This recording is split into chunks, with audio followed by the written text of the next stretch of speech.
time now to be selfish. Ladies and gentlemen, we are starting the second session for today. Doamnelor, vom începe cea de-a doua sesiune a zilei. And now we should listen the speech Și acum vom asculta discursul domnului dr. Paul Alexandru. Nu ar fi trebuit să-l ascultăm, din păcate este la spital,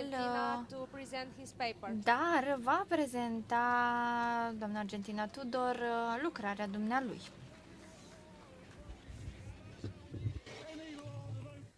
Bună ziua! Bună ziua! Vreau să mulțumesc organizatorilor pentru această ocazie de a putea face auzită vocea domnului dr. Paul Alexandru și bineînțeles că aș vrea să-i mulțumesc și dânsului, sper că prezentarea este pregătită, pentru privilegiul acordat de a da curs temei la care a lucrat dânsul cu ceva timp în urmă. Pentru că tema abordată de dânsul este una de o finețe gramaticală românească, aleg să vorbesc în limba română și am convingerea că cei care vor traduce în celelalte limbi vor prinde acele subtilități lexicale pe care le-a subliniat domnul doctor în lucrarea dânsului, ca acestea să fie auzite și înțelese și de ceilalți participanți care nu sunt români. De ce? Pentru că am convingerea că nu doar în limba noastră românească pot fi înțelese în mai multe feluri anumite reglementări legislative și nu numai.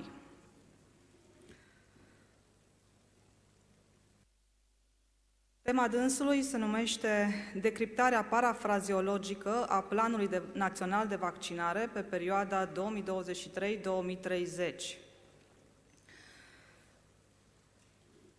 În luna iulie, respectiv august a acestui an, Ministerul Sănătății din cadrul Guvernului României a invitat publicul să se pronunțe asupra unui proiect de hotărâre de guvern privind Planul Național de Vaccinare pe perioada 2023-2030. În acest sens, pe site-ul Ministerului a putut fi studiată nota de fundamentare cu anexa a proiectului, supus spre amendare, punctual de către solicitanții care vor să participe la videoconferința organizată online de Ministerul Sănătății în data de 17 august 2023, orele 15. În urma studierii notei de fundamentare cu anexa a proiectului, am procedat la decriptarea parafrazeologică a textului, spre a decela ce urmărește de fapt Ministerul prin acest proiect, dincolo de motivele prezentate în nota de fundamentare și anexa. La videoconferința organizată au participat 71 de persoane din diferite domenii de activitate și de diferite specialități: medicină, drept civil și constituțional, politicieni, teologi, activiști civici și alții. De menționat că parte dintre solicitanți, pe lângă cererea de solicitare în a se înscrie și participa la videoconferință, au trimis pe e-mailul pus la dispoziție de minister și amendamentele proprii la nota de fundamentare cu anexa a proiectului, iar alții și-au înregistrat propriile intervenții. Aceste detalii sunt importante pentru următoarele două slide-uri, respectiv materialele și metodele de lucru. Materialele de lucru utilizate pentru această temă sunt nota de fundamentare cu anexa proiectului de hotărâre de guvern privind Planul Național de Vaccinare pe perioada 2023-2030 a Ministerului Sănătății, amendamentele din partea participanților la videoconferință trimise în înscrisuri pe e-mailul Ministerului Sănătății și înregistrările pe telefonul mobil ale participanților. Metodele de lucru au fost studiul notei de fundamentare cu anexa, studiul amendamentelor efectuate de participanți, indiferent de specialitatea acestora, și constatarea dacă există sau nu în context enunțuri care să demonstreze abaterea atenției, evaziunea lexicală și ambuscada lexicală, metode folosite și în criminalistică și psihologie. Inițial, am studiat proiectul pentru a constata de câte ori este folosit în context cuvântul vaccin, respectiv vaccinare, și restul familiei a cuvântului rădăcină vaccin, în sensul că Vaccin. De care? Ce fel de vaccin? Și vaccinare. Cu ce fel de vaccin?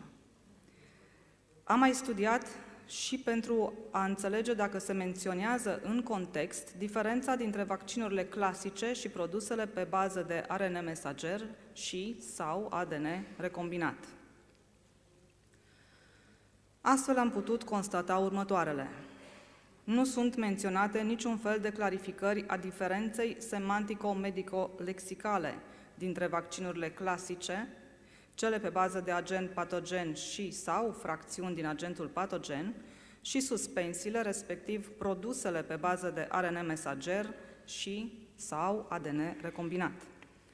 Apare însă deseori sintagma noi vaccinuri, a se vedea extrase din contextul original al anexei la nota de fundamentare, respectiv textele, facilitarea introducerii de noi vaccinuri, a recomandărilor privind vaccinurile nou introduse, introducerea și dezvoltarea de noi vaccinuri, fără a se menționa ce înseamnă noi sau nou introduse în acest context și raportat la tematica notei de fundamentare cu anexei.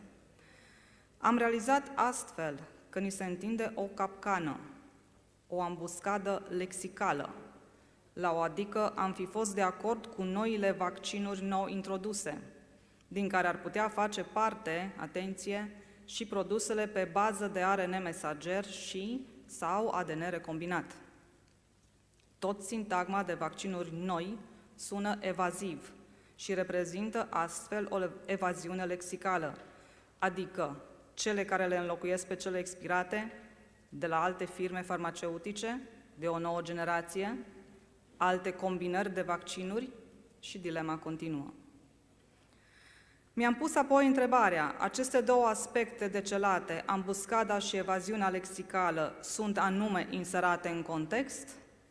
Și dacă da, e cu premeditare?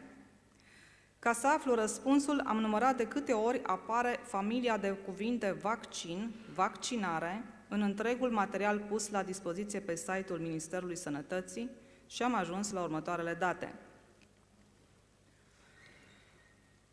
În contextul doar al notei de fundamentare, nu apare nicio sintagmă de genul noi vaccinuri sau nou introduse, însă cuvintele vaccin, respectiv vaccinare, apar de 52 de ori.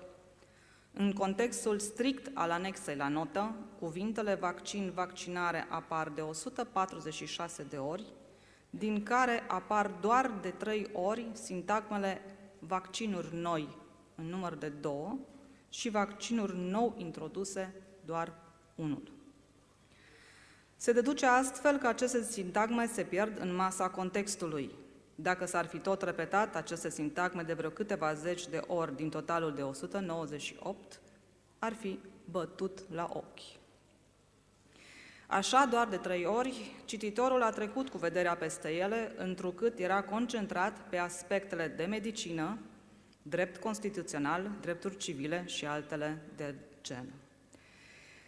Astfel se explică și se demonstrează existența și efectul celul de-al treilea instrument în decriptarea parafrazeologică, abaterea atenției.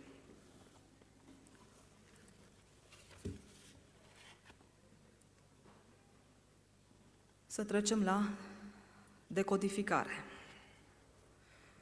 Prin urmare, au fost decelate și demonstrate cele 3 elemente prin care vom afla ce se ascunde dincolo de frazele care alcătuiesc contextul proiectului de hotărâre de guvern privind Planul Național de Vaccinare pe perioada 2023-2030, adică putem opera la decriptarea parafrazeologică, având următoarele indicii pe lângă cele 3 enumerate anterior. Recomandarea Organizației Mondiale a Sănătății de a se efectua revaccinarea adulților la fiecare 10 ani. Este un nonsens din 10 în 10 ani, deoarece nu intră în limitele perioadei de 2023-2030. Astfel că autorul proiectului am putea spune că urmărește altceva. Astfel, prezentându-se lucrurile, se cuvenea să formula pe perioada 2023-2030 până în 2100 inclusiv. Conform amendamentelor formulate de mai mulți profesioniști din domenii diferite și voi enumera doar pe câțiva: medici Damian Baciu, Gianina Hagima, Mihaela Secară, Carmen Oțelea, Anca Nițulescu, legiști Ioana Marina Alexandru, Nicolae Piperia, Dan Chitic, Dumitru Oarnă, precum și o seamă de politicieni și activiști civici. Un astfel de act normativ nu se justifică, este superflu și trebuie respins fără doar și poate și nu trebuie promovat. Inițiativa legislativă nu face și nu poate face obiectul unei hotărâri de guvern. De subliniat, tehnoredactarea indezirabilă, execrabilă, mai ales cea a anexei de la nota de fundamentare. După studierea și restudierea de câteva ori a materialului, am reușit să găsesc cheia de decriptare parafrazeologică a acestui act și constă interesant în prima și ultima frază din anexă astfel. Prima frază din anexa notei de fundamentare menționează promovarea legii, vaccinării și a altor instrumente de reglementare favorabile vaccinării. Iar ultima frază din aceeași anexă arată susținerea aderării Comitetului Național de Vaccinologie la rețeaua Comitetelor Internaționale de Vaccinologie din cadrul Organizației Mondiale a Sănătății și European Center of Disease Control. În concluzii, scopul urmărit de minister prin acest proiect nu este acela de a îmbunătăți strategia și programele de vaccinare, iar în cazul vreunei îmbunătățiri reale, e de ajuns un ordin de ministru. Planul strategic național de vaccinare actual este bun, nu există motive de elaborare a unui alt plan, alte hotărâri sau legi. Proiectul de hotărâre de guvern privind Planul Național de Vaccinare pe perioada 2023-2030 urmărește altceva decât Planul Strategic Național de Vaccinare, iar proiectul este un paravan.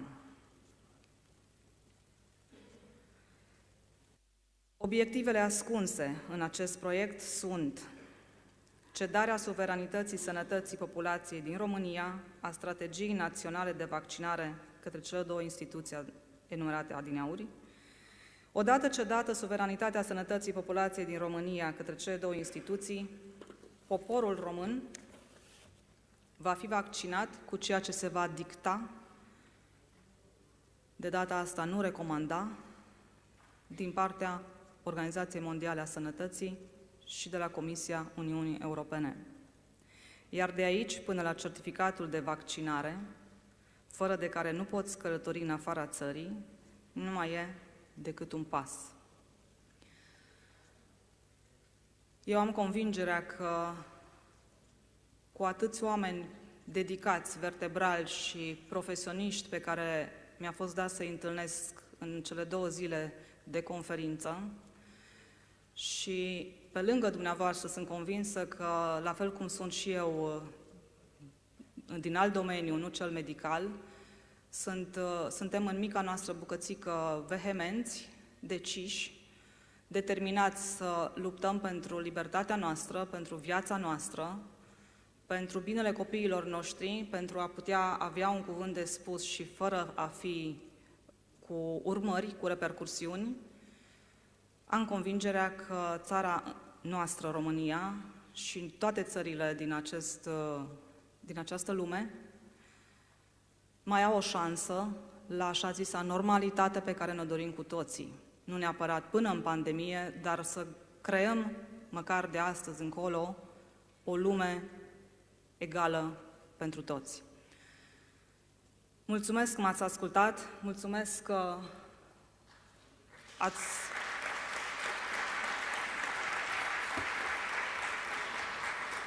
Mulțumesc că dați curs multor voci care poate nu au curajul să se manifeste și, în plan personal, aș încheia cu o notă de umor, dacă îmi permiteți. Tata și-a dorit un băiat și, în felul ei, soarta se asigură că îi fac cinste, într-un fel sau altul, reprezentându-l pe domnul dr. Paul Alexandru. Mulțumesc mult! Dumnezeu să ne binecuvinteze!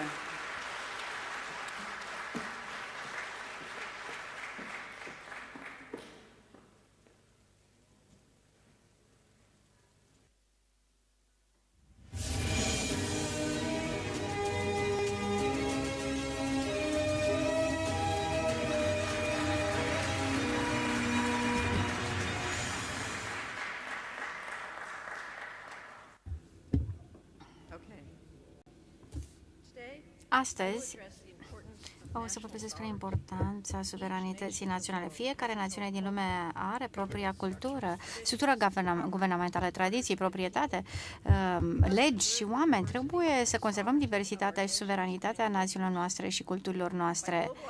Prin globalizarea și prin inițiativa Națiunilor Unite, prin noile putere acordate Națiunilor Unite și alte organizații, cu costul suveranității națiunilor, vorbim aici despre reglementări și despre acorduri multilaterale care au dat naștere la un stat administrativ globalizant.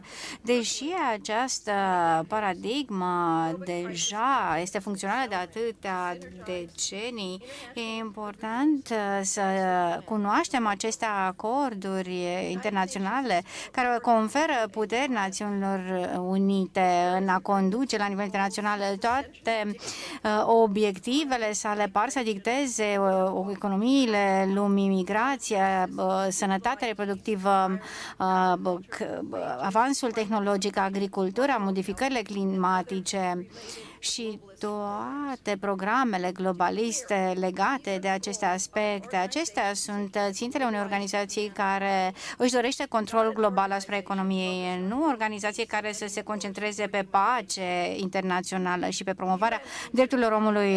UN pare să reglementeze fiecare dimensiune a vieților noastre personale și naționale, pare să reducă suveranitatea națiunilor de pretutindeni în lume și să reducă diversitatea, tradițiile, să minimizeze religiile și identitățile naționale.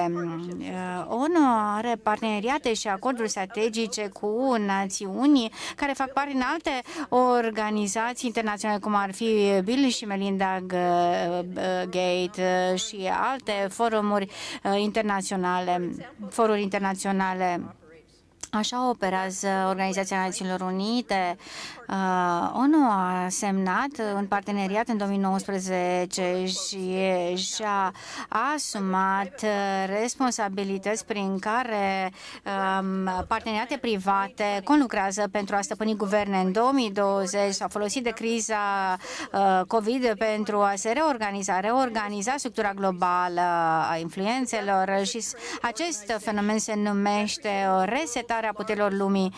Și vorbim aici de corporații multinaționale și care se folosesc de tehnologie avansată pentru a prelua controlul asupra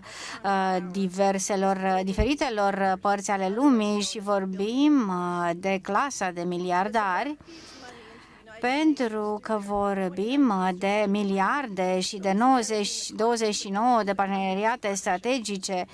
Cine, practic, are cel mai mult de câștigat în aceste parteneriate? Ele nu sunt transparente și toate aceste organizații sunt implicate în guvernele lumii. Niciuna din aceste organizații nu are nimic de a face cu ceea ce este menționat în Carta Organizațiilor Unite și anume de promovarea drepturilor omului și a păcii în lume.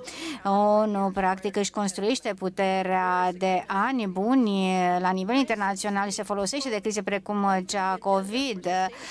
Planul 2023 pentru dezvoltare durabilă este un exemplu de un astfel de acord.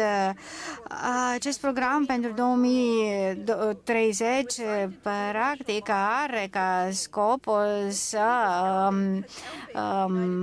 promoveze resursele la nivel internațional. Până în 2050 are sute de ținte, 50 de obiective, acest program, această agendă care afectează în mod direct guvernele lumii din diverse națiuni. Așadar, iată ceea ce ar trebui să facă Națiunile Unite, ar trebui să promoveze resursele regenerabile și promovarea și de asemenea să fie interesat de promovarea drepturilor, însă consumul sustenabil, producția sustenabilă, toate acestea trebuie să aibă în vedere resurse naturale și să se ia acțiuni directe în ceea ce privește diminuarea efectelor schimbării climatice, promovarea egalității între bărbați și femei, femei, eliminarea politicilor și practicilor discriminative, să adopte politici fiscale, salariale și politici de protecție socială și în mod progresiv să atingă un nivel de calitate dorită, să faciliteze o migrație responsabilă și să gestioneze în responsabil mobilitatea oamenilor, să promoveze identitatea fiecărui individ. Aceasta este un plan, o agendă fără precedent, însă nu are nicio semnificație pentru că a fost acceptată de toate țările și este aplicabilă în toate regimurile. Agenda 2030 pare să fie un manifest totalitarist social.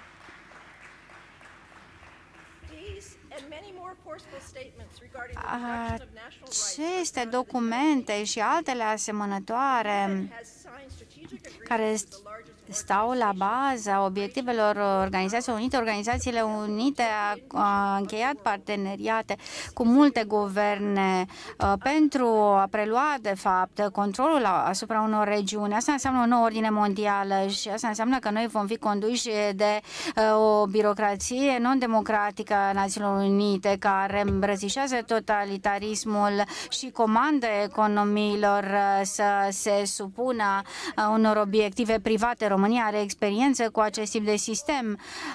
Asta, practic, poate suna interesant pentru fiecare națiune, poate părea o listă de obiective nobile, dar în prima fază a pandemiei, Organizația Națiunilor Unite împreună cu OMS a declarat că pașaportul de vaccinare global este necesar și a oferit ghidaj națiunilor pentru a promova această măsură. Ca răspuns, liderii de la G20 au emis o declarație prin care au susținut dezvoltarea unor standarde globale de vaccinare pentru călătorie internațională și o stabilire, citez, unei rețele globale digitale de sănătate pentru a crea această rețea.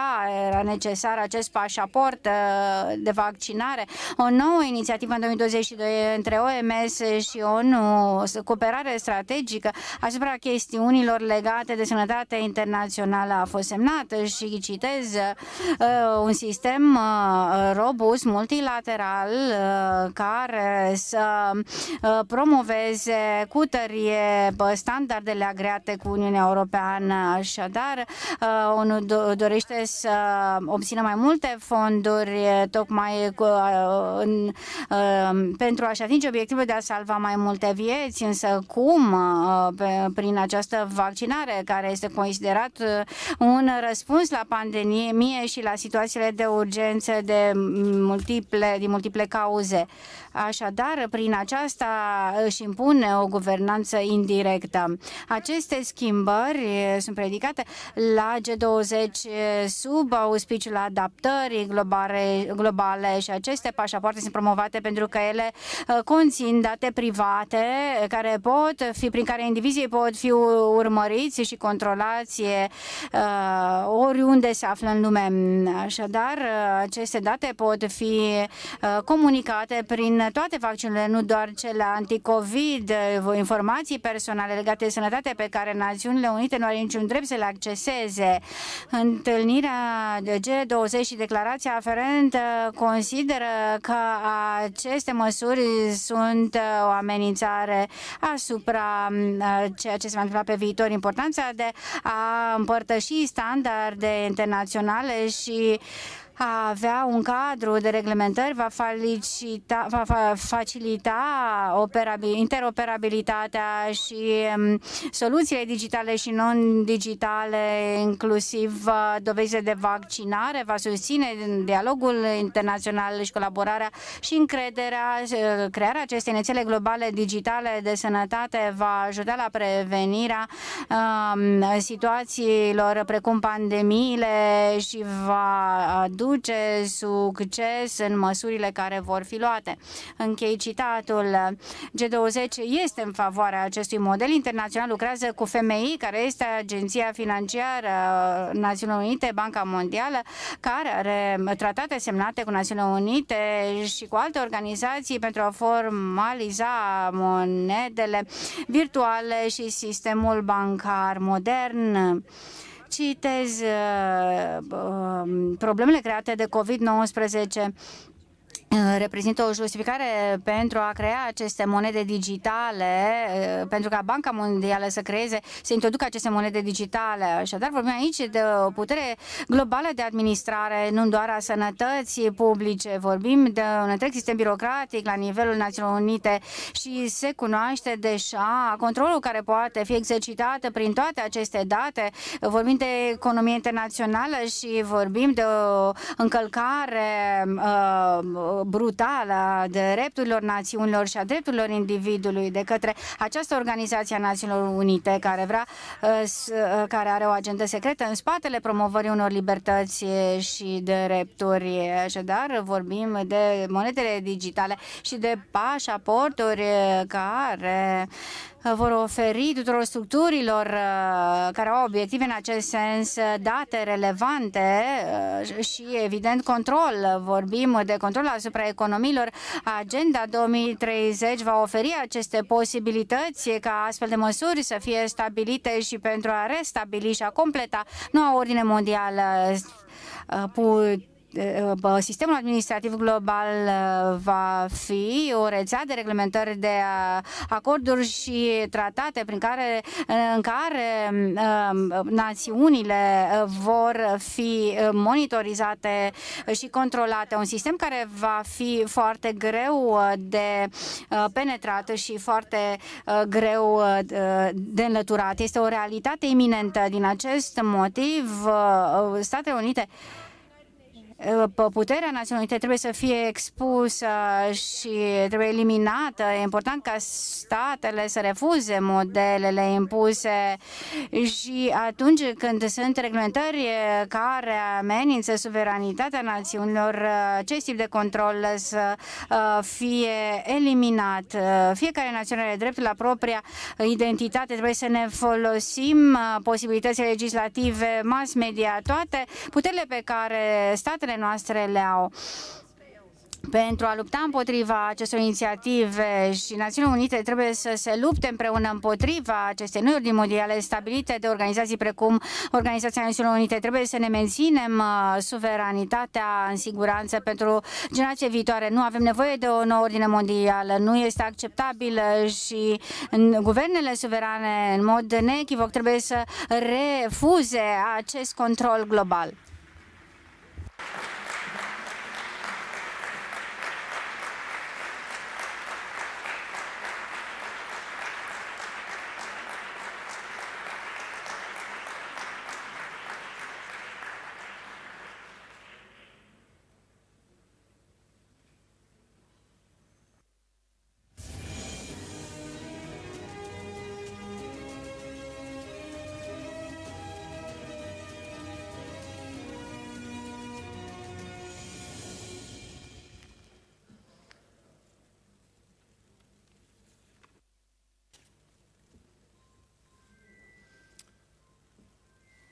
How do I get the slide to come up?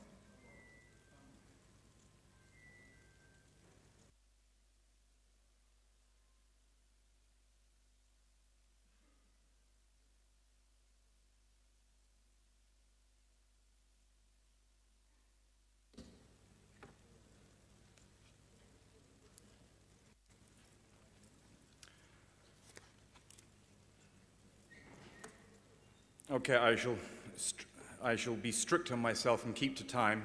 O să încerc să respect timpul acordat. Aș vrea să le mulțumesc și eu, lui Lili și lui Robert, pentru organizarea acestui eveniment. Mulțumesc parlamentarilor care sunt aici și care au organizat acest eveniment.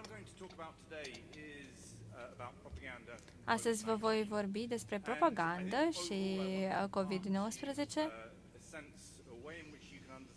Și aș vrea să vă povestesc despre diversele aspecte referitoare la această propagandă din două perspective diferite, modul în care înțelegem COVID-19 prin analiza propagandei din această sferă. Înțelegem cum s-au creat aceste elemente de propagandă ce transmiteau anumite credințe prin guverne, dar există și, după părerea mea, încă o metodă mai puternică de a înțelege această propagandă, și anume că acest virus, COVID-19, a reprezentat în sine o propagandă pentru a atinge alte obiective politice și economice și o să vă explic ce încercăm acum să facem și cu ce ne confruntăm. În primul rând, dacă discutăm despre propagandă, acest fenomen este înțeles în multe feluri. Poate nu neapărat aici în România, dar în vest, în țările occidentale, propaganda se referă sau are conotații care se referă la regim autoritar, la război și alte lucruri asemenea. Dar aceasta este o dezinformare a adevărului definiției propagandei. În secolele 20 și 21, propaganda a avut un rol central în exercitarea puterii în general. Iată un domn acolo, Edward Bernays, probabil ați auzit de dumnealui, este nepotul lui Sigmund Freud. El a fost un gânditor, un intelectual și a vorbit adesea în secolul 20 despre propagandă, importanța acesteia și necesitatea propagandei în același timp când vine vorba de guverne.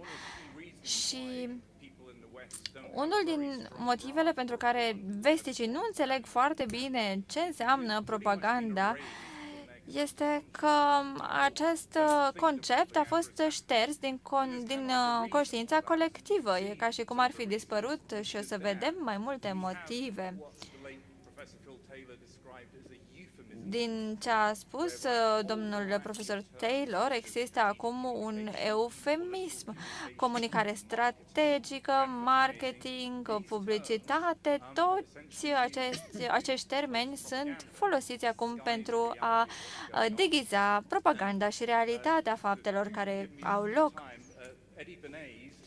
Edward Bernays este, de fapt, responsabil pentru acest termen de relații publice și el spune că nemții au denaturat înțelesul cuvântul propagandei și noi, cei din vest, a trebuit să schimbăm acest termen în relații publice, pe care încă îl folosim și astăzi. Ei bine, tocmai acest eufemism a scos acest concept din mintea vesticilor, conceptul de propagandă, care este central în toate democrațiile moderne, de fapt. Ce înțelegem prin propagandă? Propaganda este, de fapt, o formă de a-i face pe oameni să creadă anumite lucruri, dar să-i și faci să se comporte într-un anumit fel. E o metodă de persoasiune care modelează credințe și comportamente. Și toate aceste lucruri au legătură cu informare, dar în ce sens? Prin minciună, prin distorsionarea informației, prin distragerea atenției pentru ca persoanele să nu mai vadă realitatea unei situații. Asta, de fapt, este propaganda, o manipulare a informației, dar nu se referă doar la atât, ci, încă o dată, modifică contexte materiale pentru a mitui sau a-i forța pe oameni să se comporte într-un fel sau altul. Așadar, propaganda funcționează la nivel informațional, dar și la nivel material, real. Alte metode ce țin de propagandă sunt oferirea de stimulente sau coerciție și asta se vede în general în campaniile de propagandă la nivel larg. Și indiferent dacă aceste tactici funcționează individual sau împreună, rezultatul final este încălcarea libertății oamenilor. Persoanele nu își mai dau consimțământul informat, complet sau măcar suficient pentru a înțelege ce s-a întâmplat. Și această natură manipulatoare a propagandei este motivul central pentru care, în termeni teoretici, propaganda este incompatibilă cu democrația. Ați observat aici ultimele puncte, stimulente și coerciție. Pe măsură ce navigăm această criză de COVID-19, sper că veți înțelege mai exact la ceea ce mă refer prin procesele de stimulare și coerciție. Așadar, așa cum am spus la început, vă voi povesti despre aspectele cele mai demonstrabile, cele mai aproape de noi, referitoare la propaganda COVID-19. Există foarte multe dovezi de manipulare în sens informațional. Nu o să ne referim încă la slide, vreau să vă povestesc câteva lucruri.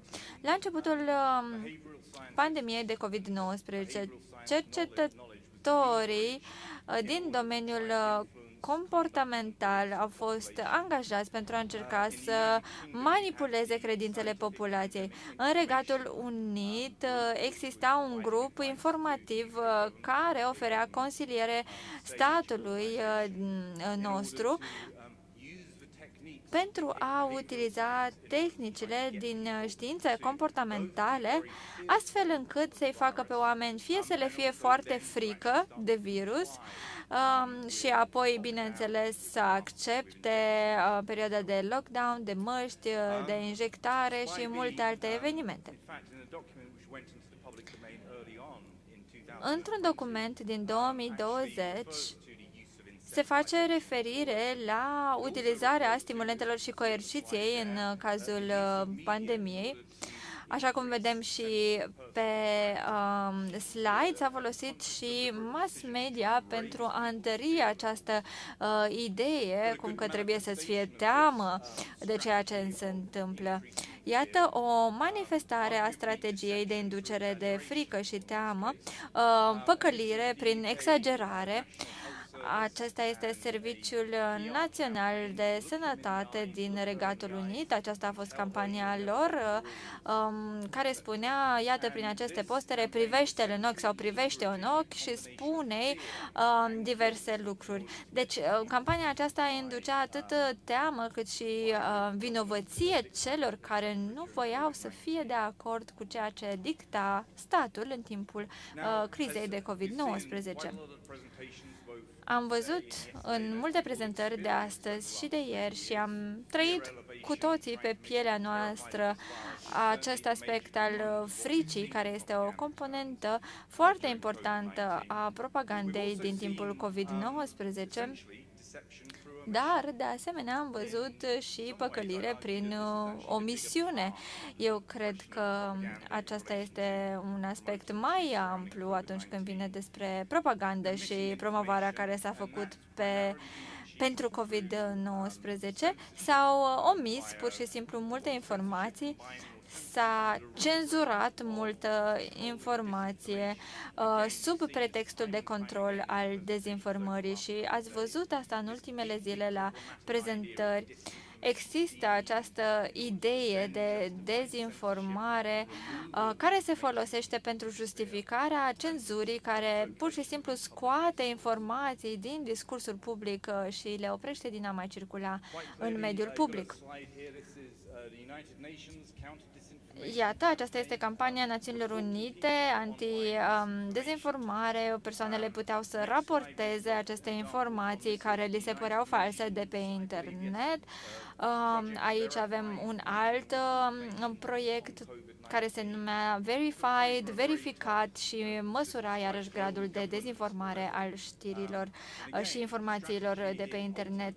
Strategia de aici, încă o dată, este de a găsi informații, așa zis, dezinformatoare și le-a șterge, practic de a le cenzura din mediile publice. Sunt sigur că putem să dăm cu toții o grămadă de exemple de astfel de situații din ultimii câțiva ani. Este foarte ușor să demonstrăm cum am fost păcăliți prin omisiune în timpul propagandei COVID-19.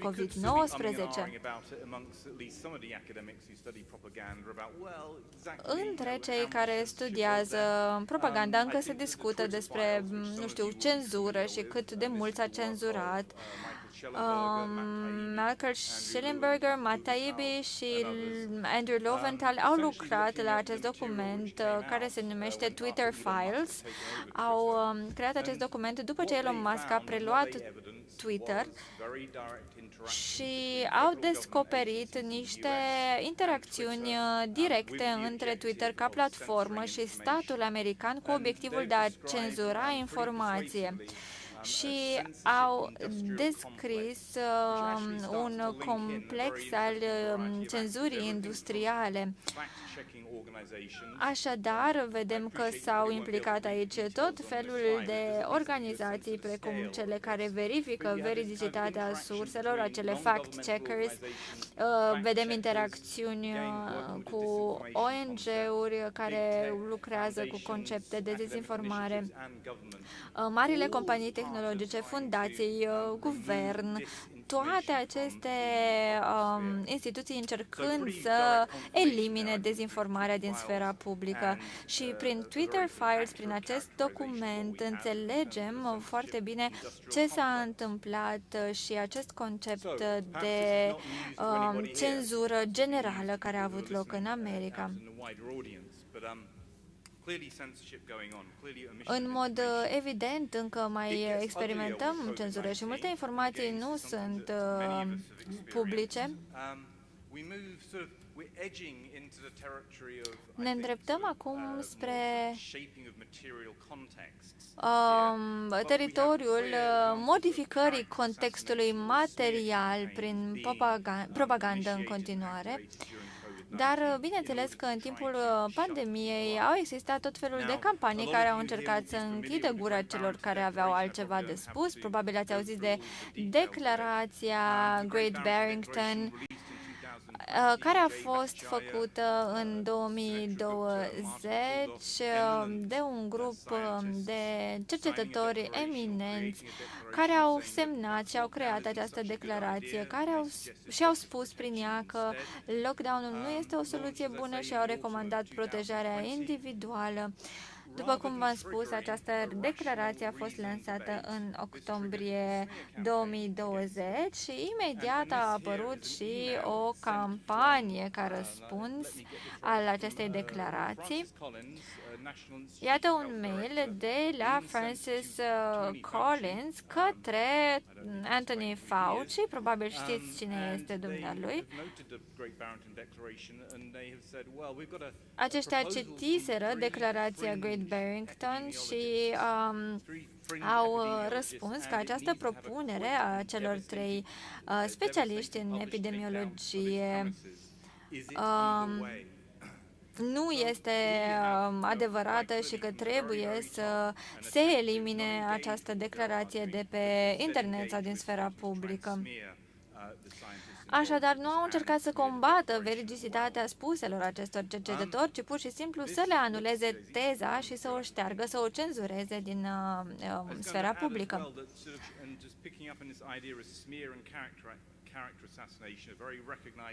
Mai există încă o tactică folosită în cercurile de PR, anularea personajelor, care se aplică de multe ori în cazul manipulării Se folosesc adesea termeni precum fascism sau extrema dreaptă pentru a caracteriza anumite personaje care se vor a fi eliminate din sfera publică. Aceasta este, de fapt, o strategie de argumentare problematică în care atacatorul nu vrea să comenteze despre adevăr și veridicitatea acestuia, ci creează, din contră, povești despre identitatea celui care pune ceva la îndoială. Așadar, această declarație și creatorii ei au fost pur și simplu cenzurați fără niciun fel de dialog și discuție. Și lucrurile devin și mai urâte. Iată cum este modelat contextul material pentru a-i forța pe oameni să facă anumite lucruri.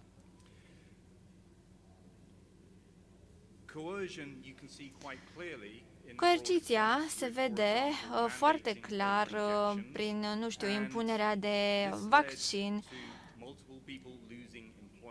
și multe persoane au fost, poate, în situația în care și-au pierdut locurile de muncă.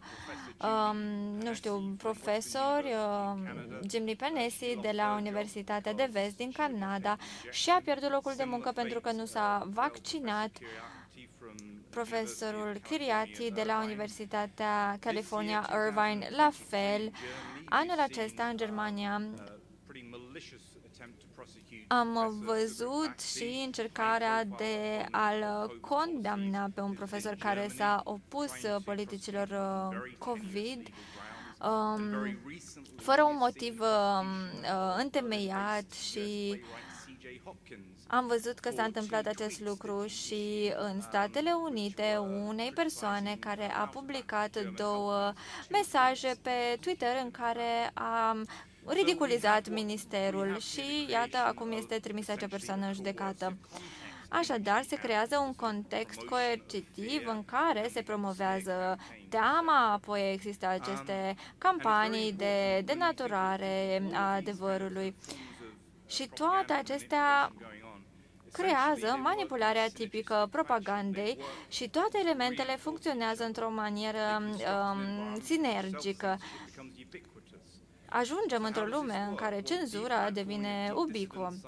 Așadar, ajungem într-o situație în care guvernele sau cineva de sus dictează ce este acceptat, ce poate fi cenzurat și ce nu.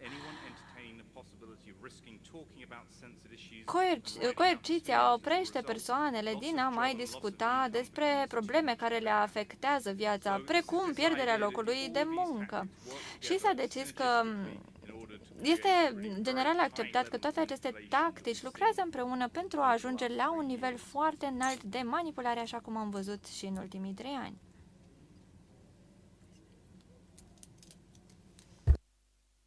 Skip that slide because I won't have time. 3 or 4 years ago, I think I was Acum 3-4 ani, atunci când au început toate aceste informații și pandemia de știri false, mă gândeam, o să ne mai întoarcem vreodată la exprimarea liberă a opiniei, în care să vorbim despre cenzurare și faptul că ea nu ar trebui să existe, că cenzura și libertatea de expresie nu se pupă, și să vorbim despre cum aceste tactici care contribuie la propagandă nu pot fi justificate niciodată într-un mod rațional și etic atunci când vine vorba despre libertatea de expresie. Vreau să fac aici referire la ce spune John Stuart Mill. Opinia care este cumva impusă de autoritate se poate să fie adevărată, dar bineînțeles că cei care se supun neagă adevărul. Și dacă reduci la tăcere discuția, pur și simplu nu vei mai avea succes. Iată cum ne pierdem încet idealurile democratice.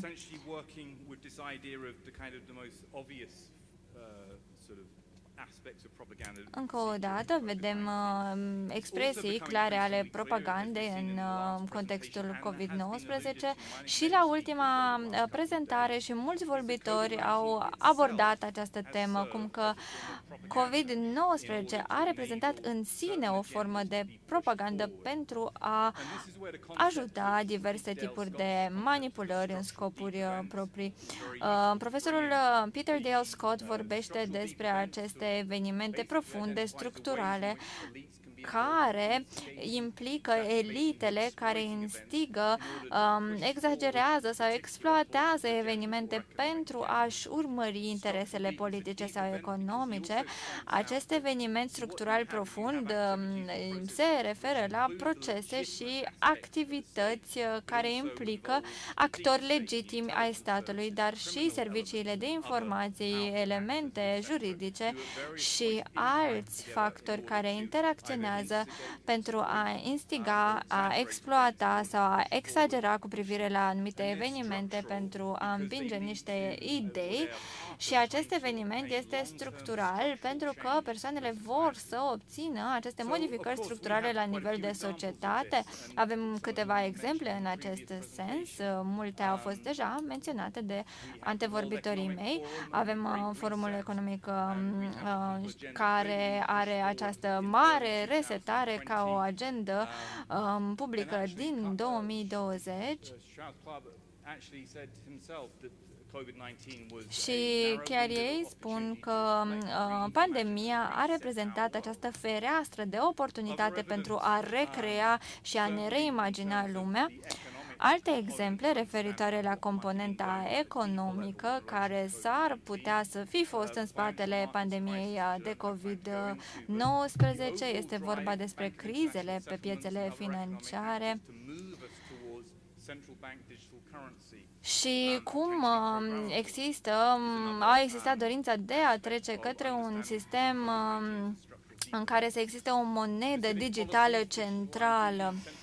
Amenințări ale democrației sunt și această carte de identitate digitală, CBDC, agenda aceasta de a ne pregăti pentru pandemii viitoare și complexul acesta de cenzură. Bineînțeles, încă o dată, pandemia și această dezinformare poate fi înțeleasă foarte bine ca o încercare de a instiga sau a exploata această așa zisă urgență medicală pentru a impune anumite interese personale. Eu cred că trebuie să se lucreze la identificarea sistematică a intereselor și actorilor implicați, a jocurilor de putere pentru a înțelege de ce și cum s-a folosit pandemia de COVID ca un eveniment profund structural și trebuie să înțelegem, bineînțeles, procesele economice și politice care au fost în spatele acestor evenimente. Și acum, ca o idee de final, vă voi spune că aceasta este prezentarea mea, pentru că trebuie să închei. Vă mulțumesc foarte mult!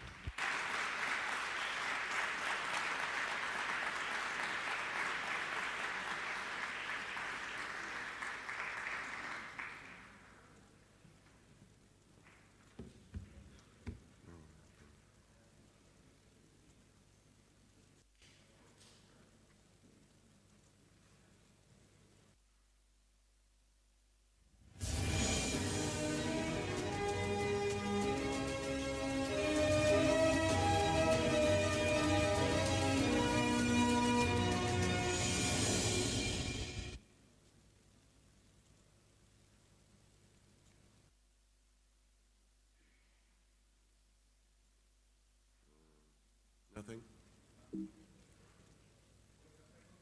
Okay.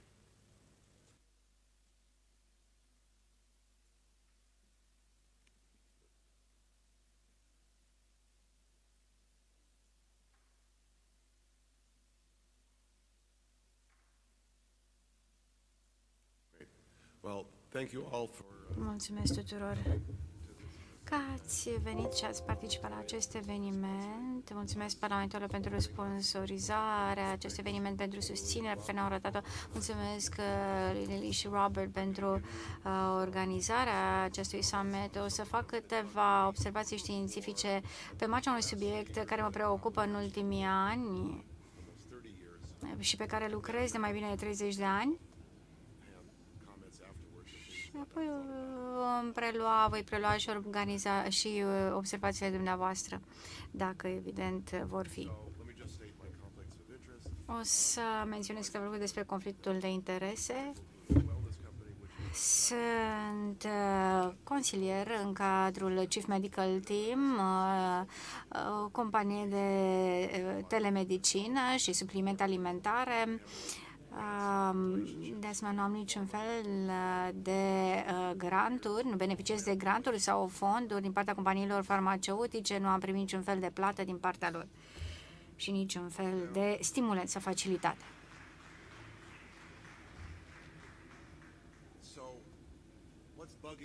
Ce mă deranjează, ce mă preocupă? Am fost bombardați cu propagandă legat de știință în ultimii ani.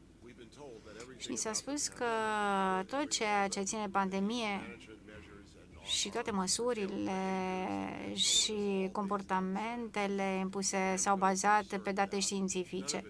Dar eu vreau să neg acest lucru. Nu se bazează pe date științifice, ci pe ci pe prezumții care reprezintă o diferență uriașă față de date exacte. Așadar, vom discuta despre distorsionarea medicinei bazate pe dovezi. Ceea ce se întâmplă acum este o farsă bazată pe aspecte plauzibile, nici de cum pe date științifice. Așadar, a spune despre natură. Natura lucrează prin energie, prin particule care interacționează în funcție de niște legi universale. Însă, ce avem acum sunt modele exacerbate și false ale unor realități care nu există. Dacă ne îndepărtăm un pic de aceste modele și încercăm să găsim o teorie mai simplificată, înseamnă că nu implicăm absolut tot ce din univers. Deci modelele sunt aproximative. Felul în care se potrivesc modelele indică practic pașii care trebuie urmați mai departe. Trebuie să existe totuși explicații foarte detaliate. Iată un model. Vedem câteva cifre, câteva imagini, două variabile și avem câteva aspecte legate de modelele naturale. Vedem o reprezentare medie a relației dintre aceste puncte. Ne arată că atunci când crește axa Y, crește și ceea ce se află pe axa X, dar punctele sunt separate și se îndepărtează unele de altele. Ce înseamnă? Înseamnă că sunt anumite relații care evident pot fi extrapolate și să mergem mai departe. Natura are tendința de a acționa într-un mod predictibil pe baza anumitor tipare și comportamente care caracterizează anumite relații între anumite puncte sau factori care sunt implicați în determinarea ceea ce se întâmplă. Iată, toate aceste fenomene sunt captate într-un fel sau altul în aceste modele, deci natura nu spune exact, dar există modalități predictibile în care putem să realizăm ce se poate schimba. Ce se schimbă, practic, este teoria. Așa cum forța gravitațională între două mase sunt egale cu practic următoarea formulă pe care o știm, formula fizică bine cunoscută. Acestea sunt teorii și este important să mergem mai departe. Acestea sunt teorii care descriu fenomene ale naturii, dar teoriile nu reprezintă știință și asta poate fi contraintuitiv. Ele pot fi tehnice sau pot fi simple. Dacă spun că mi-am scăpat cartea pe podea, ideea că dacă dai drumul cărții, atunci cartea va cădea. Este o teorie, dar Știința se bazează pe experimente și este intuitiv că dacă vei încerca să faci acest lucru, reprezintă dovada teoriei respective. Știința intervine atunci când lucrul experimental sau observațional este desfășurat pentru a investiga datele specifice pe care le explică o teorie. Și aceste date furnizează rezultate care sunt consistente sau contrazic teoria, sau astfel susținând teoria sau negând-o. Și, practic, teoria poate fi acceptată ca o reprezentare a felului în care funcționează natura sau nu. Și ciclul se repetă. Ce cred cercetătorii despre felul în care funcționează natura nu este știința, ci reprezintă credințe ale cercetătorilor și este diferit de felul în care acționează natura, pentru că oamenii de știință fac aproximații, știu că pot să greșească, au greșit în foarte multe teorii care s-au dovedit a fi nevalide, sigur, au și avut dreptate, dar dacă nu pe filozofii spun că știința, cercetătorii nu înțeleg felul în care se comportă natura până când nu dezvoltă o întreagă serie de metode. Asta s-a întâmplat și în pandemie. E important să ținem cont de toate aceste experimente. Ca să înțelegem natura, trebuie să desfășurăm cercetări și experimente și studii, ceea ce am făcut și eu, și asta practic trebuie să facă organizații precum FDA, CDC, dar ele au acționat diferit. Nu mă interesează ce spun 100 de oameni de știință, este irelevant. Pe noi ne interesează dovezile științifice, experimentele făcute, pentru că doar așa știm realitatea și dacă o teorie se validează sau nu. Trebuie să intru puțin în câteva date tehnice. O să încerc să dau cele mai bune explicații. În 1991, oamenii de știință au pretins că dovezile medicale sunt eronate și acest lucru trebuie îndreptat. Astfel, a apărut un nou principiu, medicină bazată pe dovezi. Așadar, atunci când s-a încercat introducerea unor medicamente, s-a apelat la acest concept în 1991. Iată, au început să fie ignorat 200 de ani de știință medicală. Noi știam foarte multe lucruri despre medicină în 91, știam cum să tratăm pacienții, dar brusc lucrurile au luat o altă turnură. Asta a fost problemă nu doar de teritorialitate. Vin alții și spun, noi vrem să controlăm dovezile medicale. Și s-a postulat o teorie cu privire la felul în care trebuie să fie colectate aceste dovezi. Însă, această medicină bazată pe dovezi a menționat că doar prin studii controlate randomizate, RCT, doar acestea pot oferi dovezi de înaltă calitate. Așadar, s-au organizat aceste grupuri de control placebo și non-placebo și, practic, când randomizezi, obții ce vrei, nu? Poți să măslești datele, dar iată, randomizarea s-a dovedit a fi nefuncțională.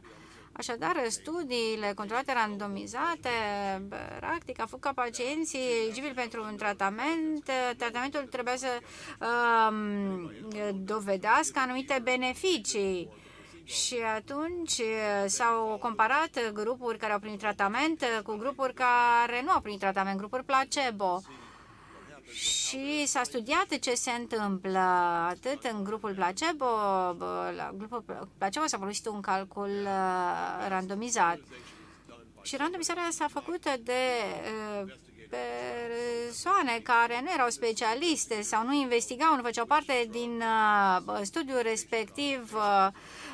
Pacientul, evident, nu știa ce tratament a primit, ce medicament, așadar acest principiu a fost urmat tocmai ca să nu se influențeze rezultatul. Acesta este principiul double blind, dublu orb. Este o metodă. și este o metodă prin care investigatorii măsoară rezultatele într-un mod care le este favorabil și care favorizează tratamentul dorit. Dacă măsori lucruri despre oameni, nu știu, greutatea corporală, genul, vârsta, poți să le ajustezi în metode statistice care pot ajusta rezultatele. Așadar, lucrurile care sunt măsurate, de fapt, nu trebuie să fie randomizate. Singurul beneficiu al randomizării, practic, este lucru măsurat, adică poate că nu măsori anumite variabile cruciale. Dacă cineva spune că editorul unui ziar ar trebui să măsoare acest lucru și tu nu institui metode de control și atunci, practic, ziarul nu are niciun beneficiu, dar e important să iei în considerare factori măsurabili, dar adesea în aceste studii folosiți factori nemăsurabili, care sunt controlați într-un mod randomizat. Este important. Atunci când faci un studiu randomizat, o să vezi o relație, o asociere între ce tratament au primit oamenii și ce rezultate au reieșit. Aceasta este o asociere statistică, însă un studiu randomizat, ce face acesta? Vă oferă mai mult decât atât. Dacă este făcut corespunzător, vă oferă abilitatea de a pretinde că acea asociere este o cauzalitate, și anume medicamentul a cauzat un anumit comportament al pacientului respectiv. Acum, atunci când a apărut prima dată criza COVID-19, a apărut o lucrare bizară.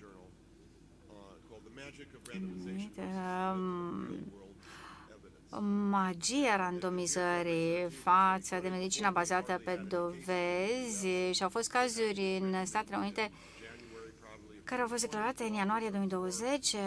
Autorul este un binecunoscut statistician medical britanic. Și lucrarea pretinde faptul că randomizarea trebuie să se bazeze pe studii bazate pe dovezi, altfel de studii sunt porcării.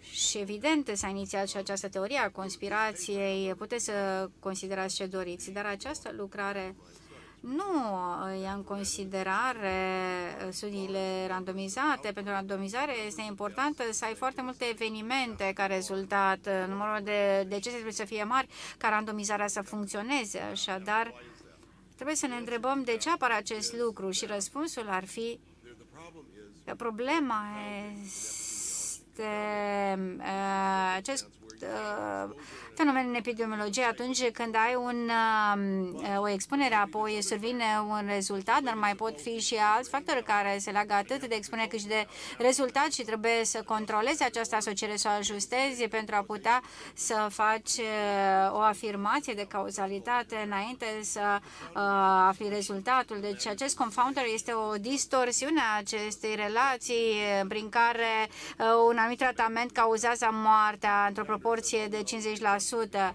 Și atunci, ca să ajustezi acest confounding, trebuie să ai date foarte specifice, însă noi vorbim aici despre o distorsiune a acestei relații între expunere și rezultat.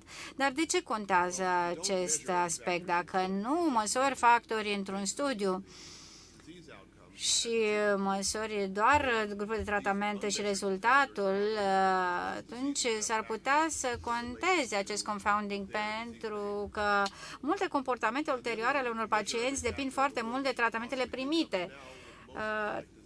Practic, cele mai cronice boli, știm că au la bază factori de risc și sunt multe studii în ultimii 30-40 de ani care au măsurat acești factori. Randomizarea nu știu cât de importantă este și de mult contează, pentru că, iată, noi deja avem un întreg istoric de experimente în spate. Și adar s-a făcut în 70 un studiu non-randomizat care a măsurat în mod corespunzător factori declanșatori de diferite probleme.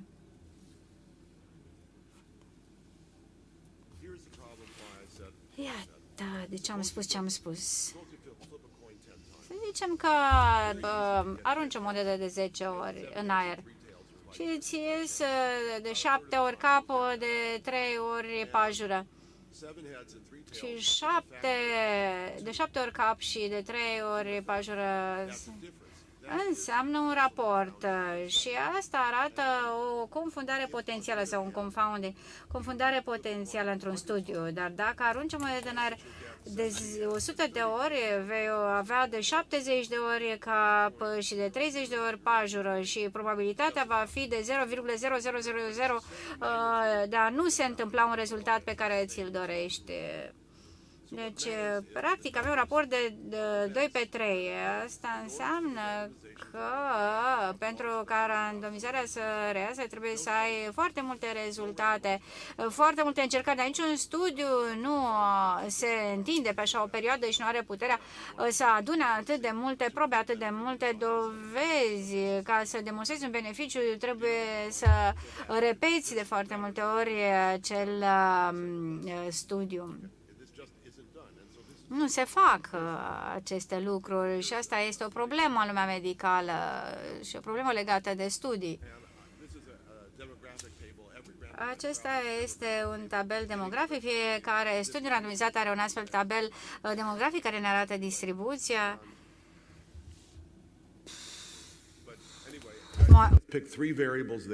Și avem 3 variabile aici care arată diferențele. E un studiu randomizat, dar cifrele sunt mici. Vorbim de 36-32 de subiecți în fiecare grup. Cifrele sunt foarte mici pentru ca randomizarea să aducă ceva bun. Avem undeva între 2,4 și 8 ca rate și ca rezultate. Nu e acceptabil acest raport atunci când faci un studiu randomizat. Am mai spus aceste lucruri. Studiile randomizate care nu au suficient subiecți nu au rezultate viabile. Nu ne spun dacă randomizarea este suficientă pentru a avea un potențial beneficiu clar. Și atunci avem acest fenomen de confundare. Și, practic, un studiu este considerat eșuat atunci când nu avem rezultate suficiente. Și noi, investigatorii, știm că trebuie să ajustăm metodele pentru a randomiza, pentru a avea o randomizare satisfăcătoare. Și studiile randomizate cred că randomizarea funcționează suficient pentru orice compare. Dar nu, avem o rată de eșec foarte ridicată pentru că subiecții nu sunt suficienți. Practic, studiile nu sunt proiectate pentru subiecții mulți. Ce fac epidemiologii? Li se spune că tot ceea ce au făcut ei până acum este o porcărie și aceste studii randomizate sunt aurul din medicina actuală. Dar atunci când ne uităm la studiile randomizate și non-randomizate, trebuie să luăm în considerare și studiile controlate și studiile comparative, care au sute sau mii de indivizi incluși ca subiecții. Și la final, dacă este să luăm o decizie, vedem care sunt diferențele între aceste studii randomizate și nerandomizate și avem 1,08, o medie foarte mică. Asta justifică ceea ce v-am spus și anume că studiile randomizate nu reprezintă dovezi reale și dovezile empirice, iată, prevalează. Oamenii s-au săturat de aceste studii și congresurile din America din 2016 cer și alte metode, nu doar folosirea studiilor randomizate. Așadar, atunci când sunt propuse medicamente spre a fi introduse, vorbim de mai 2020, Răspunsul a fost nu vom face acest lucru doar dacă ne arătați studii de nivel foarte ridicat de calitate randomizate, controlate. Acesta a fost răspunsul FDA și asta a generat o problemă. Cum evaluăm dovezile pentru a găsi cauzalități? Și, practic, ne-am uitat la un alt studiu din 1965, în care Bradford Hill a identificat mai multe aspecte, nu o să intru prin toate acestea, dar, practic, ce a făcut, a luat fiecare dovadă și a studiat relațiile între acestea și le-a organizat în categorii. Câteva categorii au fost mai importante pentru că au arătat asocieri interesante care, atunci când au fost cumulate, când cumulezi toate aceste dovezi și măsori relațiile, atunci poți să tragi o concluzie care să poată să arate o cauzalitate. Iată, nu e nevoie să ai mai multe studii randomizate ca să aduci beneficii semnificative. Asta dorește FDA, genul acesta de evaluare, dar nu asta se întâmplă în lumea reală. Putem să concluzionăm. Am spus că studiile randomizate nu sunt standarde de AUR în mod necesar, doar că durează mai mult să aplice alte metode pentru a vedea care sunt beneficiile sau care nu sunt beneficiile anumitor tratamente. Această reprezentare și relație plauzibilă sau toate aceste metode de evaluare sunt importante atunci când vrem să introducem tratamente viabile pentru pandemii sau pentru COVID-19 sau pentru orice alt virus sau vaccin. O să vă arăt aici o imagine. Aș vrea să mai fac o afirmație finală. E important ca știința să se bazeze pe experimente și apreciez foarte mult informația care au fost transmise de oameni de știință, cercetători edutabili. Însă un lucru care lipsește din punctul meu de vedere și trebuie adus la lumină este că noi ne-am motivat să luăm în considerare circumstanțele, dar e important să știm cum lucrăm cu aceste circumstanțe. Ce avem nevoie este trebuie să știm, să punem la oaltă resursele pentru a putea planifica și pentru a putea identifica ce putem folosi. Așa cum membrii din Parlamentul României au făcut pentru România, trebuie să putem să facem și noi acest lucru la un nivel extrapolat, general. Am 200.000 de doctori cu care vorbesc zilnic, voi aveți alte resurse, trebuie să punem toate aceste resurse la oaltă.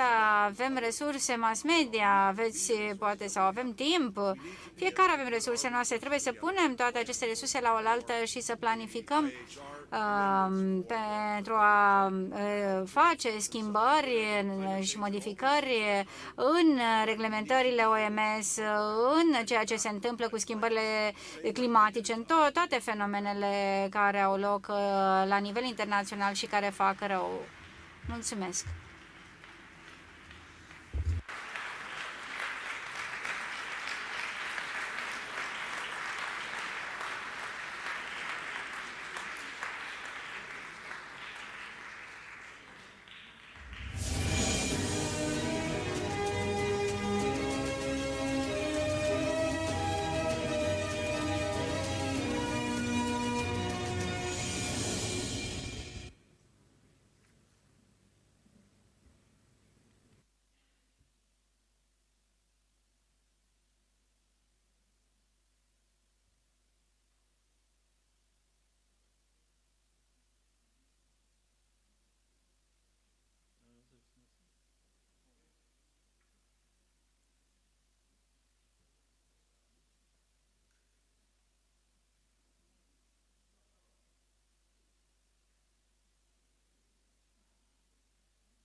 Okay, it was. So, good afternoon, everybody. I am Vincent Pavon. I am mathematician. Bună ziua tuturor, mă numesc Vincent Pavan, sunt matematician și profesor asistent la Universitatea din Marseille și astăzi vă voi vorbi despre falsificarea informațiilor ca parte din propaganda COVID-19. Să vă dau contextul. Matematica este importantă atunci când iei decizii, în special pentru că matematica este o artă a luării de decizii, previne dezbaterile și comunicările de tip propagandă. Iată aici două sloganuri care au fost folosite în Franța de guvernul meu. Primul zice, putem să dezbatem orice, dar nu și cifrele. Și al doilea slogan zicea că cifrele te înțeapă sau te împung mai degrabă, mai tare decât un ac. În Franța s-au luat anumite decizii, precum lockdown, închiderea de restaurante și instituții și introducerea acestui pașaport digital. Eu studiez aceste date și am observat că toate deciziile luate în baza principiilor matematice au fost falsificate. Și când spun de falsificare, nu mă refer la erori, la greșeli, ci la o falsificare intenționată și o să vă explic cum. Mai întâi să vorbim despre efectele lockdown pentru prevenirea infecțiilor și infectărilor. Un articol publicat în mai 2020 de Coșmean și Corosa spunea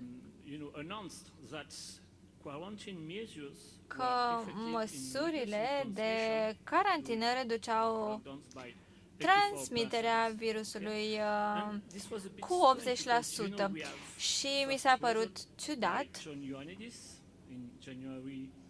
pentru că aveam deja niște cifre din ianuarie 2021 și aceste rezultate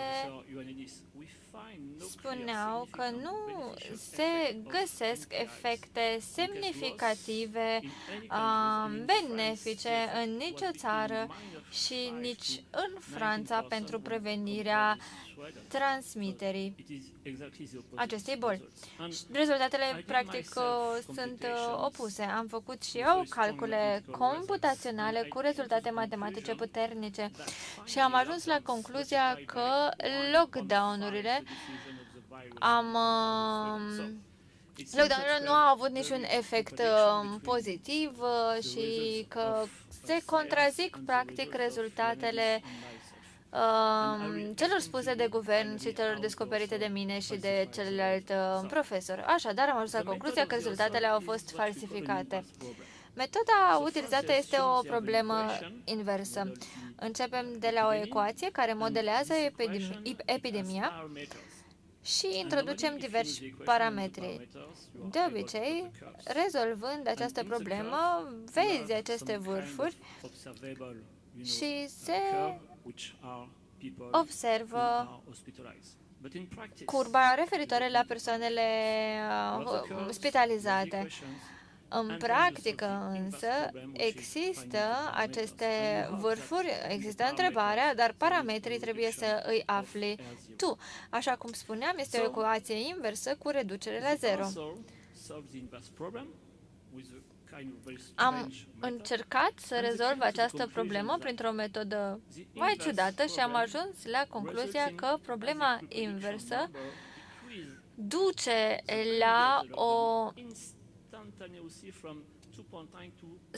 scădere a numărului de persoane infectate. Această concluzie a fost în conformitate cu observațiile.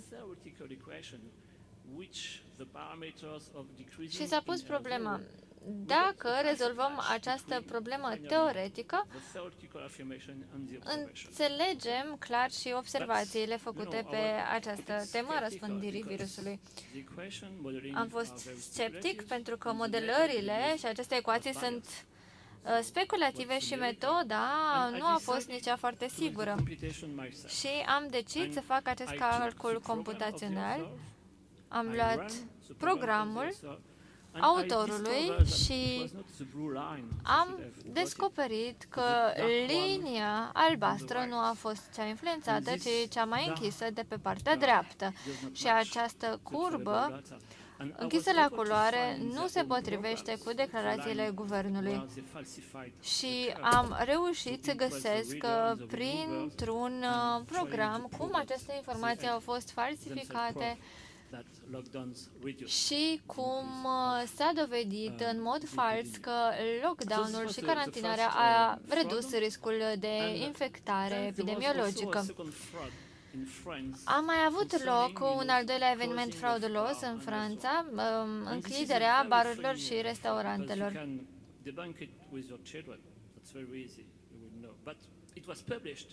Toate aceste lucruri au fost publicate și în jurnalele de statistică.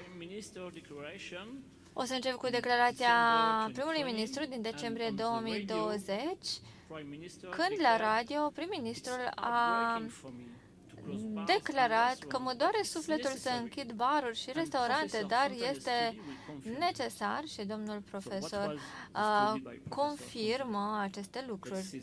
Haideți să vedem acest studiu. A fost un studiu foarte simplu, dar foarte complex. Se pune întrebarea, sau s-a pus întrebarea, referitoare la persoane infectate sau neinfectate, da sau nu. Se obțin rezultatele și apoi se introduce această rată pe care o folosim. Și dacă cifra este mai mare de 1, înseamnă că există un risc de infecție, dar dacă cifra rezultată este mai mică de 1, nu există riscul de infectare. Domnul profesor Fontane a întrebat pe oameni dacă merg la întâlniri cu persoane infectate sau neinfectate și persoanele au răspuns iarăși cu da sau nu. S-a făcut și acest calcul, există și intervalul de încredere în care s-a luat în calcul faptul că întâlnirile cu alte persoane nu sunt periculoase. S-au pus 32 de întrebări în total în acest studiu persoanelor infectate și neinfectate și s-a ajuns la o concluzie. De exemplu, s-a întrebat despre întâlniri private la cineva acasă, întâlniri religioase și dacă aceste persoane mergeau și se întâlneau cu alte persoane și apoi s-au pus și întrebările referitoare la restaurante și la baruri. Ceva foarte straniu este că întrebarea referitoare la bar și restaurant era singura la care persoanele nu puteau să răspundă. Lipsesc răspunsurile. Este o întrebare foarte simplă cu da sau nu și nu te-ai aștepta ca cetățenii să nu poată să-ți răspundă. Pe lângă această întrebare legată de baruri și restaurante, am observat că un număr mare de persoane nu au putut să răspundă. Și este ciudat că persoanele infectate nu ne-au putut răspunde. Mai ciudat este că domnul Fontane a pus întrebări referitoare la frecventarea barurilor și restaurantelor. Este ceva foarte ciudat aici, pentru că, în mod normal, în aceste întrebări, în studii, nu se pun întrebări de tipul mergi acolo sau acolo, pentru că conectivitatea nu va mai fi clară.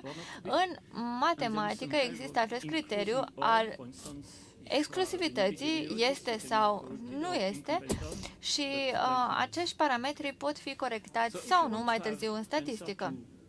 Dacă vrei să obții răspunsul asta sau cealaltă, prima oară se pune întrebarea, să zicem, despre asta, apoi se întreabă despre cealaltă și în final se construiește întrebarea dacă e asta sau cealaltă. dar nu este posibil să nu primești răspunsuri la întrebarea cu baruri și baruri sau restaurante. Asta a fost foarte ciudat, modul în care s-a pus întrebarea. Acum niște matematică. Hai să zicem A este numărul de persoane care merg la baruri, B este numărul de persoane care merg la restaurant, A și B este numărul de persoane care merg la bar și restaurant, și apoi A și B se poate să fie persoanele care se duc la bar sau restaurant și se aplică formula matematică și avem această formulă pentru că, în care nu am reușit să înțelegem mare lucru pentru că răspunsul acela artificial a lipsit. Am reconstruit răspunsurile lipsă. Suntem convinși că ele sunt artificiale și le împărțim în răspunsuri cu da sau nu, păstrând durata dintre ele constantă. Există răspuns de tip da sau nu pentru frecventarea barurilor și se folosește această formulă cardinală pentru refacerea întrebării referitoare la frecventarea barurilor și restaurantelor. Și apoi se fac aceste calcule finale și iată ce surpriză, este sigur să te duci la baruri și restaurante. Așadar, studiul ne arată la final că dacă te duci la bar sau restaurant este periculos, dar dacă te duci la bar și restaurant nu este periculos. Concluzia este că dacă te duci să mănânci, rapid trebuie să te duci să și bei ceva sau viceversa ca să nu te infectezi. Acum, haideți să încheiem cu un al treilea caz fraudulos din Franța, referitor la transmisia bolii între persoanele vaccinate și cele nevaccinate. Am avut un minister croat care la televizor declara că se reduce riscul să infectezi pe ceilalți dacă te vaccinezi. Și afirmarea era că vaccinarea este eficientă împotriva transmiterii virusului.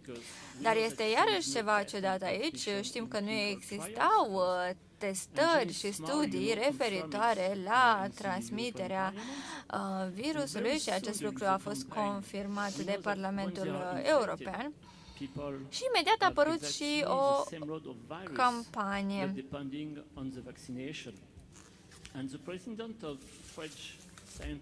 Președintele Consiliului Științific francez a recunoscut chiar însuși la televizor că a anunțat în martie 2021 pe Ministrul Sănătății că protecția asigurată de vaccin împotriva transmiterii este una slabă. Așadar, cum se poate să computăm această informație și să spunem că persoanele nevaccinate sunt de 12 ori mai contagioase decât cele nevaccinate? Iarăși un studiu fraudulos. Pentru acest studiu, publicat în jurnalul BMC în 2022, studiul acesta a fost pur numeric, s-au măsurat doar date și s-au făcut doar observații în baza acestora. În al doilea rând, acest studiu pur numeric se bazează pe întrebări speculative. Nu există nicio fel de validare a ecuațiilor comparativ cu datele existente. Pe lângă acest lucru, parametrii sunt arbitrari. Și, nu în ultimul rând, indicatorii finali sunt definiți într-un mod necorespunzător. Și când ai toate aceste greșeli, bineînțeles că vei ajunge la concluzii false. Domnul profesor Delfesi, președintele Consiliului francez, a scris cum să-i convingi pe oameni să se vaccineze. Și recomandarea noastră este acest pașaport sanitar și ne bazăm pe datele preliminare pentru a confirma siguranța vaccinării pentru a preveni transmiterea bolii. Haideți să vedem cum am demascat această fraudă. încă o dată s-au cerut niște parametri, s-au pus niște întrebări care de fapt nu sunt adevărate și indicatorii referitor la transmiterea bolii au fost corupți. Este foarte ușor să definești eficiența împotriva transmiterii. Ai numărul de persoane infecțioase, contagioase, nevaccinate, numărul de persoane contagioase care sunt vaccinate și apoi persoanele care sunt infectate indiferent de vaccin sau absența lui. Se pune sigma, se folosește această formulă matematică, se face un calcul de 1 împărțit la 1 minus sigma și apoi eficiența vaccinelor este iarăși demonstrată de această formulă matematică. Problema este că autorul nostru nu a folosit această formulă care, de altfel, este una corectă.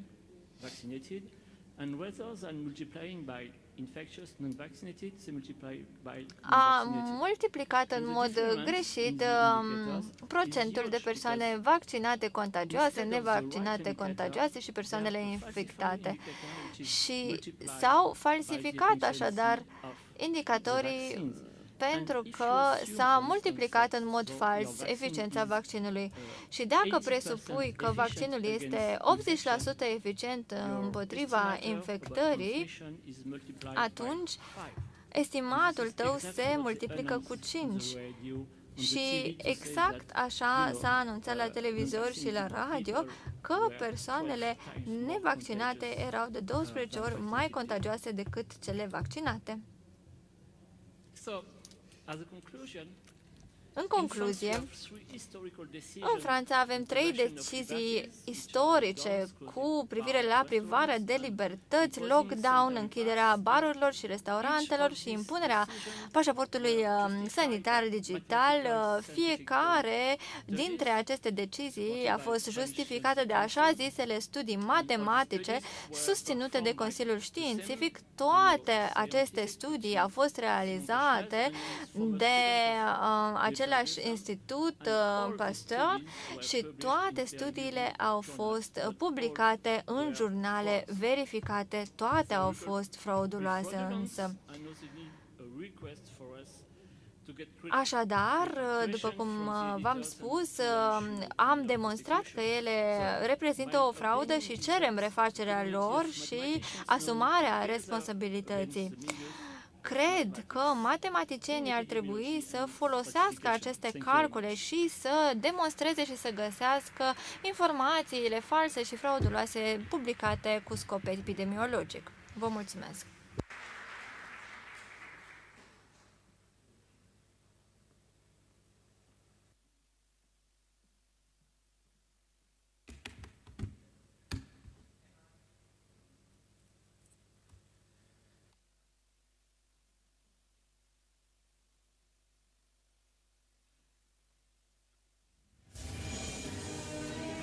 Okay, after Vincent's mathematical magistral debunking of fraudulent studies, I think you can yawn a little bit and stretch a little bit. O să vă vorbesc câteva lucruri despre filozofie, așa că avem o după-amiază cu un francez. Aveți o după-amiază cu un francez. Mulțumesc că sunteți aici. Sunt dr. Louis Fouché. Am câteva diplome universitare în etică, antropologie și sănătate. Sunt specializat pe sisteme tehnologice în practica medicală. Aș vrea să mulțumesc organizatorilor, contribuitorilor și românilor curajoși care au avut curajul practic să organizeze acest summit. Iată o imagine. Este un teatru, o operă a viitorului în care avem inteligența artificială. Și, practic, acest pictură a fost acuzat că a falsificat această pictură. cine are dreptate, cine a câștigat și o să vorbesc despre disrupția tehnologică în ceea ce privește medicina realizată sau cauzată de inteligența artificială. Nu am niciun conflict de interese, nu am niciun fel de afiliere politică și nu vorbesc în numele nimănui, vorbesc practic în nume propriu. Pare rău să spun acest lucru, dar această prezentare nu este făcută de mine. Am folosit toate aplicațiile. Chiar am vorbit foarte mult cu ChatGPT, am petrecut timp încercând foarte multe tipuri de intervenție. Cred că inteligența artificială este angramată în creierul nostru și în ADN-ul nostru. Practic vom veni cu argumente pro și contra inteligenței artificiale, pentru că ei poate să fie un potențial fascinant cu eficiență extraordinară care ne seduce și ne atrage prin puterea și oportunitățile de afaceri pe care ni le oferă gestionarea datelor. Dar cei pesimiști văd AI ca un blestem și iată, vorbim aici de fantezia de a pretinde că ești un demiurg, că ești Dumnezeu în locul Dumnezeului real.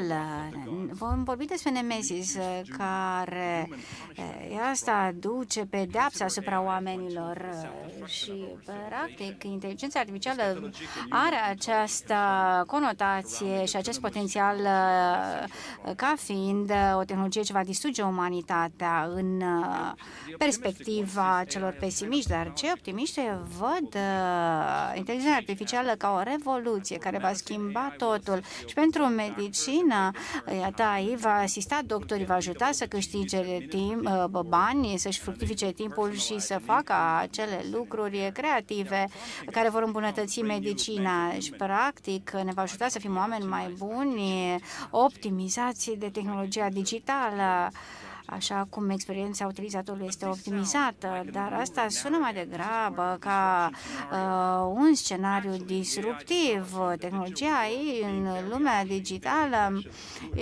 este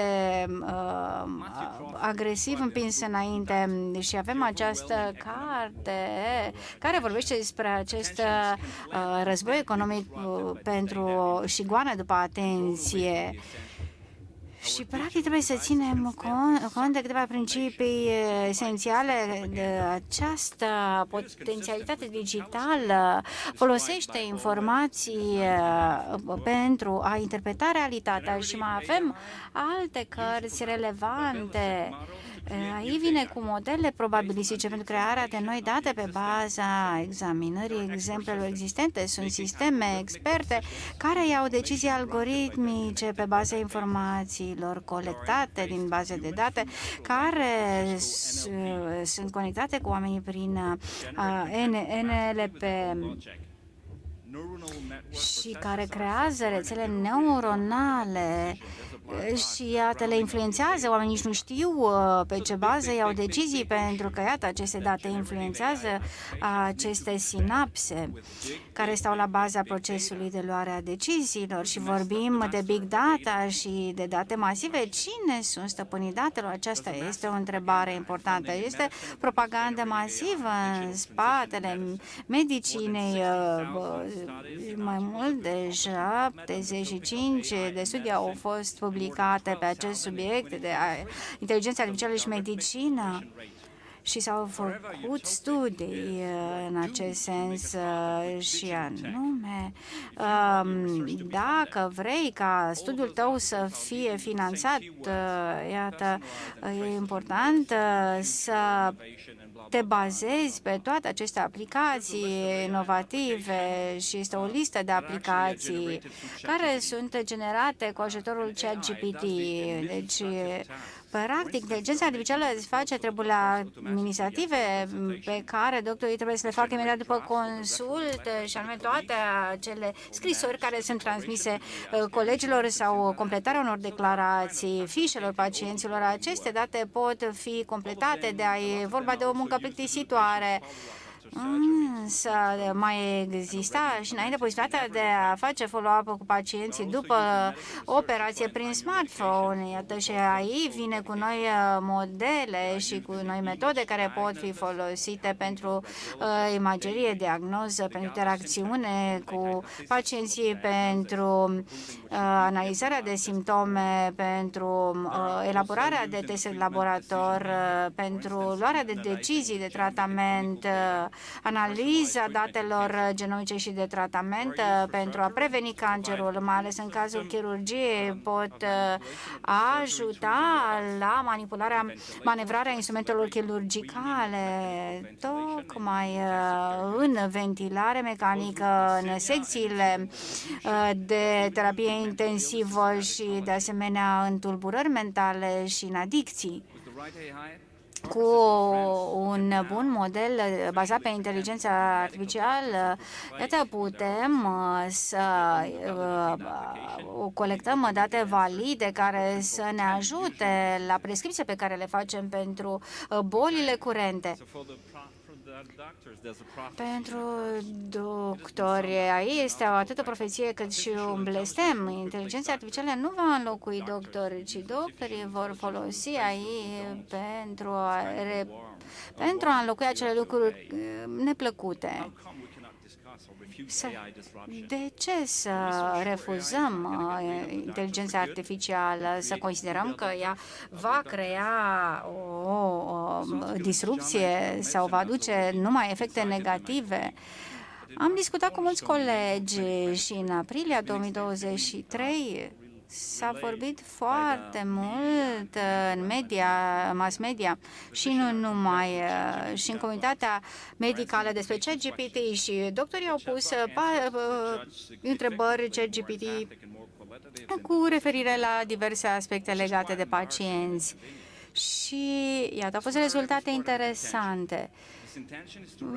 Intenția este să reducem nivelul de speculație și să folosim datele pentru a ajuta doctorii în procesul de decizie. Apropierea și exproprierea, așa cum a fost prezentată de Melaș Casem, un prietenul meu, este o trăsătură particulară a naturii umane. Oamenii apropiază orice, asociază în ce proporție, asta este o altă discuție. Big data și tehnologia avansată expropriază doctorii și reglementatorii și furnizorii servicii medicale și cetățenii de aceste date. Deci, practic, se întâmplă o revoluție a datelor care produce șocuri în lumea medicală. Dacă cineva vrea să penetreze o piață, e important să inducă un șoc înainte pentru a schimba reglementările în acel sistem. Practic, într-o piață, ca să putem, trebuie să reconstruiești instituțiile, reglementările, așadar, aici este și o armă în acest război economic. Scopul tehnologiei digitale poate să fie acela de a controla lumea. S-a discutat deja despre acest fenomen în diverse lucrări și în diverse cărți. Controlarea orașelor sau regiunilor. Odată automatizat, totul devine fluent și ușor de controlat. Atunci era doar la nivel de fantezie, dar, iată, în realitate lucrurile se pot întâmpla, au început să se întâmple. Și vorbim de panopticom. În greacă înseamnă să vezi tot. Acolo unde un gardian central vede tot și dispune de control absolut, având informații de pretutindeni, Și iată, este practic o tendință de a investi în aceste capabilități pe viitor. Foarte multe fonduri sunt alocate instalării acestor dispozitive de supraveghere și foarte multe națiuni totalitare investesc foarte multe fonduri în aceste dispozitive. Au fost susținute conferințe în Statele Unite în cibernetică pe teme similare. Cibernetica, de asemenea, e un cuvânt care provine din limba greacă. Și aici e important să facem referire la principiile ciberneticii care susțin dezvoltarea inteligenței artificiale în zilele noastre, explorează comunicarea, controlul și reglementarea sistemelor, indiferent dacă ele sunt biologice, mecanice sau sociale, și chestionează sistemul nostru în a găsi informații pentru a menține stabilitatea. Iată, aplicate în diferite domenii, meteorologie, biologie, inteligență artificială și medicină. Totul este despre control și suprimarea greșelii. Practic, la bază stă nevoia de eficiență și de optimizare. Însă, această continuare a logicii industriale poate să aducă soluții redutabile care să maximizeze profiturile și să separe, practic, oamenii de lucrurile concrete. Cibernetica, practic, este preocupată de această relație cu realitatea și are la bază acest dispreț față de fragilitatea umană, pentru că caută perfecțiune, este un instrument perfect pentru regimurile totalitare. Și, practic, putem face asociere cu Germania nazistă, care a încercat să impună aceste tipare de control. Și când vorbim de aplicațiile IBM, acestea au fost folosite pentru a facilita genocidul și alte astfel de inițiative îngrozitoare. Practic, inteligența artificială trebuie să se bazeze pe date cât mai corecte. În acest sens, ne invadează viața prin camere video, prin telefoane mobile care ne ascultă constant, GPS-ul care vede tot timpul unde suntem. Oamenii folosesc orice în lumea actuală, lumea digitalizată, pentru a colecta date în timp real și pentru a le putea prelucra.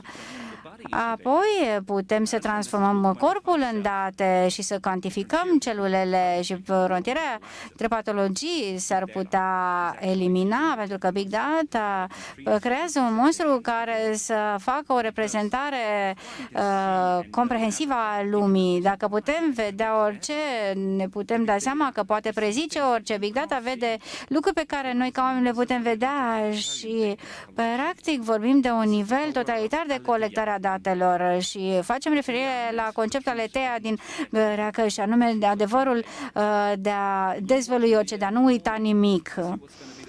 E important, dacă vrei să știi cum e vremea astăzi, ai nevoie de tehnologie. Nu te mai uiți la nori ca să vezi cum e temperatura, ci te uiți la aplicații care îți spune în timp real cum este vremea și cum va fi. Asta înseamnă, se apropie un pic de conceptul Aletea, capacitatea de a prezice orice, capacitatea de a prezice vremea. Așadar, oamenii își pierd această capacitate de a prezice ei înșiși. Asta se întâmplă și la doctori într-un sistem digital, când acesta înregistrează date reale de la pacienți, știința și simptomele pe care le vezi, ce crezi și planifici, practic s-ar putea să nu mai fie deloc viabil, pentru că avem dispozitivele care calculează mai bine și, practic, faptele sunt duplicate la nivel numeric și aceste baze de date vor fi cele care primează. Dacă toate datele sunt adunate și reprezintă lumea mai bine decât creierul uman, ce poate fi făcut? Cine controlează datele? Pentru că cei care controlează date sunt cei care vor face rețete, vor face prescripții în felul în care trebuie să desfășoare lucrurile în lumea reală.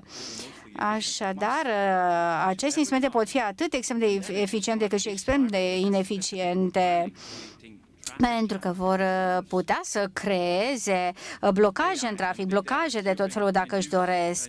Când vorbim de inteligența artificială, vorbim și de epistemologie, și anume știința adevărului. Și, practic, facem referire aici la nevoia de a pune întrebări și de a căuta dovezi. În știință, ceea ce primează este experimentul. Încerci, eșuezi, încerci până reușești, însă acum lucrurile nu mai stau așa, experiența nu mai contează. Practic va deveni fantom în viitor, pentru că acum va prima și primează colectarea de date și date înregistrate.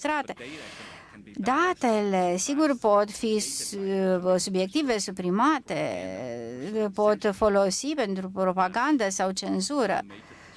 Sau, iată, vorbim de rețete automate, vorbim de propagandă, vorbim de disimularea adevărului, dar despre ce vorbim de fapt?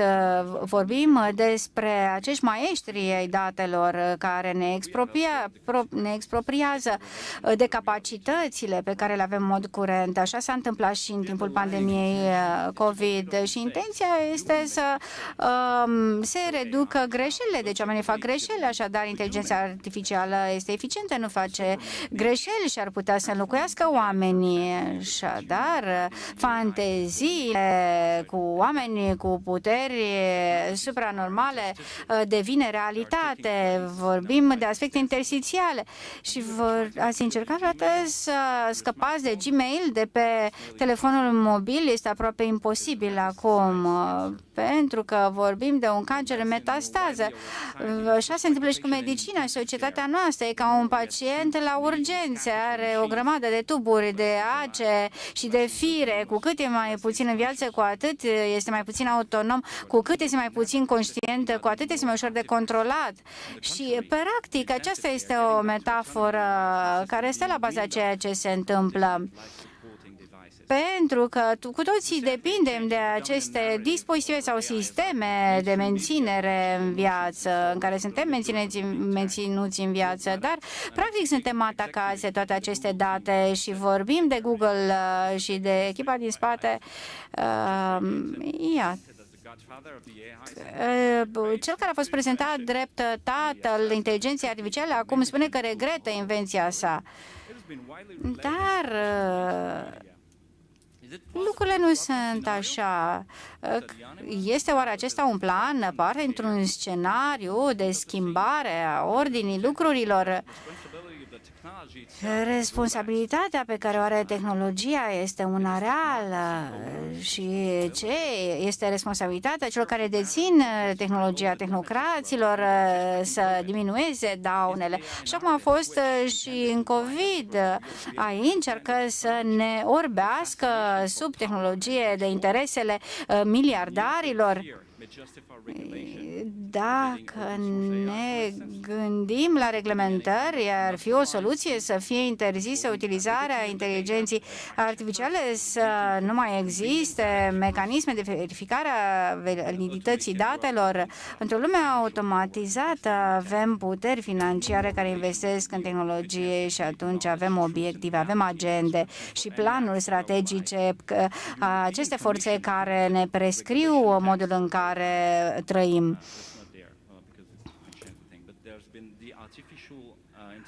Și există un act referitor la inteligența artificială care a fost emis în 2019 de Uniunea Europeană și ar trebui să-l citim. Să citim acest text și să citim printre rânduri, pentru că reglementările pentru inteligența artificială în medicină promit practic mult mai multe reguli, mult mai multe constrângeri. Trăim într-o iluzie, ca și în peștera lui Platon. Algoritmii acum au preluat puterea asupra vieții noastre și asta se întâmplă. Au preluat administrarea vieților noastre de zi cu zi, puteri totalitare.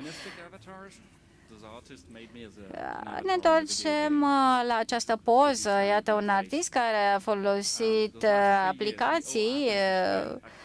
3 ani am studiat aceste aplicații prin care să înțeleg toate aceste principii ale lumii digitale interconectate și să fac o diferență cu lumea reală. o diferență față de viața reală. Big data, toate aceste aplicații pot lua locul lumii reale pentru că ele au fondurile cele mai mari, puterea cea mai mare. Dacă există o soluție în reziliență și rezistență, noi suntem calea, pentru că rezistența față de scenariul COVID a fost una relevantă. Putem să acceptăm aceste soluții sau să avem o atitudine mai critică și avem o întrebare ontologică în spate. E important să nu lăsăm această lume de silicon să preia frâiele vieții noastre, să promovăm libertatea de a cunoaște, să promovăm libertatea de a trăi în autonomie. Oamenii din România au putut să repare aproape orice cu aproape nimic. Haideți să facem și noi același lucru și să revenim la realitatea de zi cu zi și să facem o distinție clară între realitatea virtuală și ceea ce trăim acum în zilele noastre. Mulțumesc!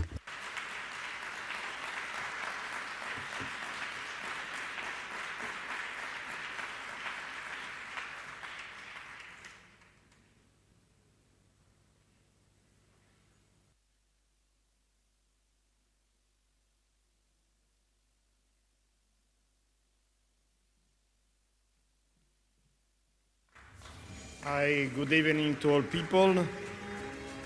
I am very proud to Bună be ziua here tuturor, mă bucur să fiu aici, pentru că suntem în legătură strânsă cu diaspora românească de la Paris, unde lucrăm pentru tehnologie aerospațială, avem bioingineri acolo care vin din România și care contribuie la tehnologia inovatoare a Franței din acest domeniu. Lucrăm de mult timp cu ei, nu doar cu Academia de Științe, ci și cu consiliile internaționale pentru inginerie și tehnologie. Încă o dată mulțumesc organizatorilor și Comitetului Internațional care mi-au oferit un titlu despre care voi vorbi astăzi, controlul populației și eugenie. Cred că există mai multe persoane mai potrivite ca mine care ar fi putut aborda această temă, dar vreau să vă prezent niște lucruri legate de tematica COVID și de vaccin.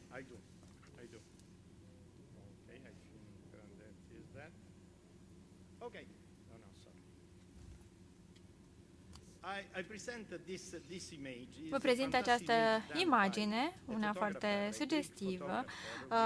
Este o fotografie făcută de un fotograf grec. Aici avem un model, o fată foarte frumoasă din Kazakhstan cu un bebeluș african în brațe. Suntem acolo, în Morondova, în Madagascar, pe lângă copacii de baobab.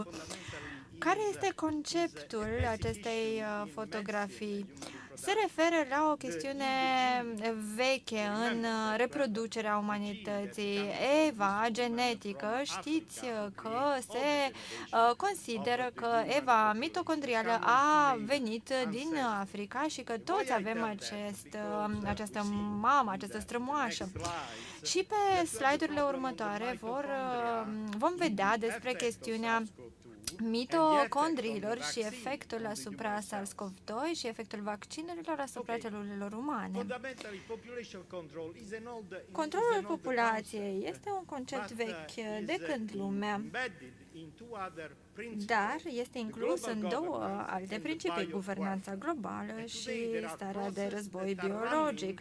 Și astăzi au loc ambele procese la nivel global și trebuie să înțelegem aceste mecanisme. Controlul populației este o strategie internațională majoră care a început după cel de-al doilea război mondial și a fost dezvoltat acest control al populației printr-o mișcare care vrea să controleze nașterile în Europa și în Statele Unite. E o chestiune veche care a început acum mai mult de 20 de ani cu acest proces la nivel global. Strategia eugenică este ceva ce se potrivește foarte bine cu mișcarea de control al nașterilor din Statele Unite, care a avut loc la începutul secolului 20. Eugenia este legată de populație, controlul acesteia și prin această mișcare de control al nașterilor. Ce s-a întâmplat în anii 60? Statele Unite au stabilit un fond al Națiunilor Unite pentru activități legate de populație și legitimiza controlul populației ca o modalitate de a asigura controlul vestic al țărilor vestice asupra resurselor din țările din lumea a treia. Așadar, s-a implementat o strategie globală în acest sens și așa a început și o ideologie care acum a fost readusă la viață prin ceea ce ne se întâmplă nouă astăzi. Haideți să ne uităm la scenariul amplu global. Mai întâi, originea acestui virus ciudat și cum a ajuns el să fie transmis. Deci, singularitatea unei pandemii sintetice. Știți că americanii vorbeau despre acest aspect al singularității care are efecte socioeconomice și de mediu. Așadar, s-a creat o pandemie sintetică care vine de undeva dintr-un laborator, nimeni nu știe exact ce s-a întâmplat și ni s-a spus că a apărut din Wuhan și imediat OMS și-a asumat responsabilitatea de a ne spune că acest virus a venit din China. Și apoi OMS, cu susținerea țărilor vestice, a început să spună niște povești. Toată lumea era acolo. Americanii, francezii, nemții, englezii, canadieni, australieni și așa mai departe. Într-un mod foarte ciudat, în acest laborator a început să se lucreze la un virus care nu a existat niciodată în natură și au început să construiască vaccinuri recombinate. În perioada dintre 2015 până în 2019 au fost create 9 virusuri combinate prin tehnologii medicale avansate. Toate aceste informații sunt publice. Nimeni nu poate minți pentru că creatoarea Xi Jinping a spus că s-au implementat aceste tehnici și că au avut loc această manipulare a produselor care au origini la mai multe specii. Această persoană, Xi Jinping, a fost ca un guru al virusurilor recombinate și a învățat cum se pot pune la oaltă, să zic, oase dintr-o specie cu materiale de la alte specii pentru a crea virusuri recombinate. Și există toate aceste informații publicate. În acest laborator de tip P4 nu este nimic interzis, dar acest laborator nu avea ca misiune să lucreze cu aceste virusuri SARS pentru cercetări de mare risc. Și ce s-a întâmplat într-un anumit moment? Unul dintre aceste virusuri a scăpat. Lumea a început să spună că în China s-a izolat un virus nou, uman, iar vesticii s-au gândit că acesta nu este adevărul.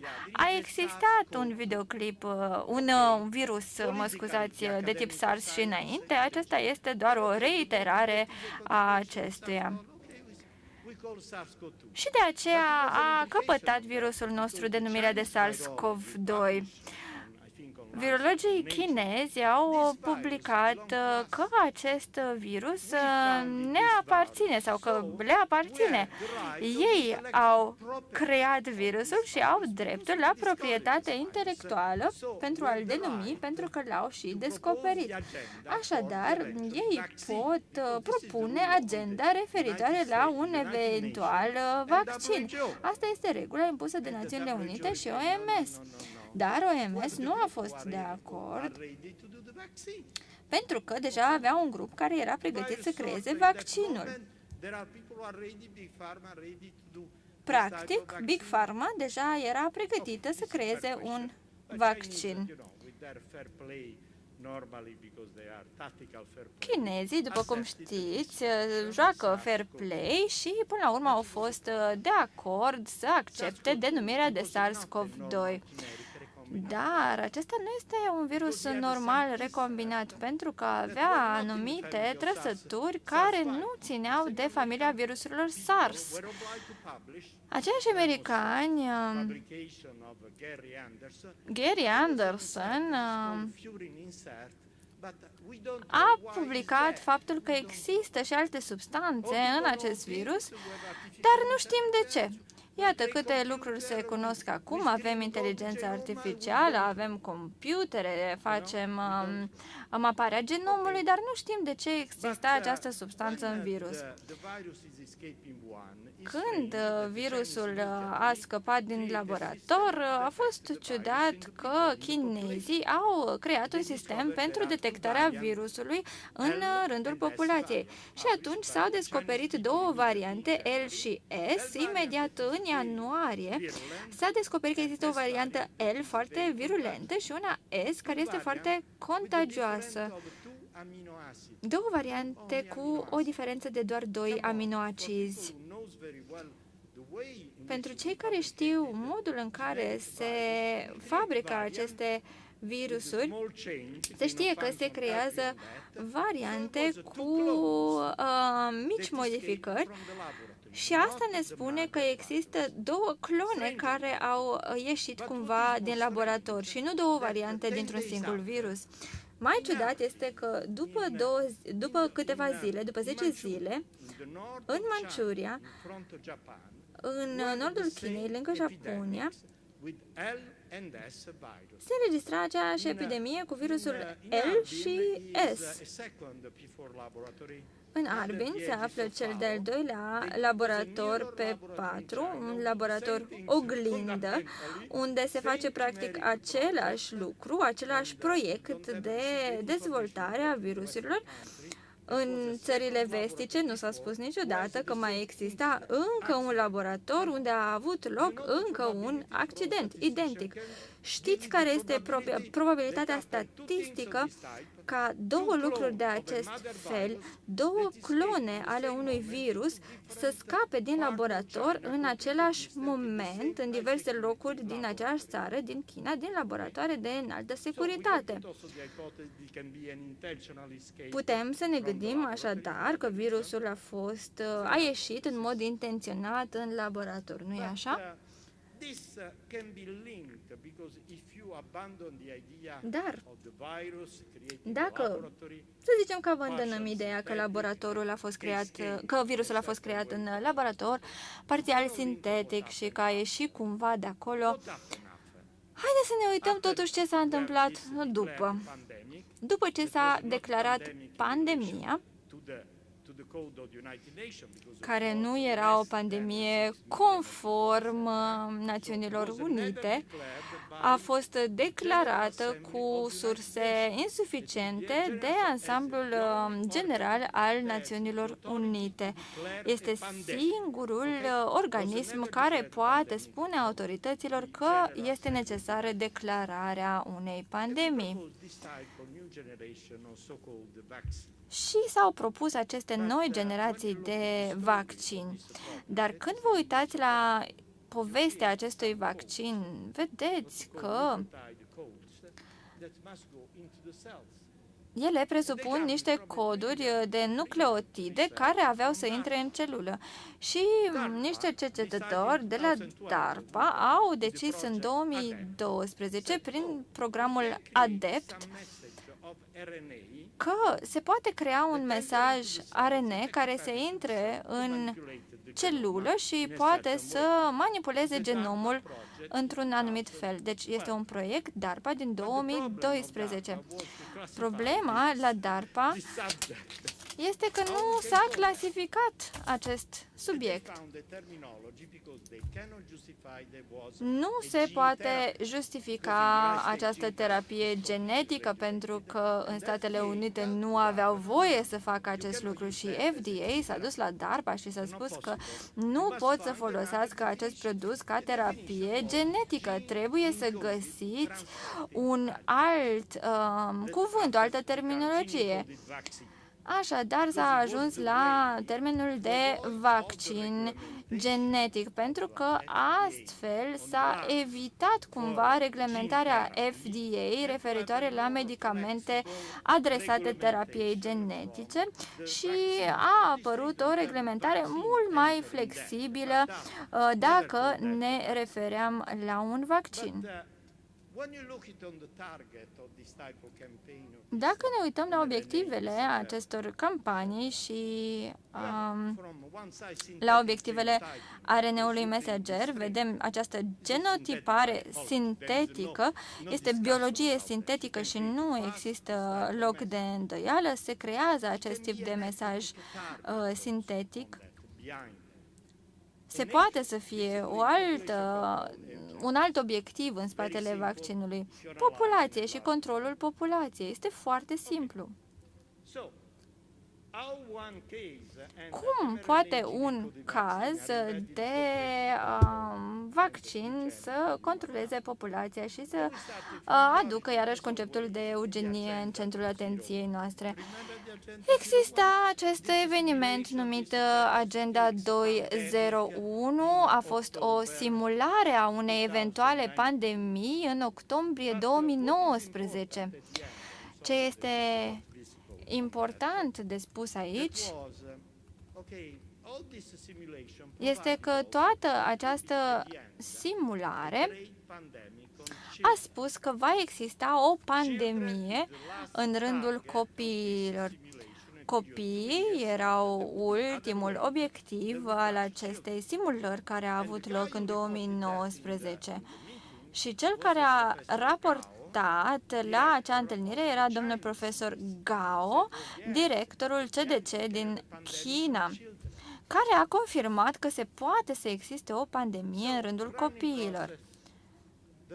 Așadar, multe procese, rezultatul final, evenimentul singular COVID-19, campania de vaccinare OMS bazată pe acești agenți ARN mesageri. OMS a început să impună tot felul de programe, de reglementări internaționale și așa mai departe. Și motivul este, bineînțeles, controlul asupra reproducerii pentru a crea bebeluși perfecți, cumva într-un mod transuman, care să fie modificați genetic și toleranți, imunotoleranți. De ce? Pentru că copilașii, oamenii, nu pot fi imunotoleranți decât dacă se găsește un sistem care să-i facă așa. Dincolo de antropogen, de era omenirii. Acesta este rezultatul final, boli pediatrice și se folosesc copiii ca vectori și incubatori. Acesta este scenariul care a început să fie transmis în China. Chiar recent, 3000 de copii au fost spitalizați zi de zi în China cu noua variantă Omicron, cu niște trăsături împărtășite variantei Delta. Începe acum așadar un val care afectează copiii. Vorbim despre pneumonie acută la copii.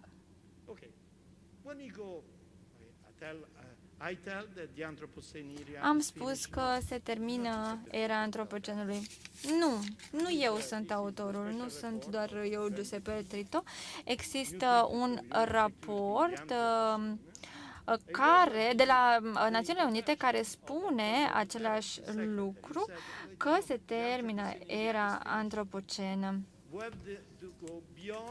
Și acum trecem dincolo de umanitate și trebuie să construim o umanitate nouă pentru care să ne pregătim de pe acum. Acesta este un document oficial. Cum să ai dreptul să spui acest lucru? Antonio Guterres a spus acest lucru, secretarul general al Națiunilor Unite. E o nebunie să spui că umanitatea este pe cale de dispariție. Avem o problemă, nu-i așa, cu conducerea Națiunilor Unite, dar și cu cea a OMS. Legat de aceste lucruri, noi, ca Academie, am decis să prezentăm curții de la Haga actul de protecție împotriva biocrimelor și infracțiunilor.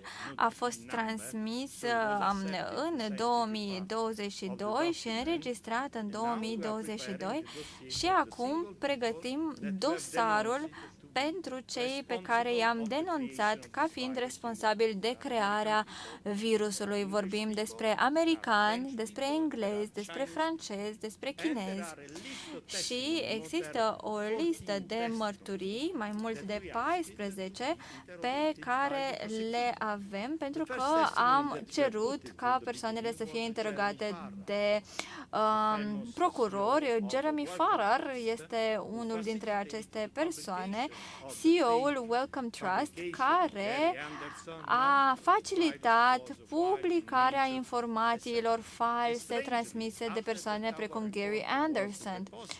Într-un mod straniu, după ce acest raport a ajuns la Curtea Internațională, Jeremy Farrar a fost numit director științific la OMS. Pentru a fi interogat, acum are nevoie, practic, de aprobarea Națiunilor Unite. Așadar, fundamental, acest caz, îmi pare rău, s-a terminat timpul. Iată ce am demonstrat noi în acest document, că virusul a fost produs în laboratoarele P4 de OMS în colaborare cu FAO și s-au făcut cercetări acolo pe microbi și în special virusuri, creând de fapt noi specii recombinate care pot fi folosite ca bioarme în războaie biologice și că trebuie să se urmărească natura acestor infracțiuni biologice și să se definească din punct de vedere juridic. Dacă cercetătorii au creat un monstru în laborator, ei au știut ce creează. Se pune întrebarea, sunt responsabili sau nu?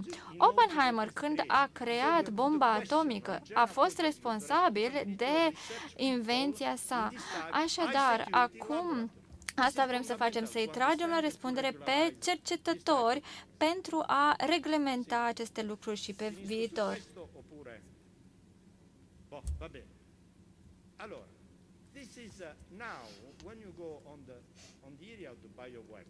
Acum, dacă vorbim despre bioarme, există foarte multe clasificări. Avem arme genetice, etice și cele de tip vaccin și pentru ce?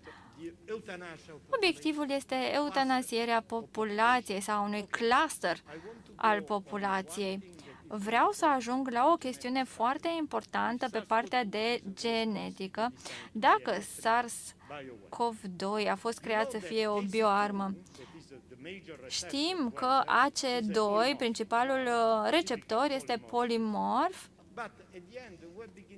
dar am început să studiem modul în care este afectată populația.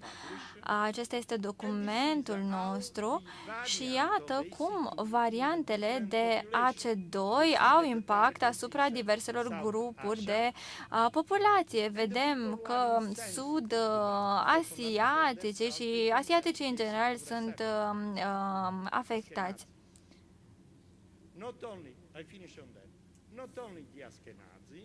Dar nu doar evreii, mă scuzați, askenazii sunt acum la risc. Îi vedem aici pe roșu. Avem evrei, amish și aceștia așkenazi. Bineînțeles că virusul nu intră doar cu această substanță, AC2, ci mai avem încă un lucru ce ține de receptori. Vorbim despre receptorul androgen al virusului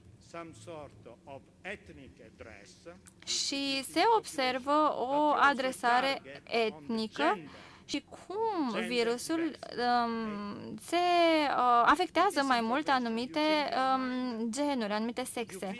Sper că v-ați schimbat părerea dacă credeați că virusul atacă la întâmplare.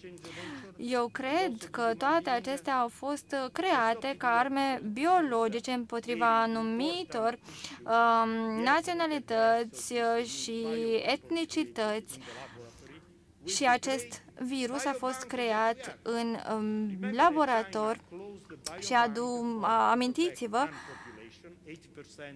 cum în China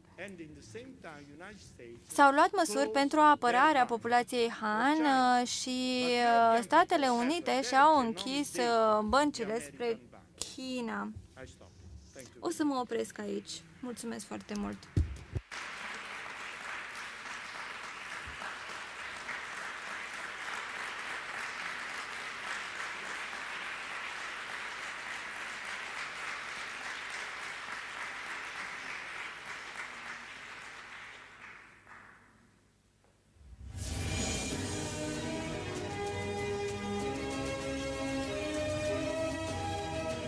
Hi, good afternoon, ladies and gentlemen.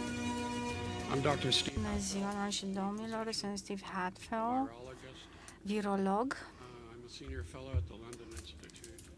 Lucrez în cadrul Institutului din Londra pentru analize de politici și am lucrat și ca și consilier în 2020 pentru a promova tratamentele și pentru a identifica un plan guvernamental de tratament. Am lucrat cu această echipă. A fost într-adevăr dificil, vedem aici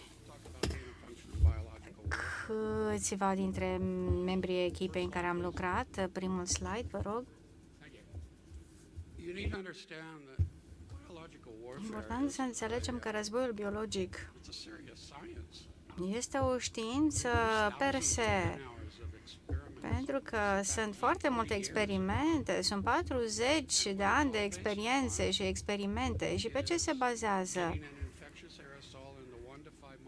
Să se verifice, să se analizeze virusuri prin infectarea unor celule în laborator și, iată, prin crearea unor arme strategice și a unor capabilități în acest sens. Practic, micronii sunt analizați în cadrul bronhilor și 15-20 de microni introduși în căile respiratorii și apoi traseul lor până la stomac. Aceste particule vor ajunge în organism, se vor difuza și, evident, vor crea daune și leziuni. Iată,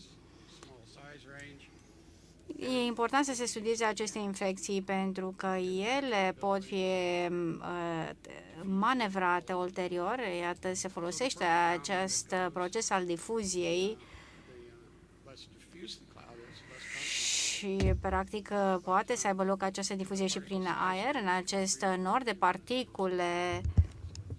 Așadar, în câteva minute poate avea loc o infecție pe o anumită regiune. O să vă spun mai multe detalii. Iată, un test pe animale, pe porcușori de Guinea.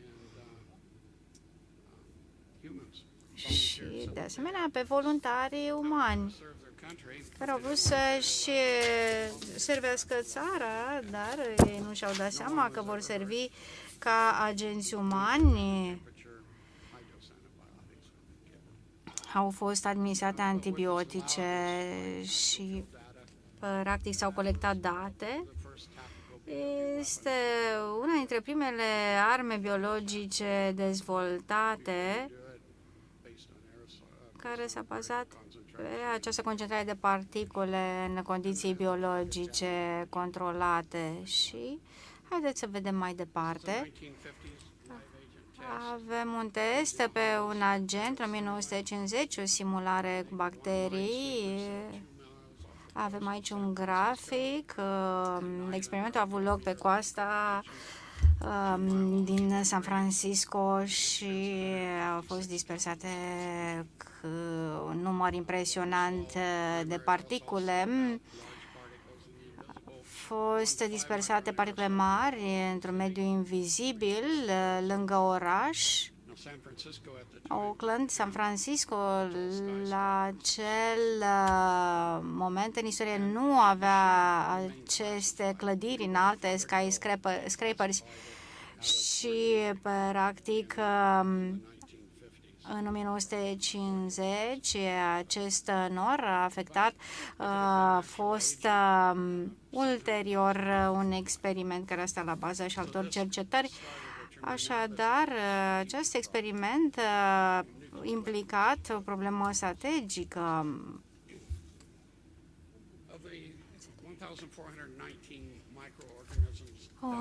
Din 1419 microorganisme cunoscute și care aparțin corpului uman, doar 14 sunt desemnate ca fiind patogeni de nivel 1. Doar 14 pot supraviețui pe termen lung cu material organic în preajmă și au fost făcute studii în medii de diferite condiții. Aceasta este lista patogenilor de nivel 1 și s-au dezvoltat programe, câteva dintre ele au fost preluate și mai există, cred că au fost 69 ca număr. Știu că multe țări derulează aceste programe biologice și doresc să extindă această listă de patogeni de nivel 1. Aceasta este o manipulare genetică. Când vorbim de experimente, ne referim la aceste experimente care cresc numărul de patogeni și pot accentua simptomele și daunele, leziunile la nivel imunitar și, practic, o specificitate, rezistă mediilor în care se dezvoltă și creează un adevărat ecosistem. Poți modifica o specie. Sunt anumite tehnici biologice. Reducerea răspunsului imunitar sau răspunsul imunitar mediat de celule, rezistența la droguri, la vaccinuri, la anticorpi, deci practic distrug aceste fabrici de anticorpi și mențin organismul de viu pe o perioadă suficientă de timp, astfel încât experimentul să poată să aibă rezultatele scontate. Și vorbim și de situații de apoptoză. Aceste particule sunt controlate cu ajutorul anticorpilor. Sunt câteva procese specifice, dar răspunsul imunitar este foarte important. Rezistența la medicamente, la vaccinuri, accentuarea simptomelor, orice experiment genetic este relevantă și credem că rezultatele acestor experimente au fost folosite și în perioada pandemiei. Iată, în pandemia recentă am văzut ratele de mortalitate și cred că putem deduce de aici că anumite tehnici biologice au fost folosite. Mama natură, iată, ea însăși vine cu foarte multe experimente. S-au făcut foarte multe experimente în istorie. Dacă ai o doză suficientă de virus, nu contează dacă ești vaccinat sau nu. Știm ce s-a întâmplat cu celelalte epidemii. De la anumite virusuri poți să mori, cum ar fi de la variolă, indiferent dacă ai fost vaccinat. Dacă virusul e în cantitate mare, iată, rata de decesie ridicată. Răspunsul imunitar e cel care contează. Așadar, răspândirea unui virus este o altă discuție, pentru că, iată, un virus poate fi inoculat într-un mediu și odată inoculat, el va fi transmis și poate să afecteze biodiversitatea. Animalele nu dispar pur și simplu, dar apar modificări. Virusurile operează cel mai bine în cadrul mamiferelor și, evident, aici vorbim de riscuri de infectare și în cazul comunităților umane, iată, transmiterea poate să aibă loc de la om la om, nu doar de la animal la om. Posibilitatea unei pandemii, practic, depinde de felul în care este gestionată pandemia. Așadar, am câștigat funcționalități, am și pierdut funcționalități odată cu aceste experimente. Louis Pasteur a făcut multe experimente în identificarea primelor vaccinuri împotriva holerei, antraxului, rabiei și așa mai departe. Aceste descoperiri mai sunt folosite și astăzi. De asemenea, au fost făcute descoperiri extraordinare științifice în secolul XVIII și XIX. S-au pierdut funcționalități, cum am spus, dar s-au câștigat. De asemenea, tehnologia a apărut, avansul tehnologic a intervenit în toate aceste procese. Între 2000 și mijlocul anilor 2022 au apărut lucrări publicate, peste 7000, de asemenea, care pot fi folosite și în cercetările pentru reducerea cancerului, de asemenea cercetări în ceea ce privește infecțiile și transmiterea acestora. Un coleg de-al meu a făcut un studiu asupra unui patogen într-un model de animal a unei infecții umane și s-a studiat o nouă terapie cu medicamente.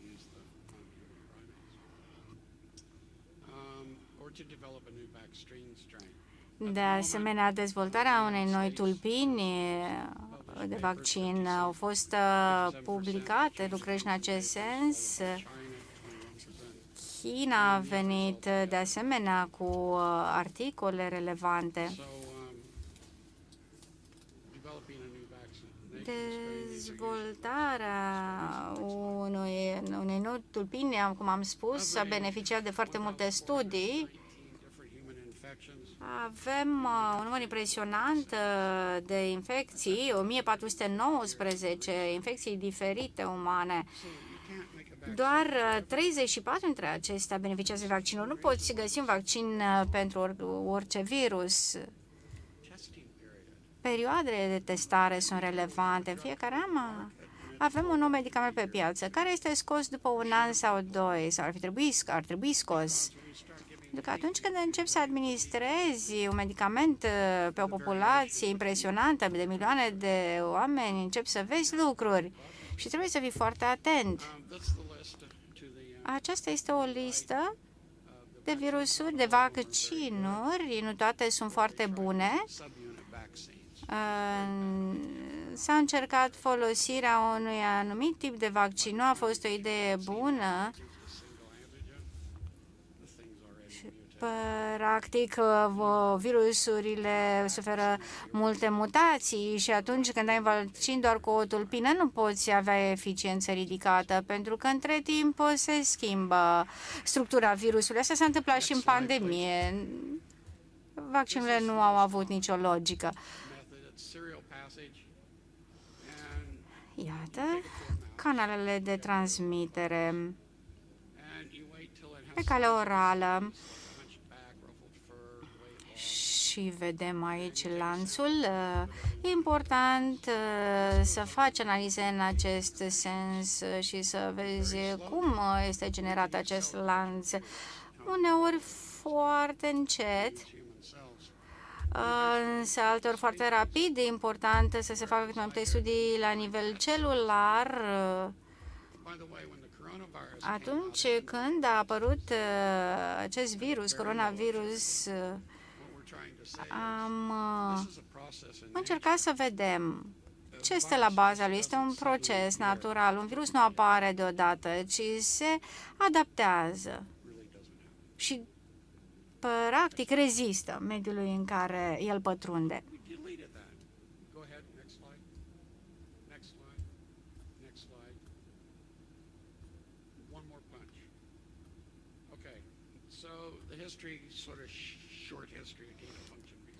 Avem un istoric în ceea ce privește studiile funcționale și studierea canalului de transmitere a acestor agenți patogeni. Și, de asemenea, o istorie în ceea ce privește câștigarea unor funcții. Vorbim de un proces specific, Mirror Ratchet, în care se studiază mutațiile și care sunt avantaje și dezavantajele acestora. De asemenea, transmiterea acestor virusuri și unde anume. Iată, s-au studiat coloana vertebrală la iepuri și la câini. Până în 1980, în fosta URSS, au fost făcute studii asupra acestor virusuri care sunt rezistente la antibiotice multiple și aceste studii au servit pentru a trata aceste virusuri într-un mod strategic ca arme și folosirea lor ca arme biologice. În 1998, mai mulți oameni de știință din Anglia au creat un vaccin care rezistă la vaccinuri, un virus letal, de asemenea un fel de variolă foarte agresivă. În 2001, cercetătorii din Australia au cercetat o nouă genă, au studiat șoarecii și rezistența lor la anumite virusuri. S-a descoperit că ei nu mor la anumite virusuri, dar în alte cazuri virusul nu a omorât doar o colonie întreagă, ci a rezistat la toate tipurile de intervenții. Și iată, material șocant. În 2014 au încetat aceste cercetări și am început să ne întrebăm, avem nevoie de aceste studii, aceste cercetări, pentru că nu e mai bine să investim în identificarea unor modalități de a reduce recurența cancerelor. Okay, next slide. Următorul slide. Voi încerca să mă încadrez în timp. Nu poți ascunde acest adevăr că poți avea avantaje dintr-un virus, pentru că știința și tehnologia recomandă studiul virusurilor ca nefiind adecvate. S-au publicat 5 rapoarte pe biosecuritate și pe aspectul etic și corectitudinea acestor studii. Practic, îngrijorarea este că aceste microorganisme sunt folosite sintetic, se creează micoplasma și sunt introduse în diverse organisme pentru crearea anumitor efecte. Iată, aici avem un alt experiment. Este practic un centru cu utilizare dublă.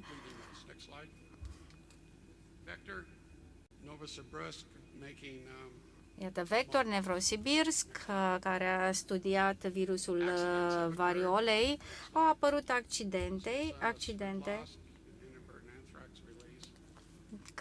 și anume virusul antrax, care a fost dispersat. Marea amenințare atunci când sunt evaluate și studiate aceste funcționalități sunt crearea de condiții periculoase. În 76 au fost 4069 laboratoare care studiau infecțiile. Din 2010 avem doar 11 laboratoare. Următorul slide.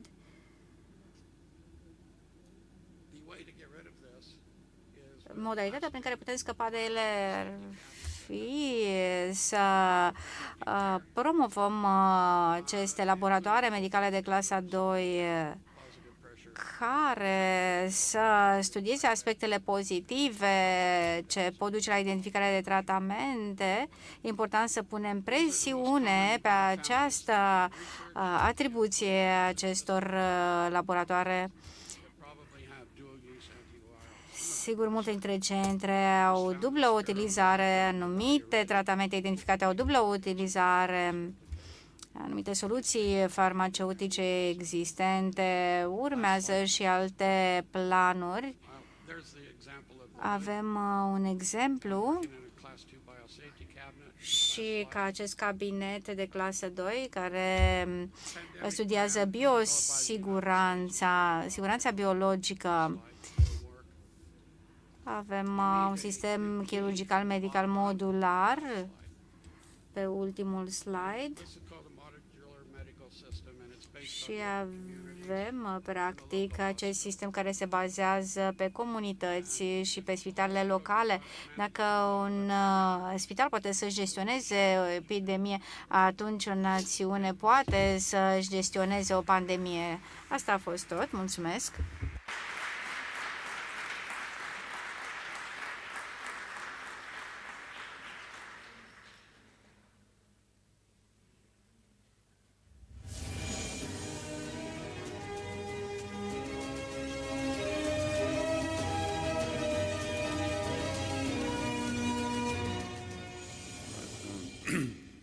Thanks to the Romanian parliamentarians. Mulțumesc parlamentarilor români care ne-au invitat astăzi aici. Am auzit zilele acestea despre pandemie și despre OMS și despre modificările reglementărilor internaționale și impactul asupra suveranității statelor. Acest lucru este foarte real. Acum aș vrea să ne uităm la aspectele ce țin de sănătate publică.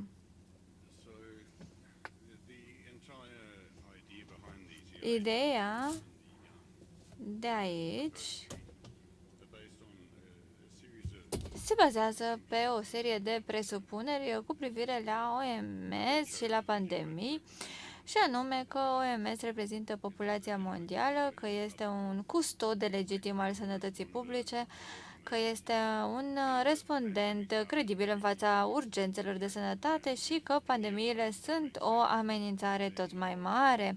Și dacă aceste lucruri nu ar avea sens, atunci tratatele actuale nu ar avea sens nici ele. O să vă trec rapid prin dovezile în acest sens. OMS a început ca organizație care trebuia să deservească țările atunci când ele cereau acest lucru și ocupându-se de bolile sau afecțiunile prevalente în statele, în general, în dezvoltare și cum s-a finanțat acest OMS. Țările ofereau parte din PIB către această organizație care finanța sistemul de asistență și se baza OMS pe atunci pe faptul că sănătatea este o stare de bine la nivel psihic, fizic și social. Acesta este bugetul actual al OMS. Ideea inițială de contribuție este partea de sus de pe ecran și cu verde în această diagramă rotundă vedem contribuții voluntare specifice, adică cam 75% din buget. Asta înseamnă că partea care oferă banii pentru un anumit proiect. Deci, practic, OMS a devenit dintr-o agenție internațională un instrument al finanțatorilor pentru a-și îndeplini obiectivele. Iată de unde vin finanțele. Statele Unite oferă cei mai mulți bani, apoi Fundația Gates este cel de-al doilea mare donator, Gavi, Alianța Gavi, de asemenea, pe locul 4, reprezintă corporațiile ce produc vaccinuri. Iată, Comisia Europeană este cel de-al 5-lea contributor și observăm că există această finanțare privată și două țări importante care investesc și care trimit mulți bani și pentru partea de vaccin. Statele Unite și Germania. Haideți să vedem ce s-a întâmplat în timpul pandemiei. Chiar în 2019, înainte de pandemie, OMS a emis o recomandare referitoare la o pandemie de gripă și au declarat anumite lucruri atunci. Vedem aici informații referitoare la declararea unei pandemii și a unei epidemii. În cazul unei pandemii se recomandă urmărirea contactelor, carantinare, screening la intrare și ieșire din țară și închiderea granițelor. Și ei și-au imaginat pe atunci că în cazul unei pandemii va fi nevoie să se închidă anumite unități pentru 7-10 zile și persoana va sta acasă. Deci asta spunea OMS oficial în 2019. Apoi a venit 2020, această informație vine din The Lancet din martie. Ni s-a spus că COVID este o pandemie care afectează în mod exclusiv aproape bătrânii. Acestea sunt date din China publicate la începutul anului 2020 și se spunea pe atunci că COVID nu va afecta copiii și nici persoanele sănătoase. Iată piramida populației, avem China în stânga, Europa la mijloc, spre dreapta avem Africa. Și vedem că există un număr substanțial în China și Europa, mai puțin de 1 din persoane în Africa se aflau practic în grupa de risc. Și știam de la începutul lui 2020 că țările africane nu vor avea o mare problemă cu COVID-19 pentru că nu au atât de mulți bătrâni, spre deosebire de țările europene și cele vestice. Așadar, populația africană îmbătrânită nu era la risc pentru că era o populație foarte mică. Și apoi a început OMS să ne spună că în Africa va avea loc o catastrofă și li s-au alăturat și medici finanțați din acele fonduri private de la OMS. Ce se publica practic era faptul că în Africa subsahariană va avea loc un dezastru din cauza lipsurilor financiare. Dar, de fapt, Regatul Unit, Germania și alte țări au suferit foarte, foarte mult, mult mai mult.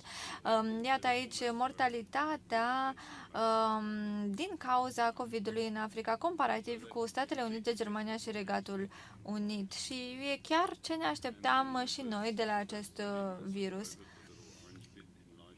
Iată, am studiat COVID-ul în Africa subsahariană între 2020 și 2021, comparativ cu infectările de tuberculoză, malarie și HIV.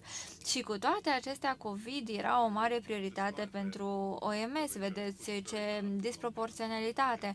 Cu toate că OMS a vrut să închidă școli, locuri de muncă și clinici în Africa, și se făcea foarte mult lobby în acest sens, situația nu era atât de dificilă. Și iată ce s-a întâmplat în Asia de Sud. Foarte mulți copii au murit acolo. În jur de 420 de milioane de copii nu s-au mai dus la școală. Au murit în jur de 228 de mii și datele de la UNICEF ne spun că mai mult de 100 de milioane de copii trăiau în sărăcie, că vor avea loc mai mult de 10 milioane de căsătorii între copii doar în acest deceniu și multe alte situații care au loc și se întâmplă în afara pandemiei de COVID. Dar cu toate acestea, ele nu mai erau o prioritate. A apărut vaccinul în 2021 și s-a decis prin programul COVAX vaccinarea întregii lumi. S-a făcut un studiu în 2021 în mai multe zone din Africa. OMS a făcut acest studiu care a descoperit că în jur de 65% de persoane din Africa deja aveau anticorpi împotriva COVID și asta s-a întâmplat înainte de Omicron. Populația era cumva imunizată. Populația, încă o dată, era imunizată, erau puțini bătrâni și așa, dar cu toate acestea s-a introdus un program de vaccinare în masă care a costat în jur de 10 miliarde de dolari. În comparație, bugetul OMS pe an este în jur de 3,5 miliarde și iată, banii cheltuiți anual pentru prevenirea malariei însumează tot 3 miliarde de dolari. Și ce ni se spunea acum este că cu astfel de pandemie nimeni nu este în siguranță dacă nu se vaccinează toată lumea. Acesta era mesajul. Dacă te vaccinezi tu și se vaccinează și ceilalți, atunci toți vor fi sănătoși și știm acum că virusul nu oprește, că vaccinul nu oprește transmiterea virusului. Sloganul este așadar fals și ar trebui să ne punem întrebarea dacă acest program este unul benefic sau nu. Dar cu toate acestea, OMS și-a pierdut foarte mult din credibilitate. În Africa, evident că nu avea nimeni nimic de câștigat în urma vaccinării, dar în lumea vestică era o grămadă care abia așteptau să se îmbogățească. Haideți să revenim un pic la documentul respectiv al OMS din 2019. S-a declarat, practic, s-au declarat toate situațiile de urgență care au avut loc la nivel mondial, declarate pandemii. A fost așadar gripa spaniolă, apoi gripa asiatică, undeva la finalul anilor 50, apoi gripa Hong Kong și alte situații în jurul anului 2009-2010. Am auzit tot mai mult despre pandemii și ce s-a întâmplat, de exemplu, cu SARS în 2003, când au murit 840 de oameni pe întregul glob, dar, prin comparație, mor în jur de 3500 de persoane doar în Uniunea Europeană de cancer în fiecare zi. Așadar, pandemia, nu știu dacă este pandemie. În ciuda acestor fapte, OMS se centrează în continuare cu activitatea sa pe pandemii. Așadar, s-a făcut referire și înainte la aceste modificări ale Regulamentului Internațional pentru Sănătate, care, după cum s-a spus, ia din suveranitatea statelor pentru că reprezintă un fel de rețea de monitorizare și de cenzură.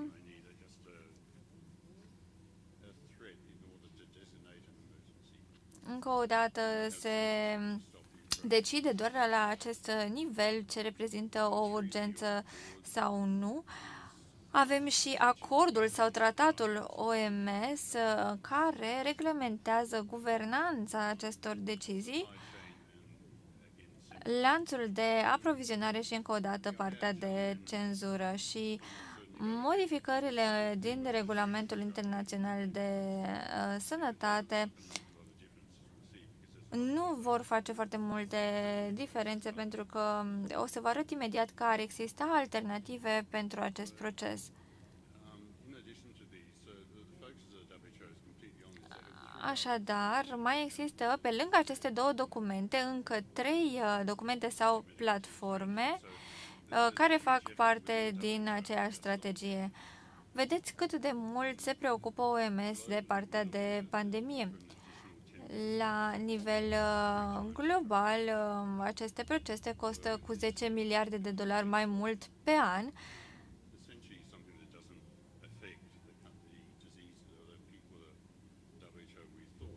Și încă o dată, acest lucru în contextul în care oamenii nu sunt afectați așa cum își imaginează OMS.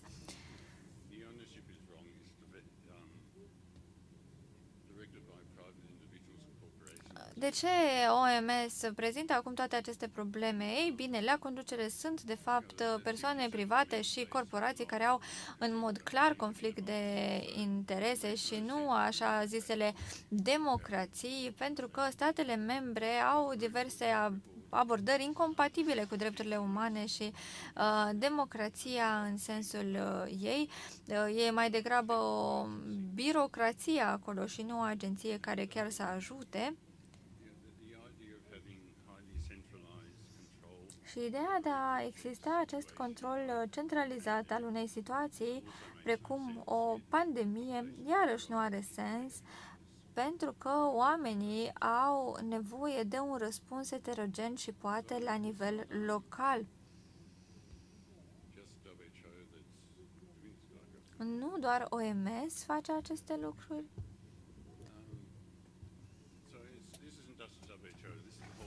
Vorbim despre o mișcare întreagă în care mai avem, o să termin rapid, în care mai avem multe alte instituții.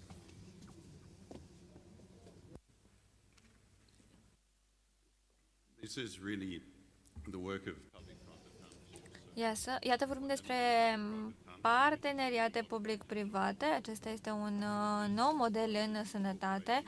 Avem corporațiile private care fac parteneriate cu guvernul, se finanțează, corporațiile fac modelări și oferă sponsorizare și apoi apare o politică publică care va face bani înapoi pentru aceste corporații. În cazul pandemiilor și situațiilor de urgență medicale, putem să ne ocupăm de partea aceasta de monitorizare. Trebuie să vedem de ce se declară riscurile, apoi starea de urgență, restricționări și trebuie să vedem dacă persoanele trebuie tratate. Așa s-a întâmplat și în cazul COVID. S-au investit bani publici în general doar pentru profitul investitorilor și corporațiilor. Este ca un sistem birocratic, pentru că despre asta este vorba în sistemele de sănătate publică, la urma urmei. Sănătatea publică are o reputație nu tocmai benefică din istorie, din era colonială, din tehnocrația din America de Nord, din fascismul european. Vedem ce s-a întâmplat iar și iar, că, iată, teoriile conspiraționale pot duce sau pot deveni mecanisme de manipulare neurologică și psihologică. Putem să luăm măsuri și de aceea avem nevoie de legiuitori, trebuie să insistăm pe partea de etică, de drepturi umane și de sănătate publică și toate acestea nu se negociază. Trebuie să insistăm pe suveranitatea individuală și trebuie de asemenea să insistăm că bugetele internaționale trebuie să se ocupe de probleme de sănătate și nu să facă profit corporațiilor.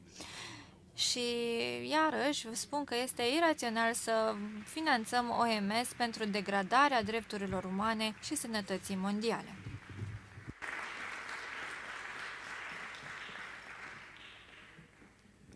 Hi.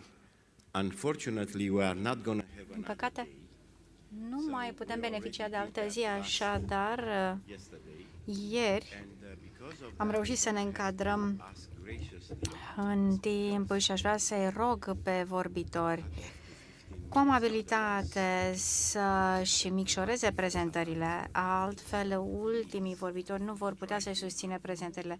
Vă rog să vă comprimați un pic prezentările și să vă încadrați în 15 minute. Îmi pare rău, dar așa va trebui să procedăm.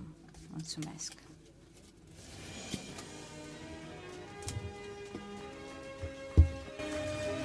I'm not Meryl. Nu sunt Meryl. You will have to cut me off after 15 minutes. Va trebui să mă întrerupeți după 15 minute pentru că am obiceiul prost să vorbesc prea mult. Când cineva dorește să-mi ia un interviu, mi ia jumătate de oră să răspund la prima întrebare. Va fi foarte dificil să mă opresc după 15 minute. Poate că unii mă cunoașteți, între dumneavoastră, am scris această carte, Psihologia totalitarismului, acum 2 ani. Și am discutat despre colapsul regimurilor totalitare, precum nazismul și fascismul, dar s-ar putea să fim acum într-un nou tip de totalitarism, și anume un totalitarism tehnocrat. Și pentru alte persoane care au citit cartea, ceea ce am scris a părut șocant, deși mulți vă confruntați cu această realitate, sunteți de această părere. Și este un pic straniu ce s-a întâmplat. Cartea a fost respinsă și interzisă în anumite universități, dar ca să continui despre analiza mea asupra totalitarismului, și ceea ce am concluzionat în carte a fost că totalitarismul practic se bazează pe mentalitatea pe care un om o are asupra umanității și practic e important să analizăm istoria societății de acum 200 de ani și să analizăm procesele ce s-a întâmplat la nivel de populație și noile elite care au apărut începând de la Revoluția franceză și ulterior a făcut uz excesiv de propagandă pentru a controla societatea, și în următorii 200 de ani propaganda a devenit un instrument din ce în ce mai important și utilizat de către elite pentru a conduce societatea, pentru a menține controlul asupra populației. Și putem explica și fenomenele actuale în această prismă. Într-un mod psihologic, sunt consecințe clare Și raționaliștii cred că propaganda va fi folosită din ce în ce mai mult și pe viitor. Foarte important a fost și evoluția stranie la nivelul psihologiei sociale. În ultimele sute de ani, oamenii au început să se simtă singuri deconectați de semeni și de asemenea de mediile sociale.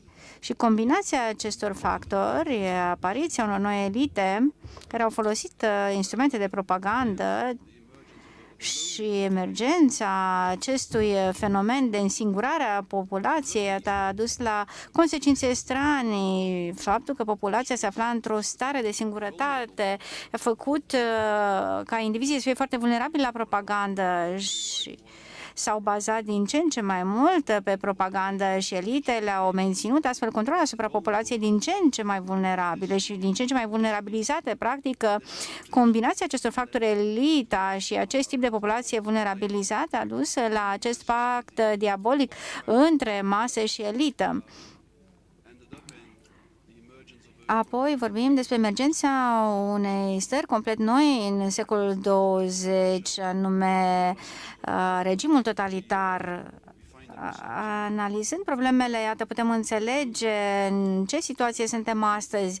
În momentul de față scriu o altă carte care nu se concentrează atât pe problemă, ci se concentrează pe soluție, dacă putem face ceva în acest sens, în ceea ce privește acest totalitarism. Cred că putem și cu cât mă gândesc mai mult la asta, cu atât mai convins sunt că putem și trebuie să găsim soluții. Ca să rezum, într-un mod foarte concis, totalitarismul în primul rând este o problemă psihologică și soluția trebuie să fie găsită la un nivel psihologic pentru acest totalitarism, redescoperirea și reaprecierea culturii noastre, care s-a săturat de propagandă. Pentru că foarte multe minciuni au fost folosite în ultimele 2 secole, de la Revoluția franceză până în prezent. Soluția pentru această boală a societății este una foarte logică, și anume redescoperirea și reaprecierea a ceea ce eu numesc adevărul, pentru că cartea se concentrează pe psihologia discursului, pe psihologia adevărului, discursului sincer, discursului care rezonează, acel discurs care conectează oamenii de la suflet la suflet, de la inimă la inimă. Și descriu acest fenomen într-un mod foarte tehnic și concret în noua mea carte. Și astfel decurg 2 idei.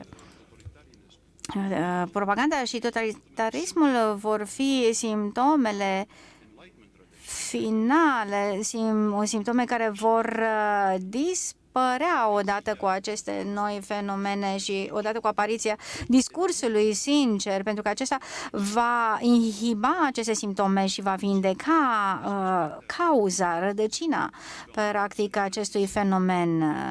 În secolul XIX s-a descoperit că dacă se formează o masă în societate și sunt oameni care continuă să vorbească într-un mod sincer, atunci s-ar putea să nu reușească să câștige masele, dar ne putem asigura că masele nu vor ajunge în acest stadiu ultim, în acest stadiu final de boală socială, și anume vulnerabilitatea la propagandă.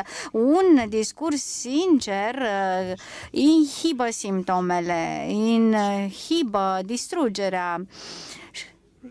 Și când ne referim la discurs, în perspectiva adevărului, ne referim la discurs sincer, care să conecteze și care să adreseze cauzei problemei. Vorbim de sinceritate și adevăr care conectează cu adevărat oamenii. Formarea acestui discurs practic va ajuta ca oamenii să nu mai fie sensibili la a se forma în mase, pentru că atunci când se formează în mase ei nu se mai simt singuri, dar este o iluzie. Uneori grupurile sunt formate nu pentru că indivizii se conectează în mod autentic, ci pentru că se conectează printr-o idee colectivă, și cu cât mai multe mase existe, cu atât mai deteriorată este această autenticitate a conectării, a conexiunii. E important ca oamenii să simtă mai multă solidaritate și, din păcate, în acest tip de comunități formate prin propagandă, oamenii se simt mai solidari ideilor față de a se simți mai solidar oamenilor. Și atunci este important ca părinții, copiii să schimbe această atitudine, pentru că altfel vor deveni din ce în ce mai vulnerabili și mai puțin puternici, arătând solidaritate față de aceste idei care unesc grupurile și este important să dezvolte o comunitate autentică. Cu cât mai bine înțelegem mecanismele psihologice implicate, cu atât mai bine vedem că acest discurs, sincer, este o soluție reală și că suntem toți responsabili pentru a contribui la găsirea soluției împotriva problemei reprezentate de totalitarism. Societatea ca sistem social este un sistem dinamic complex, literalmente. Și aceste sisteme, prin natura lor, întotdeauna au această caracteristică fascinantă de sensibilitate la condiții inițiale. Ce înseamnă acest lucru? Că o schimbare mică și un detaliu minor al sistemului are impact asupra întregului sistem. De exemplu, o mică schimbare într-un tipar schimbă întreg sistemul de convingeri. Un cuvânt sincer spus poate să aibă impact la nivelul întregii societăți. Toți avem responsabilitatea de a vorbi sincer, de a vorbi deschis. Și astfel există programe în acest sens, întârziare care promovează adevărul și toate acestea vedem că au impact asupra întregului sistem. Cu toții putem contribui la această soluție. Nu trebuie să ne simțim deznădăjduiți, pentru că toți avem această datorie să facem ce putem mai bine, indiferent unde suntem. E important să spunem adevărul, să spunem ceea ce simțim. Și de ce nu putem să învățăm arta acestui discurs, arta de a spune adevărul? Pentru că atunci când nu cunoaștem aceste mecanisme de a avea un discurs sincer, ne face vulnerabili. Practic, există o artă a conversației și e important să ne antrenăm în această artă, să facem acest antrenament, pentru că este important împotriva totalitarismului. Și unul dintre cele mai bune exemple, un exemplu care mă inspiră foarte mult, este Mahatma Gandhi. Acum câțiva ani am început să arăt interes față de această rezistență non-violentă, pentru că a apărut în interiorul unui sistem totalitarist și poate avea succes într-o manieră non-violentă pentru a lupta împotriva bazei totalitarismului. Și primul lucru pe care l-am învățat a fost că Mahatma Gandhi a considerat că discursul autentic este practic esența rezistenței și soluției. Și în cartea sa el spune: nu am avut niciun talent major. Nu eram puternic fizic, nu eram inteligent la școală, nu eram nici măcar un scriitor bun, nici măcar nu eram un vorbitor, un orator bun, dar aveam această pasiune pentru a spune adevărul, pentru un discurs real, autentic, și am încercat să devin din ce în ce mai sincer în fiecare seară, în fiecare zi. Și am încercat să vorbesc cât mai autentic. Acest om, fără un talent major, a devenit unul dintre cele mai puternice personalități din India și, de ce nu, la nivel global, pentru că a reușit să îi expulzeze pe britanici din India. Și, practic, iată, cu cât ești mai determinat și mai dedicat spunerii adevărului și autenticității, cu atât poți distruge acest sistem al propagandei, al totalitarismului, și putem face acest lucru. Așadar, sunt exemple în istorie de minorități care au schimbat lumea printr-un singur exemplu. Și iată, Nietzsche, un filozof german, a spus că 100 de oameni au fost suficient să schimbe societatea medievală și să o transforme într-o societate a renașterii. Iată, suntem într-o revoluție metafizică. Dacă folosim conceptul lui Michel Houellebecq, care ne va duce pe o astfel de cale a luptei împotriva acestei propagandei, pentru că ea se bazează pe un principiu, în schimb ce sinceritatea se bazează pe conexiune și cu toții putem contribui la acest tip de discuție, educarea în acest sens. Mulțumesc foarte mult!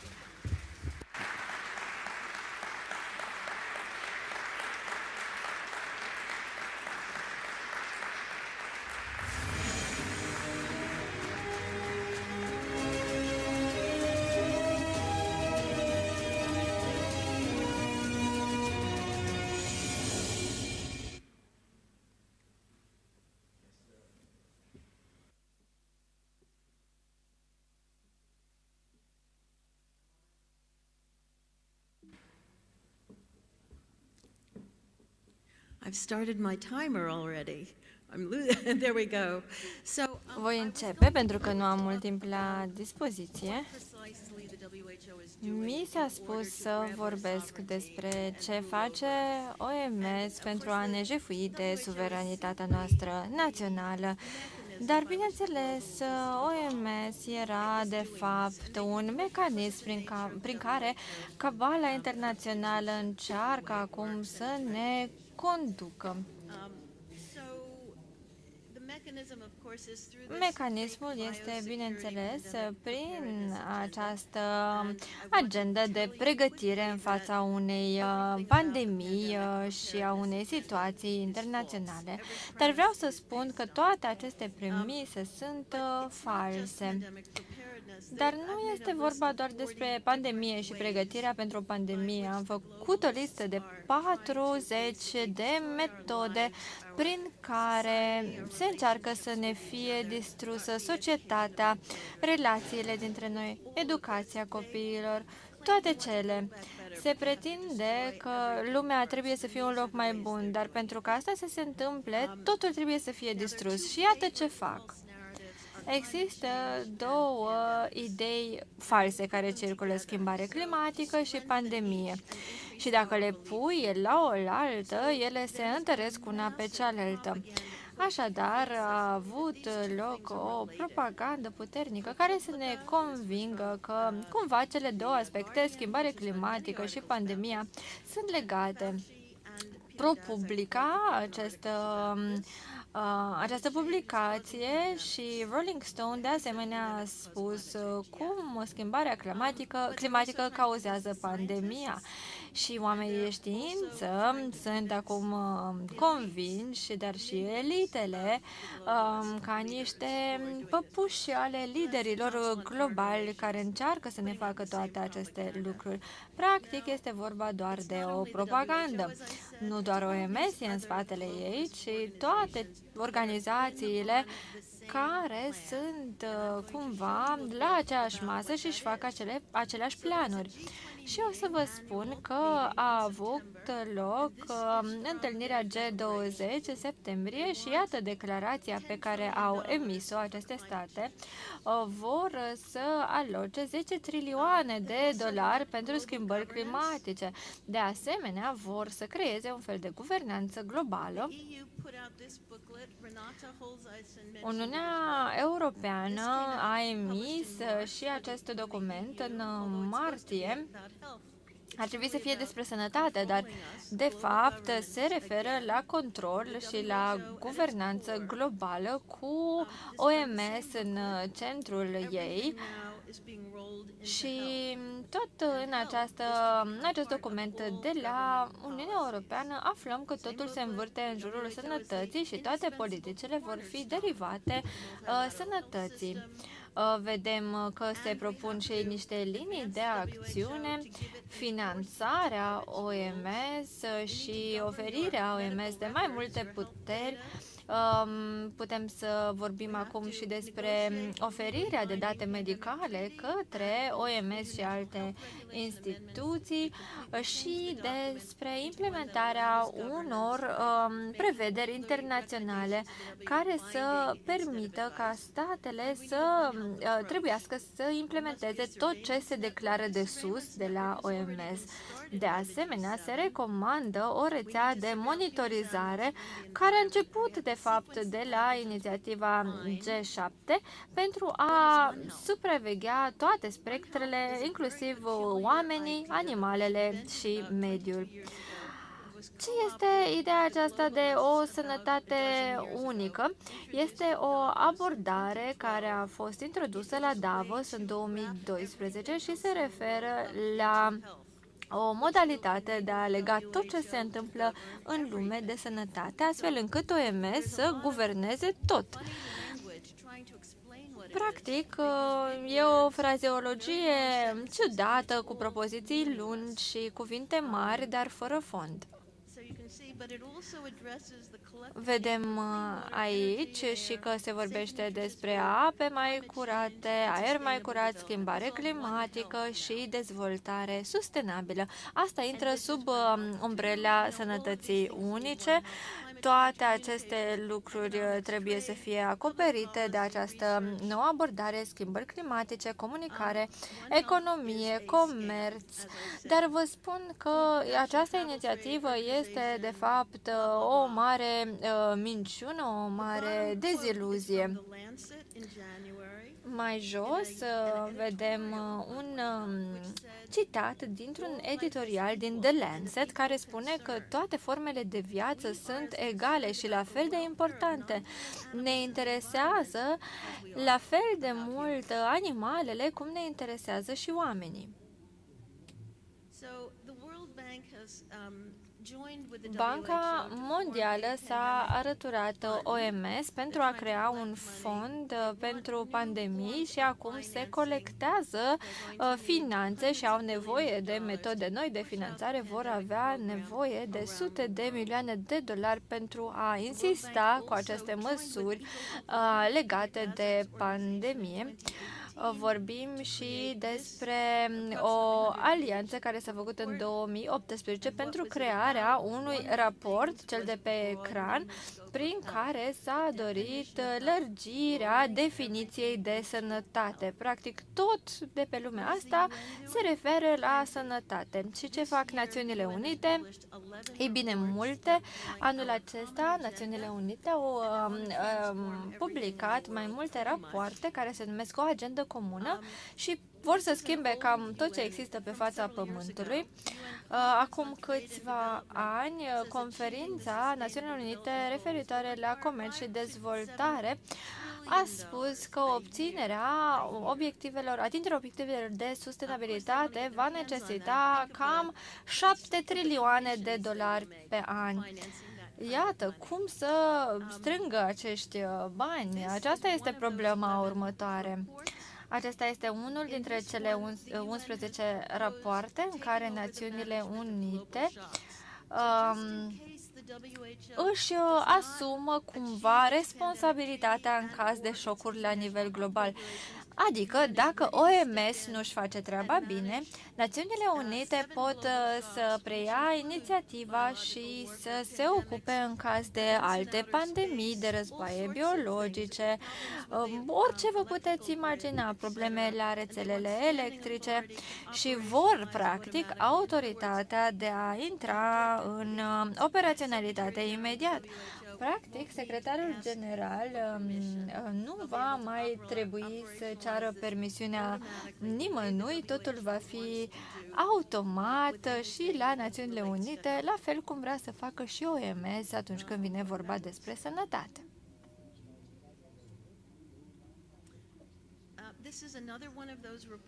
Iată încă un raport, reforme la arhitectura internațională financiară, încă o dată același termen, guvernanță economică globală. Oamenii ăștia sunt serioși, vă spun. Vor să creeze o arhitectură de impozite la nivel global, să taxeze, nu știu, bietele persoane din Africa pentru nu mai știu ce. În Statele Unite, aceste informații sunt deja legiferate. Există o lege de 700 de pagini care a intrat în vigoare în decembrie 2022.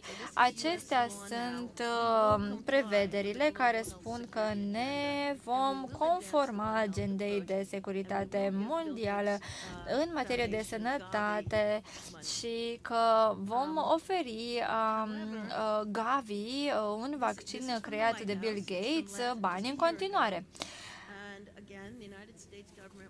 Guvernul american își dorește să investească foarte mult în pandemii pentru că se așteaptă că o să economisească trilioane de dolari dacă investesc acum câteva miliarde. Cu toate acestea, programul este doar praf în ochi, nu va funcționa nimic, vorbesc despre noi tehnologii pentru că nu au tehnologii existente, vor de fapt să fure informații spitalicești, să le transmită și să le vândă internațional și să vadă ce fac cu ele mai apoi prin modelarea datelor obținute.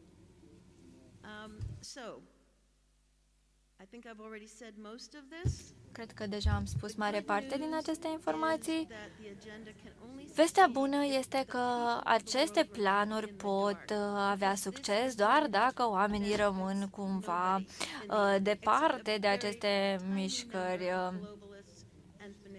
Nu vor beneficia nimănui și asta trebuie să înțelegem acum și să ne trezim. Vreau să rezum încă o dată ce face OMS, cele două documente care vor fi votate sau poate aprobate fără vot în mai 2024 vor încă o dată să facă posibilă situația în care directorul general al OMS să poată impune anumite decizii, precum supravegherea duală prin media dar și supravegherea microbiană. Se vor cere informații genomice de la laboratoare, se va întări puterea de cenzură și va fi permisă doar povestea OMS. Dacă, de exemplu, tu vei un tratament și OMS nu-l aprobă, nu o să reușești să faci nimic. Aprobarea rapidă a vaccinurilor. Nu se spune nimic despre numărul de 100 de zile necesar pentru dezvoltarea unui vaccin, așa cum a vorbit Bill Gates și alți cercetători de-ai lui, dar sunt sigură că vor vorbi și despre aceste lucruri. Așadar, am creat un rezumat de o pagină referitor la această agendă de pregătire în fața unei pandemii și cum este o mare glumă. Găsiți toate aceste lucruri și pe site-ul meu. Acestea sunt primele informații, primele concluzii ale mele. Sunt, de fapt, lucrurile care nu vi se spun pentru a înțelege de ce nu funcționează.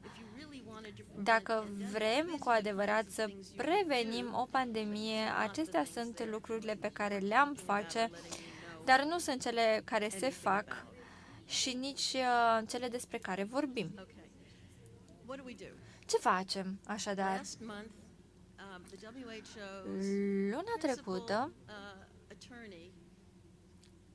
avocatul general de la OMS a venit cu o idee care încălca cumva propriile reguli.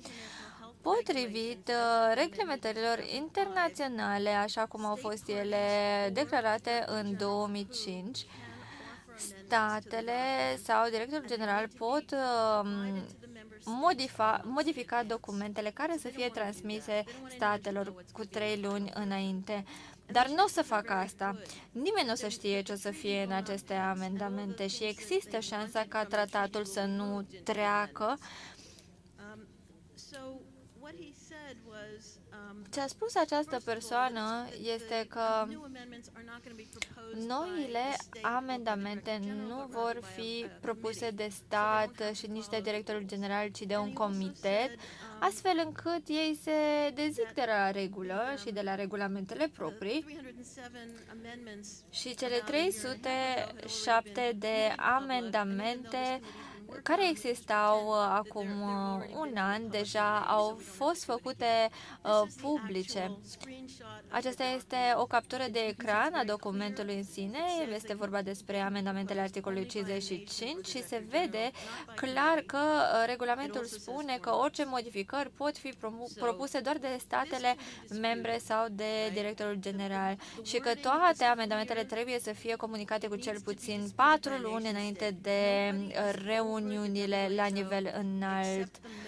Nimeni nu este mai presus de OMS decât membrii OMS. Și poate că dumneavoastră, chiar românii, veți disputa aceste lucruri, că trebuie să ni se arate cu 4 luni înainte de discuții și negocieri ce va conține documentul. Iată încă un truc. Anul trecut au fost publicate niște modificări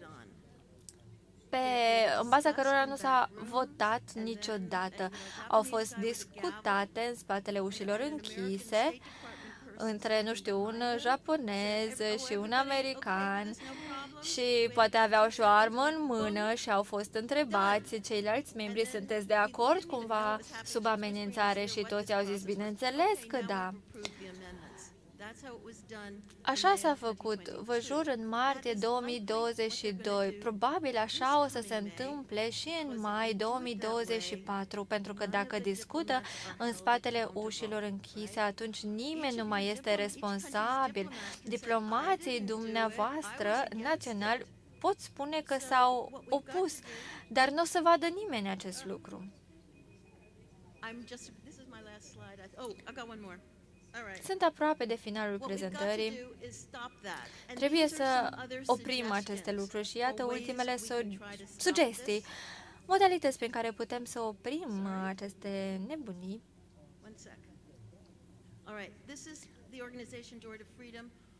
Aceasta este organizația Door to Freedom, ușa către libertate.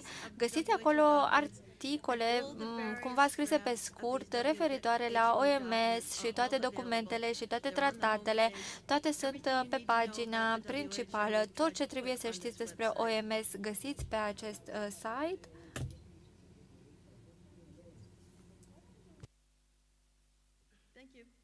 Și vă mulțumesc!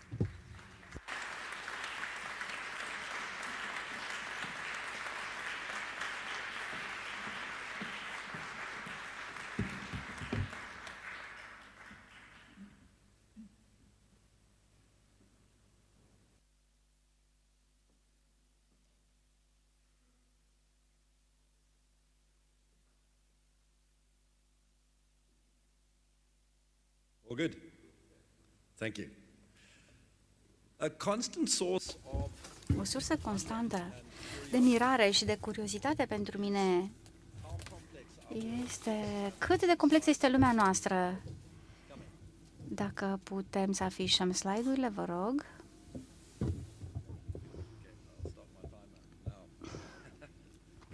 Să-mi deschid cronometru. O sursă constantă de mirare și curiozitate este cât de complexă este lumea, societatea, sistemul bancar, ordinea socială, clima.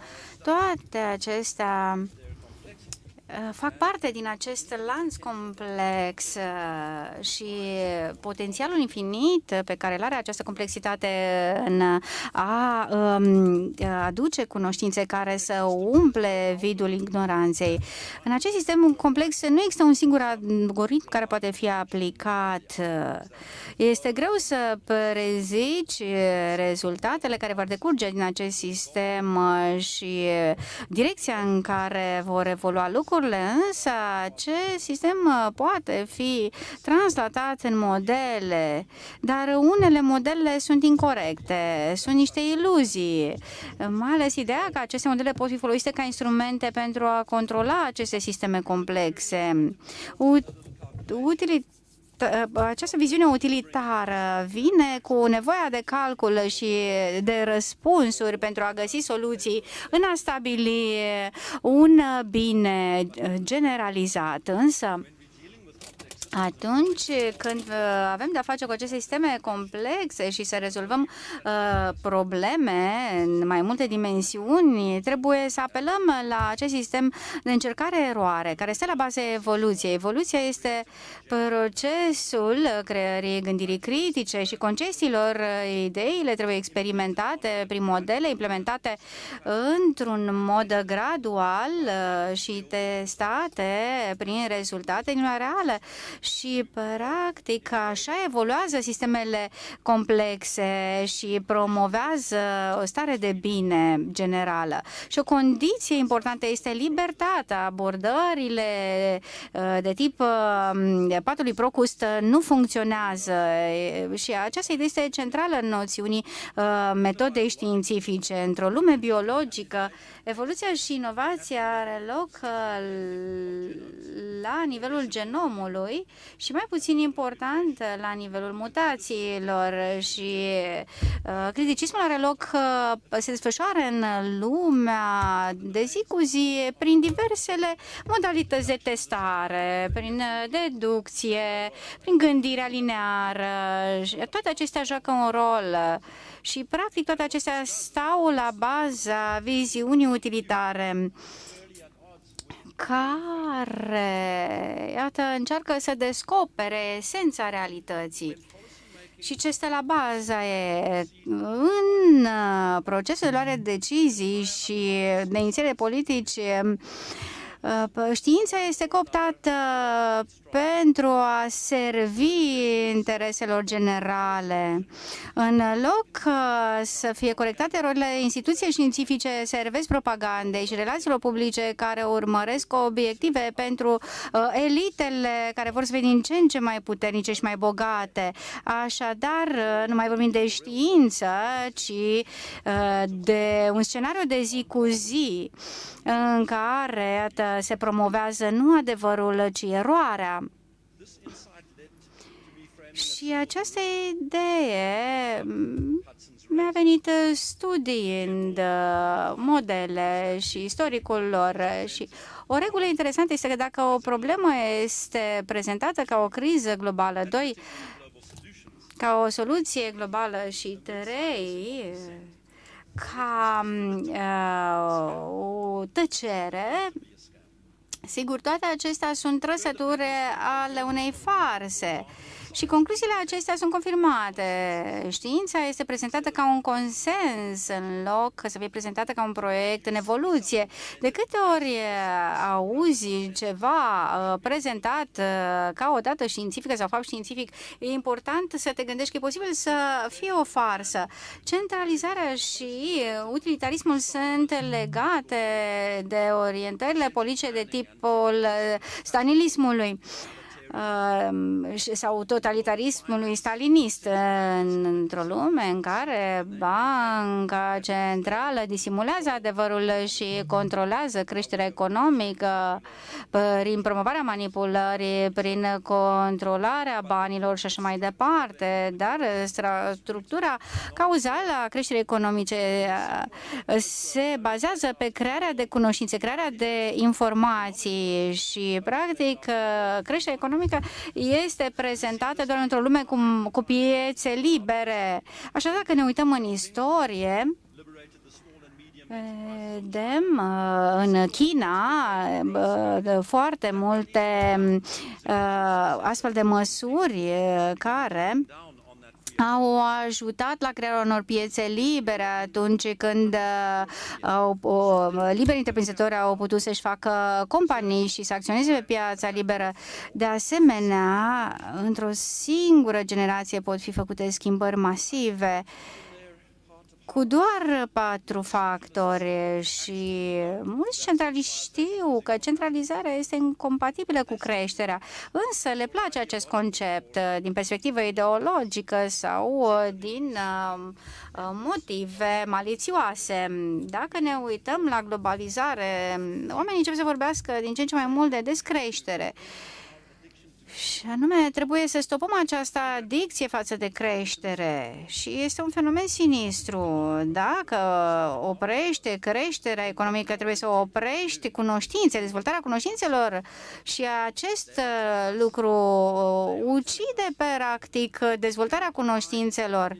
Nu poți să oprești inovația și mecanismul de rezolvare a problemelor prin implementarea unui sistem de control global care stopează toate libertățile, ceea ce inevitabil va duce la descreșterea nivelului de cunoștințe. Criza globală este un mecanism care se asociază acestui tip de control.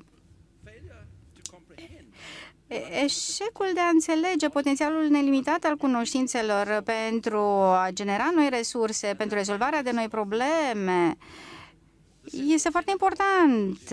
Vorbim de maltuzianism. Practic, esența acest concept este că lumea va rămâne fără resurse și practic este important să vedem aceste predicții ale dezastrelor, mai ales dacă este inhibat acest flux de cunoștințe, însă este foarte dificil de prezis ce fel de cunoștințe vor fi disponibile în viitor. Așadar, acești maltuzieni nu au putut să perceapă realitatea și anume cunoștințele și dezvoltarea poate să existe doar într-un sistem care favorizează evoluția. Așadar, vorbim de grade de stupiditate. Îmi place să fac referire la exemplul lui David Krakow și la cubul Rubik. Un mod inteligent de a rezolva un cub Rubik este să folosești algoritmi, care sunt secvențe de mișcări care vor aduce culorile într-o aliniere. Sunt algoritmi simpli care se referă la condițiile acelui cub Rubik și sunt unii mai deștepți care găsesc soluții mai rapide pentru că încearcă să asocieze soluția lor condițiile cubului Rubik. Deci, practic, vorbim de mișcări, de anumite mișcări care, într-o anumită înlănțuire, duc la o soluție rapidă sau mai puțin rapidă. Însă, ca să rezolv toate mișcările, toate posibilitățile de dezvoltare, de rezolvarea unui cub Rubik, ajung la un număr impresionant, cam câte stele sunt în univers. Practic, o abordare ar fi să menții mișcarea într-o parte pentru a rezolva cubul. Indiferent de câți roboți pui să rezolve acest cub Rubik, e important să găsești soluția optimă. Și am inclus acest exemplu în această categorie extremă de stupiditate, pentru că metoda pentru a aborda dezvoltarea umană este prin a elimina evoluția, prin a elimina această stare optimă. Așadar, vorbim de nonsensuri și avem clubul de la Roma, colegii, Forumul Economic Internațional și avem aceste asociații care au venit cu documente cu titluri cum ar fi limite pentru creștere, care încearcă să impună control asupra populației globale și inventează crize globale care vin cu soluții globale și planuri pentru a suprima pe cei care propun soluții. Dar de ce ne trec și predicțiile maltuziene au eșuat. Așadar, acești indivizi devin din ce în ce mai frustrați. În mijlocul anului 70 văd că au realizat că lipsa de capacitate de a influența oamenii și de a-i transforma în mase controlabile i-a făcut să induc amenințări invizibile și panică. Și e important să identificăm două prospecte în acest sens, patogeni și răcirea globală. Atunci când răcirea globală nu se va materializa, o să vedem cum trec la încălzirea globală și când aceasta nu se materializează, trec la schimbarea climatică. Jumătate de secol mai târziu, practic ceea ce evoluția pe care refuză să încorporează în modelul lor asupra realității fac să dezvolte soluții AI. Și aici vorbim de lipsa de resurse, vom rămâne fără combustibil, fără apă, sigur, fără alimente.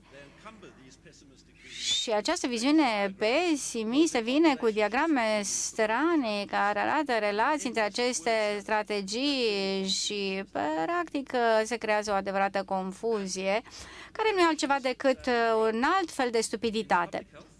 În sectorul de sănătate publică, OMS implementează sistemul numit O Sănătate și, practic, cum este instituit acest regim prin produse farmaceutice.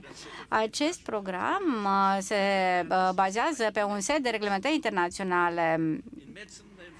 În medicină se propune standardizarea și protocoale standardizate de tratament și aceste protocoale, evident, dacă nu sunt respectate, profesioniștii riscă să-și piardă licențele în sectorul financiar. Se întâmplă lucruri similare cu băncile. Banca Centrală vrea să introducă moneda digitală tocmai pentru a institui control pe piețele financiare. Deci, practic, și pentru a încuraja acest tip de oprimare și de suprimare a inițiativei. În ceea ce privește industria alimentară, se visează la un viitor în care fermele mici sunt înlocuite de cele mari, care creează monoculturi și în care consumul cărnii este înlocuit cu consumul insectelor. De asemenea, vorbim de implementarea unor soluții de supraveghere a maselor și de măsuri de preveni ca inteligența artificială să expună propaganda practicată. În sectorul energetic vor să meargă mai departe cu un sistem net zero care va trebui să garanteze un buget energetic, o creștere semnificativă a bugetului energetic. De asemenea, instituirea unei infrastructuri controlabile digital este un alt obiectiv. De asemenea, programe standardizate inițiate către UNICEF care să descurajeze gândirea critică și să promoveze gândirea unitară, pentru că, iată, gândirea unitară face ca adulții să nu-și dezvolte inteligența și să rămână într-un alt tip de stupiditate. Iată, multe din aceste proiecte au avut succes pentru că una dintre idei este cât de dezastruoase sunt evoluțiile în anumite domenii pe care tocmai ce le-am amintit. Așadar, gândirea centristă maltuziană a condus la aceste inițiative și măsuri, chiar și în domeniul geopolitic. Această fiziologie a lipsei resurselor a dus după sine panică și frică și e important să luptăm împotriva acestui fenomen și cu cât mai promovate sunt aceste versiuni de realitate, cu atât mai mare va fi instabilitatea. Așadar, știm ce se întâmplă în anumite regiuni, ce se întâmplă cu resursele de acele regiuni și cum sunt ele gestionate. Mai am câteva secunde.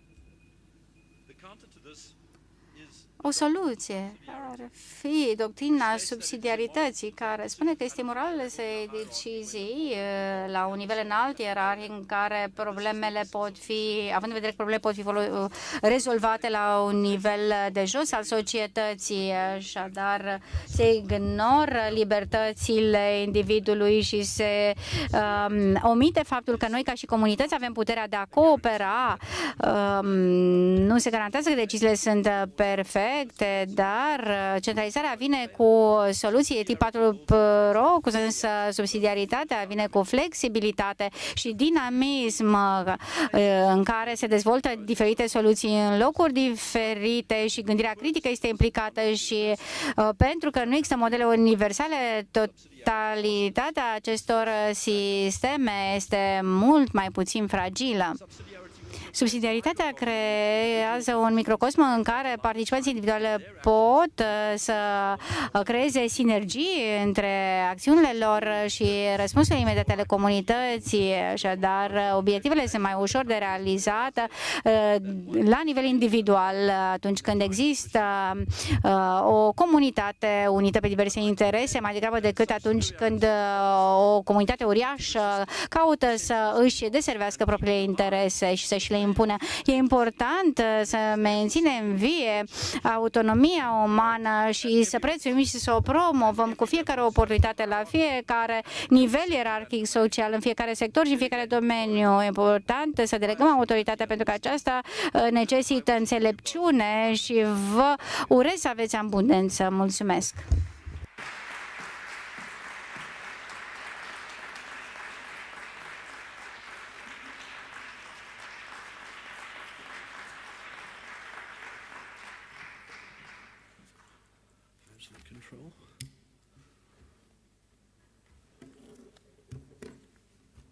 I have no control here. I have no control. Is it? No. Okay, thank you.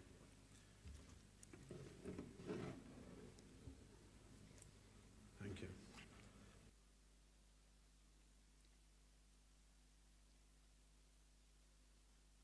While I'm waiting for my first slide on, I've only got 15 minutes as well.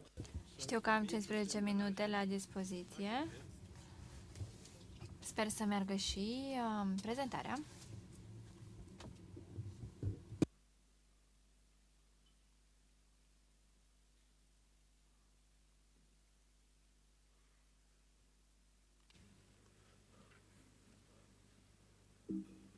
Any idea what's... Look, while I'm waiting, I'll give you a background. What I do... Haideți să vă spun ce fac eu și ce vă voi prezenta astăzi. Alarmism climatic și controlul populației. Nu mă refer la controlul populației prin nașteri, ci o să vă povestesc despre alte aspecte, despre rezistență, dar și despre dezinformare. Modelele climatice și pe asta se bazează, de fapt, alarmismul climatic. Încă o dată, modelele climatice nu sunt dovezi, sunt doar niște opinii. Acest grafic ne arată modelările climatice și vedem aici toate opiniile legate de modelare climatică. Pe verde avem temperaturile observate de sateliți. Dar iată cum sunt modelările mult mai ridicate decât temperatura adevărată. Și totul a început să se măsoare undeva în 1979. Va trebui să trec prin mare parte din prezentare pentru că nu avem suficient timp.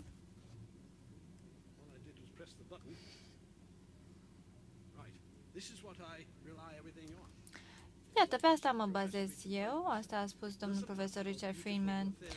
Nu contează cât de frumoasă este teoria ta, nu contează cât de deștept ești, dacă teoria nu se potrivește cu experimentul, este greșită. E atât de simplu. Și aceste modele sunt consistent greșite și fiecare predicție făcută referitoare la urși polari, insule care vor dispărea, toate au fost greșite.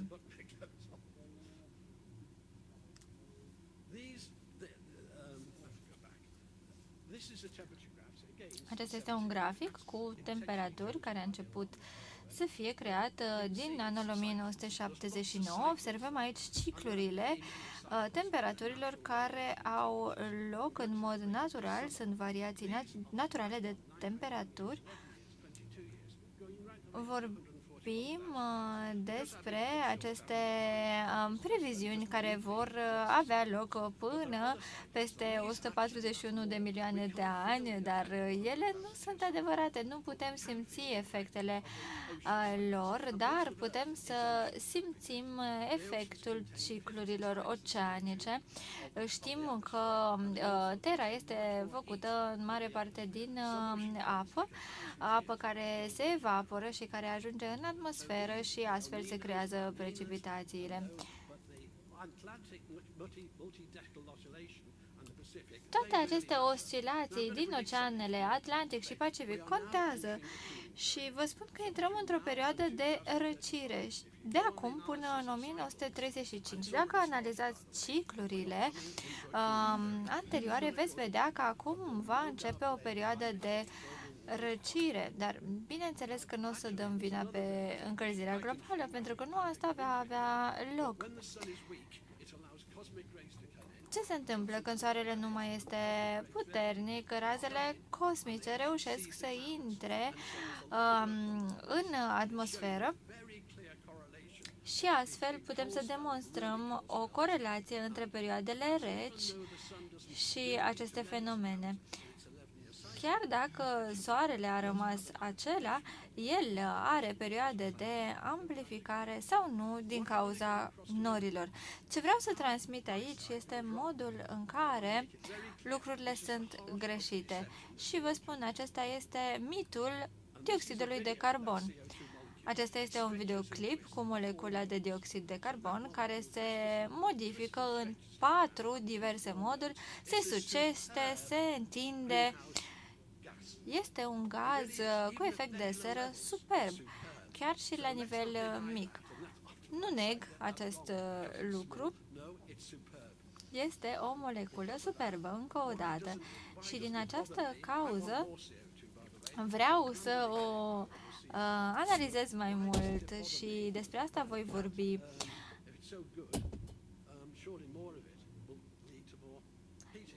Bineînțeles că noi credem că dioxidul de carbon duce la o încălzire în general, dar nu este așa. Am pe site-ul meu acest document și 90 de videoclipuri referitoare la dioxidul de carbon pentru a combate alarmismul. Iată și un grafic. Pe albastru vedem modul în care Pământul emite căldură către spațiu.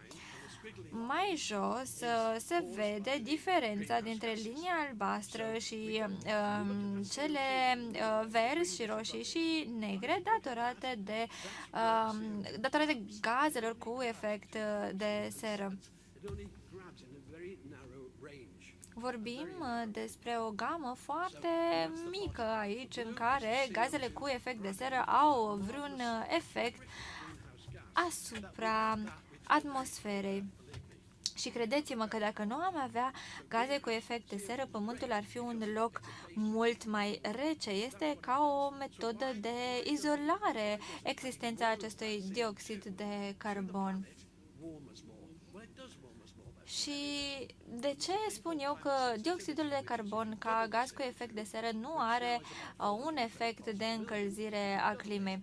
Ei bine, are, dar foarte puțin. Să ne imaginăm cât dioxid de carbon ar trebui să existe astfel încât să se genereze o căldură insuportabilă. Iată, H2O, cel mai mare gaz cu efect de seră pe următoarea imagine, adică vaporii de apă. Aceasta este problema cu dioxidul de carbon. În partea de jos avem părțile de dioxid de carbon pe milion care s-ar adăuga și efectul lor asupra temperaturilor. Iată, o cantitate mică de dioxid de carbon va avea un efect uriaș, dar următoarele pe care le adăugăm nu vor mai avea același efect surprinzător. E ca și cum ai vopsi un perete alb în roșu. Când ai prima mână de var roșu, totul se colorează instant, dar dacă mai dai o mână și încă o mână, nu o să se mai cunoască. Ei bine, asta se întâmplă și cu dioxidul de carbon. Pentru a-l crește foarte mult, ai nevoie de o cantitate mai mare de căldură de la soare, ceea ce este imposibil.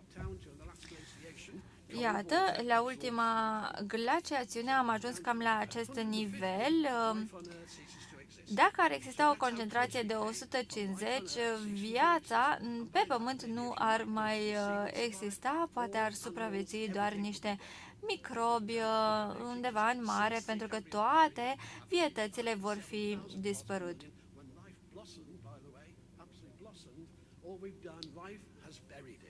Viața noastră s-a desfășurat așadar în aceste cicluri care au avut cantități sau mai mari sau mai puțin, mai mari sau mai mici de dioxid de carbon în atmosferă. Nivelul preindustrial este în jur de 290 de părți de dioxid de carbon pe milion. Pe următorul grafic se vede cum avem în loc de linia neagră o altă modelare care ar ieși din dublarea cantității de dioxid de carbon.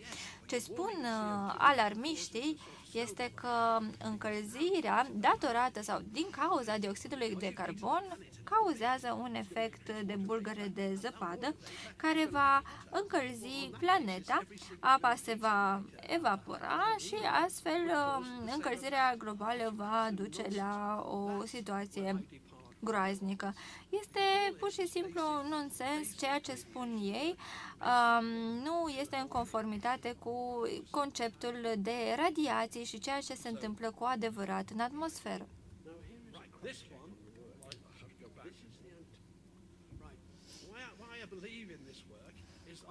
De ce cred eu în ceea ce spun? În partea dreaptă avem situația observată și pe stânga avem situația în Sahara, în Mediterană și în Antarctica. În partea din dreapta, încă o dată, avem observațiile realității. În partea de jos este informația interesantă. Vedem o linie punctată, roșie, care arată maximul posibil, dar în Antarctica această concentrație este mai mare. Și partea interesantă este că dacă ai mai mult dioxid de carbon pe planetă, în atmosferă, până într-o anumită cantitate, Antarctica, ca urmare, se va răci și nu se va încălzi, contrar informațiilor care circulă în media. Practic, încă o dată, efectul gazelor cu efect de seră este de a emite căldură spre spațiu din Antarctica și nu spre Pământ. Și oamenii de știință sunt de acord că Antarctica se răcește cu 1 grad Celsius la fiecare 10 ani. Un beneficiu al dioxidului de carbon este că ajută, bineînțeles, plantele să crească. Iată producția de porumb. Toate recoltele se folosesc de dioxid de carbon pentru creșterea producției de alimente. Și de fapt, situația cu recoltele și cu cantitatea de alimente disponibile este contrar opusă faptelor pe care le cunoașteți. Sunt suficiente resurse pentru toată lumea. Problema cu recoltele, problema adevărată, este că majoritatea celor despre care v-am spus se dezvoltă acolo unde sunt cantități mari de dioxid de carbon. Practic, planta respiră dioxid de carbon și asta se face prin frunze, prin fotosinteză și urmărind plantele putem să analizăm nivelul existent de dioxid de carbon din diverse recolte. Vedeți un grafic aici care urcă tot mai mult.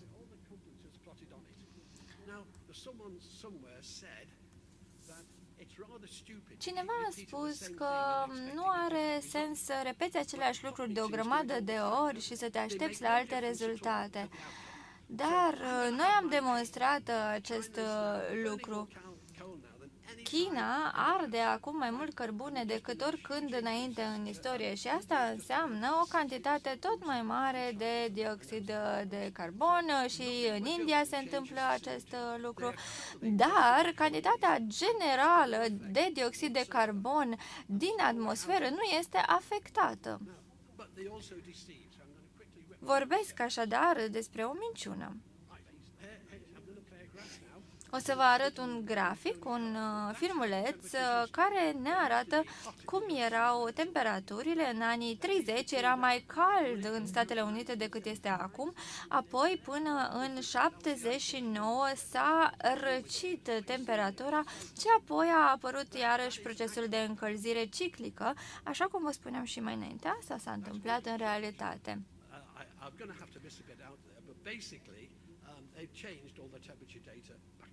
Încă o dată, datele referitoare la temperaturi sunt, de fapt, inverse și un sondaj recent din țările europene spune că 75% din stațiile, din orașe, sunt urbanizate acum și se bazează pe alte sisteme de încălzire comparativ cu trecutul. Am și un videoclip în acest sens, dar nu am audio. Vorbim despre o temperatură de 42 de grade Celsius înregistrată la Heathrow, în Regatul Unit, și prezintă o animație. Aceasta este temperatura. Deci s-a analizat temperatura de la Heathrow nu doar în timpul aterizării, ci și în timpul perioadei în care avionul trece pe lângă stația meteorologică. Încă o dată vorbim de o stație în care temperatura înregistrată este una mult mai mare din cauza traficului aerian decât temperatura din oraș. Get to the next one. Can we get to the next one? I'll press the button.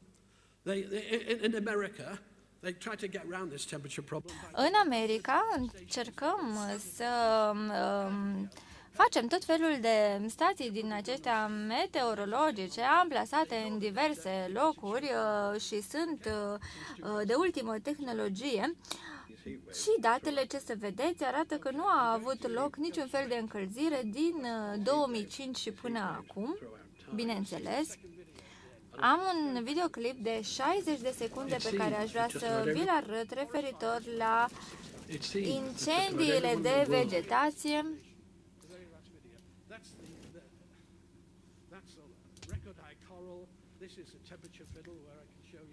Mai am niște informații pe slide pe care aș putea să vi le arăt, dar aș vrea să vă arăt acum ultimul videoclip. Tot ce trebuie să faci este să urmărești cifrele și să împarți cantitatea de energie la numărul de locuințe. este un calcul matematic simplu, să împarți un număr la altul. De exemplu, ferma solară Hatch. Îmi pare rău, vorbitorul intervine peste videoclip. Se vorbește despre împărțirea unui număr la celălalt pentru a se obține cantitatea de energie solară care este obținută de la fermele cu panouri solare din Statele Unite. Vorbim despre înlocuirea gazelor cu înlocuirea energiilor regenerabile. Acesta este un tip care spune tot felul de minciuni la televizor. Nu am timp să vi-l prezint. Mai este un videoclip pe care vreau să vi-l arăt. Așa explic controlul populației. Națiunile Unite și celelalte instituții se alătură acum OMS pentru controlarea populației și ne tratează ca pe niște oi. Ei sunt ciobanii. Vorbim despre probleme climatice, probleme de combustibil, probleme de alimentație energie rusească, monedă digitală, lockdown, toate aceste controle ne fac, de fapt, să fim tratați ca pe niște oi în baza unor minciuni. Aceasta este o metodă ușoară de a explica cum stă treaba cu controlul populației. Vă mulțumesc!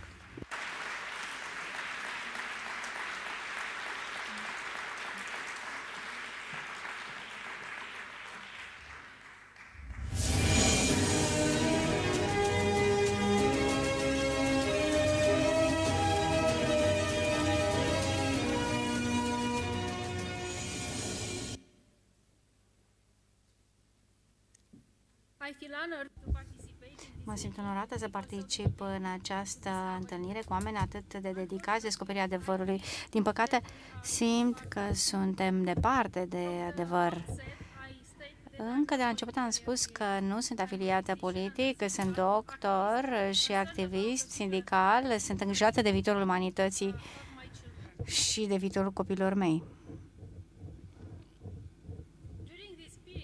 În această perioadă am putut observa cu toții faptul că au fost luate acțiuni similare în majoritatea țărilor și că politicienii s-au implicat foarte mult în domeniul medical. Fraude au fost dificil de tolerat. Sunt dovezi că a existat un plan global și că au existat obiective în care s-a urmărit sănătatea oamenilor. În 2021, summitul G7 în care politicienii au decis că până la finalul 2022 populația globului trebuie să fie vaccinată cu așa numitele vaccinuri. Așadar s-au făcut experimente, studii clinice care urmează să se finalizeze în 2024. Ce conțin acestea? Unii cercetători au dovezi că nici măcar nu conțin tehnologia ARN, ci nanotehnologie. Care este scopul acestor produse? Și încă de la început că nu va funcționa acest tip de vaccin și că va produce daume. De ce a fost totul atât de militarizat, secretizat în același timp și cenzurat? Această imagine postată pe site-ul pe care îl vedeți pe acest slide este relevant ce s-a întâmplat la nivel global în ciuda vaccinării populației globale. Iată, așa cum spune Klaus Schwab, pandemia a reprezentat oportunitatea de a implementa marea reorganizare. Sunt multe opinii legate de factori care au cauzat COVID-ul. Unii cred că acesta nu a fost determinat de un virus, ci de substanțe toxice pe care tehnologia nano a dispersat în aer, un tip de iradiere sau o combinație de acești factori. Chiar dacă acceptăm versiunea oficială că bolile au fost declanșate de virusuri, avem acum suficiente date cum că autoritățile au acționat eronat în mod premeditat. În primul rând, la începutul anului 2014 se știa că virusurile corona sunt virusuri neotropice și că ele au mecanisme prin care pot pătrunde în creier, însă s-a recomandat ca aceste condiții să nu fie studiate la vremea respectivă. Aceste acțiuni par a fi premeditate pentru a facilita realizarea scopurilor industriei farma și vorbim și de folosirea tehnologiei pentru schimbarea genomului uman prin aceste transfuzii și infuzii și inoculări. Așadar, autoritățile au conspirat la acest plan, inclusiv autoritățile în România. În 2021, Ministerul Sănătății din România, cu domnul Alexandru Rafila, profesor de microbiologie, a discutat despre drepturi neurologice. Din păcate, cetățenii nu au fost întrebați dacă sunt de acord cu obiectivele celei de-a patra revoluții industriale și nu ni s-a ce o părere în ceea ce privește această mare reorganizare. Așadar, a fost prezentat omul viitorului cu o interfață computerizată și cu senzori în corp. Deși aceste lucruri sunt expuse oficial, discuții pe acest subiect sunt considerate conspirații. Observând similitudinile simultane în implementarea agresivă a măsurilor pandemiei în diferite țări și instalarea tehnologiei 5G fără a informa oamenii și de asemenea opoziția față de activiști sindicali și oameni de știință, acest fenomen este relevant.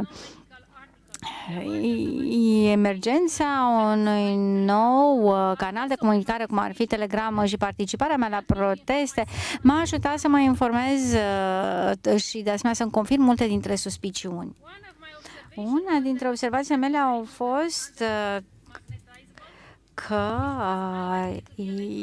iată, fenomenele acestea nu sunt naturale, știind imaginea de ansamblu și intenția de a lansa un număr enorm de sateliți în jurul Pământului pentru a crea un sistem de supraveghere, observarea numărului de persoane care s-au vaccinat și, de asemenea, dezvoltarea nanotehnologiei. Iată, reprezintă unele dintre cele mai mari interese care merită să fie investigate. Am studiat și am cercetat și practic am aflat că numărul acestor sateliți a crescut exponențial. În 2018 avem 500 de sateliți lansați și în 2022 2500 de sateliți existau deja. Se estimează că în 2029 vor fi 1,8 milioane de sateliți care vor survola în jurul Pământului. Cine ne-a cerut permisiunea pentru ca acești sateliți să fie instalați? În 2017, o lucrare UNICEF ne-a informat despre riscul de magnetizare și transmitere de nanomicroni în aer. Așadar, acest lucru creează inflamații la nivel de hipocamp sau aceste particule pot trece de bariera sanguină și pot ajunge de asemenea la nivelul creierului. Persoane cu boli neurologice degenerative pot fi afectate de aceste particule. În 2019, Agenția de Mediu Europeană ne-a avertizat în legătură cu aceste particule în generarea răspunsului neurologic, cancerelor și inflamării ochilor, nasului și gâtului și, evident, în ceea ce privește ocurența bolilor cardiace. Vorbim de contaminarea cu 2,5 miliarde de particule micronice care sunt împrăștiate în aer. De ce, dacă s-a cunoscut acest lucru, s-a mers mai departe la contaminarea aerului cu aceste particule? De ce nu a fost luat în considerare acest fenomen? De ce autoritățile nu au investigat această chestiune care ținea de securitate națională? Mai mult decât atât, se știe de mult timp că magnetizarea prin aceste nanoparticule pot interacționa cu iradiarea electromagnetică și, vorbind de tehnologia 5G, autoritățile au aprobat implementarea acestor tehnologii. Articole precum acesta publicat în 2016 ne-a avertizat despre efectul dăunător al acestei magnetizări și anume s-a vorbit despre cauzarea bolilor neurodegenerative și de interacțiunea cu câmpurile magnetice. Cu toate acestea, specialiști, așa numiți specialiști, au impus testele pe PCR care sunt traumatice pentru mucoasa nazală și care ajută la inocularea acestor microparticule în creier. Deci, practic, nanotehnologia oare e o coincidență mult prea evidentă pentru a fi ignorată. Nici măcar specialiștii din România care au avertizat despre efectul dăunător asupra creierului care provin de la acest tip de iradiere și magnetizare Nici măcar acest lucru nu a făcut autoritățile române să stopeze aceste inițiative. Articolul este relevant. Lobul prefrontal este o zonă cheie în funcționarea memoriei. Aici, practic, rezolvăm probleme, planificăm. În ultimii 3 ani, cred că toți am observat schimbări în comportamentele oamenilor care arată și ne atrag atenția asupra posibilității existenței unor tulburări în aceste zone craniene. De asemenea, s-a stabilit în România un Consiliu Suprem al Apărării Naționale. Și acum am următoarea întrebare. Dacă testele au fost făcute pentru a introduce aceste particule, atunci virusul SARS-CoV a fost replicat sau, iată, cu câteva luni mai târziu, după ce au avut loc mai multe petiții, nimic nu s-a schimbat și am cerut mai multor autorități să vină cu date, am informat asupra pericolului magnetizării, dar nimic nu s-a întâmplat. Datorită faptului că instituțiile publice nu sunt interesate de a elabora o investigație, am făcut o analiză semicantitativă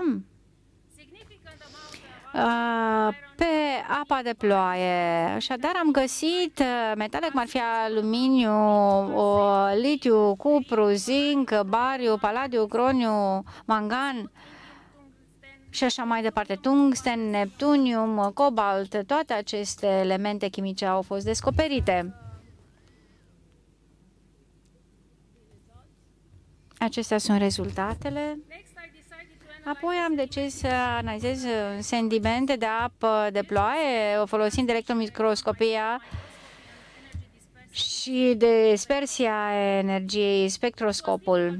A fost dificil să facem aceste investigații, dar cu ajutorul unor oameni buni care de asemenea au această viziune distopică asupra lumii, am reușit. Putem face multe dacă suntem uniți.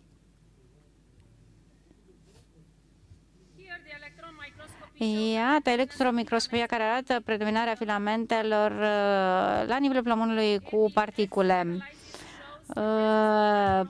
Prin radiografie vedem prezența unor metale precum silicon, aluminiu, magneziu, calciu.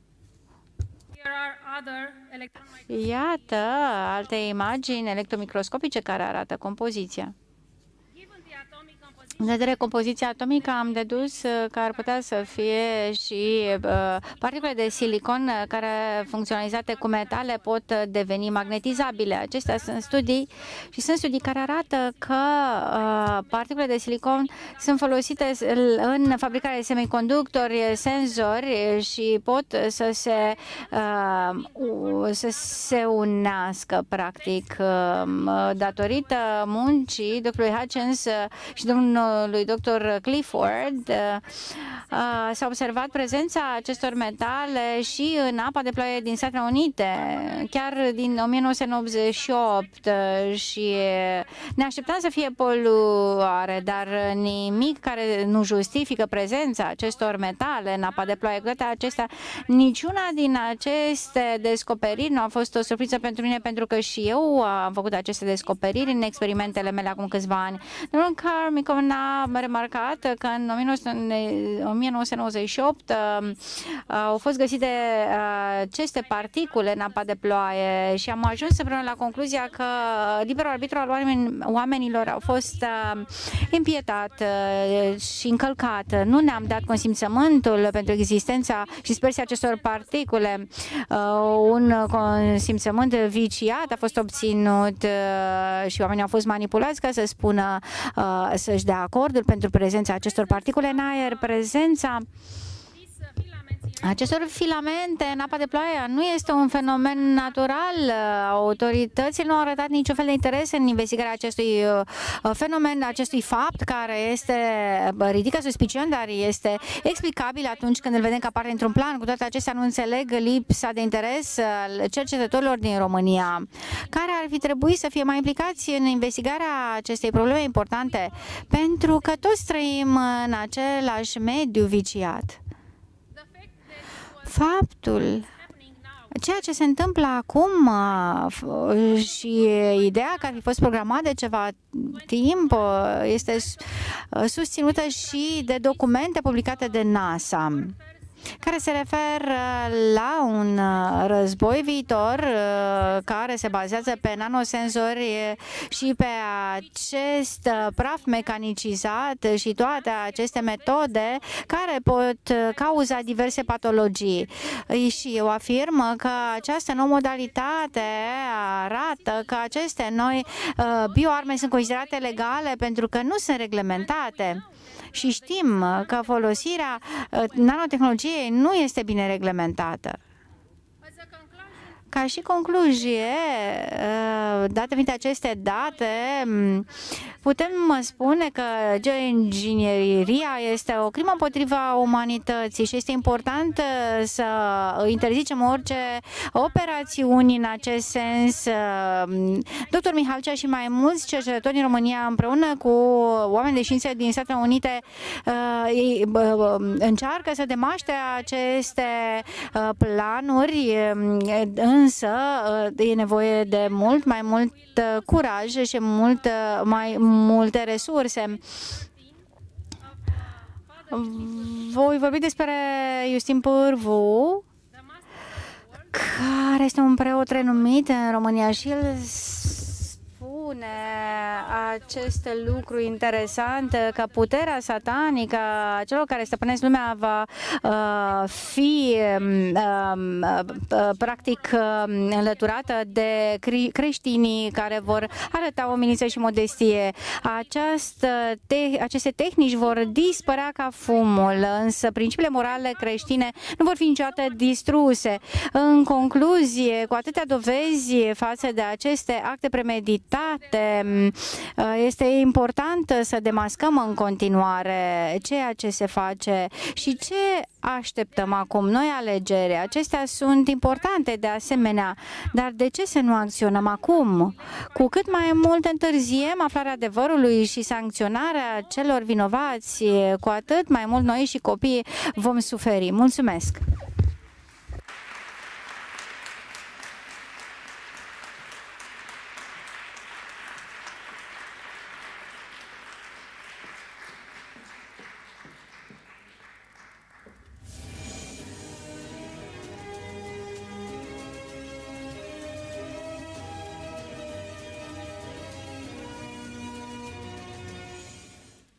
Good evening, my name is Monica Laneri and I'm here. Bună seara, mă numesc Monica Laneri și am o Monica Laneri.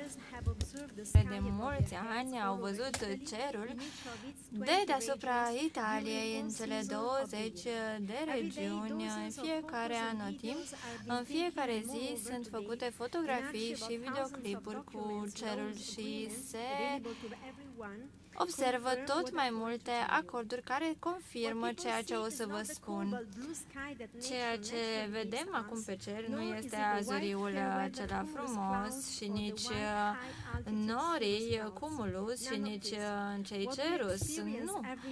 Ce vedem în fiecare zi pe cer sunt aceste dâre care rămân ore întregi pe cer înainte de a dispărea.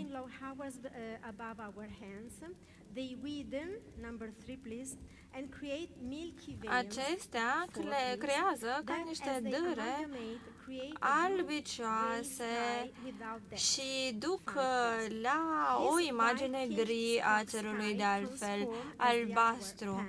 Cerul își schimbă culoarea și pare ca și cum ar fi o perdea albă care nu mai permite străpungerea razelor soarelui.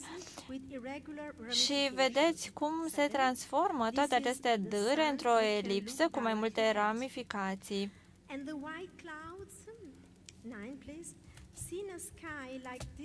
Norii albi, precum îi vedem acum pe ecran, reprezintă doar un vis de care ne putem poate aminti. Poate am văzut așa cerul în copilărie și atât, deoarece acum nu mai vedem aceste lucruri nici în Italia, nici în Europa. Vorbim despre o carte pe următorul slide care se numește Nuvole Mediterane, în care sunt descrise aceste peisaje nemai văzute înainte. Acești autori ne spun că sunt, de fapt, peisaje naturale. Eri Pape și Gianna Petriconi au scris această carte și ei au spus că norii pot fi modificați mecanic. Vorbim despre un alt document din 77, un brevet în care se explică în detaliu modul în care se poate să se modifice combustibilul unui avion pentru a modifica structurile noroase responsabile de ploaie. Se poate face asta prin adăugarea de elemente alcaline care reacționează cu sulfiții din combustie, ducând la un amestec de nanoparticule microscopice. Și asta face Marvin Hurd în publicația asta științifică. A analizat materialele care au căzut pe pământ după ce a trecut un avion în Michigan. Practic, după ce am învățat cum să facem nori în mod artificial, apoi am aflat cum putem să oprim ploile prin contaminarea norilor cu diverse substanțe. În ultimii ani s-au făcut experimente în troposferă cu avioane care stropesc cu substanțe necunoscute, care lasă aceste dâre pe ecran pe care le-am văzut cu toții. Principiul acesta este unul simplu și este cunoscut din studiile referitoare la poluare. Aceste particule, când sunt spreiate în zonele noroase, nu mai permit formarea de particule ce se vor transforma în ploaie sau în zăpadă. Și rezultatele acestei investigații ne spun că se poate accelera în acest fel încălzirea globală. Această investigație ne arată efectele acestei spreieri din troposferă care are loc în întreaga lume. Autorul ne mai spune și că cenușa este principalul material implicat în aceste procese de spreiere care sunt de fapt implicate în încălzirea globală. Apoi s-a cerut o investigație a acestor acțiuni care au un impact asupra sistemelor noastre de sănătate și asupra climei. Încă un studiu important din 2016 de pe slide-ul 12 vine de la Ulrike Luhmann, care a analizat mostre de la aeroportul din Zurich, de pe diverse aeronave și le-a analizat. Se pare că există 16 substanțe sau au fost detectate 16 substanțe acolo.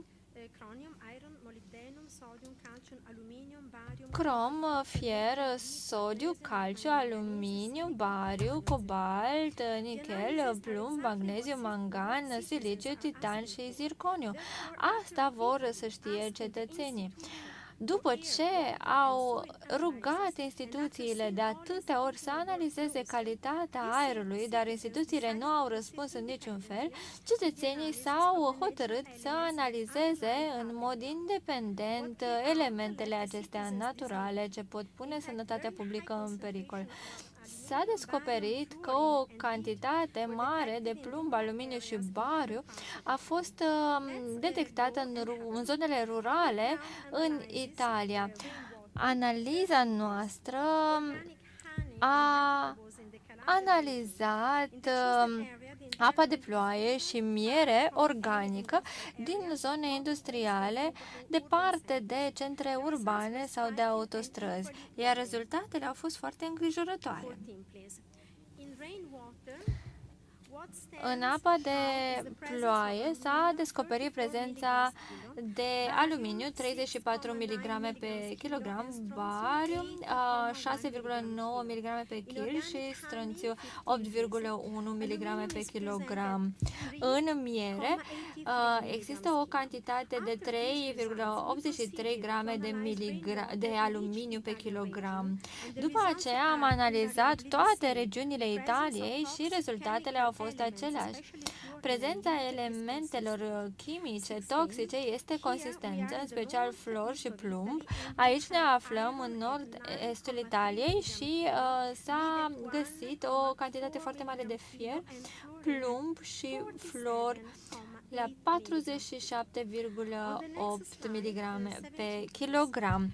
Pe slide-ul următor, 17, suntem în Italia de nord-vest, unde am găsit iarăși cantități foarte mari de fier, 3,2 mg pe litru și flor, 55,8 mg pe kilogram.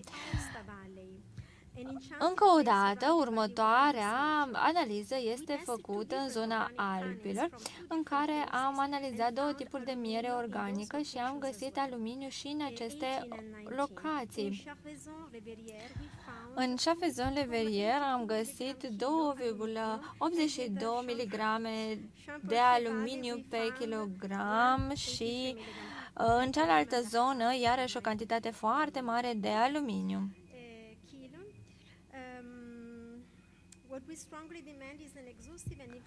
Ce cerem acum este un răspuns de la instituțiile italiene și europene, având în vedere faptul că multinaționalele, precum Bayer, care dețin 48% din piața de semințe, au descoperit o genă care rezistă aluminiului.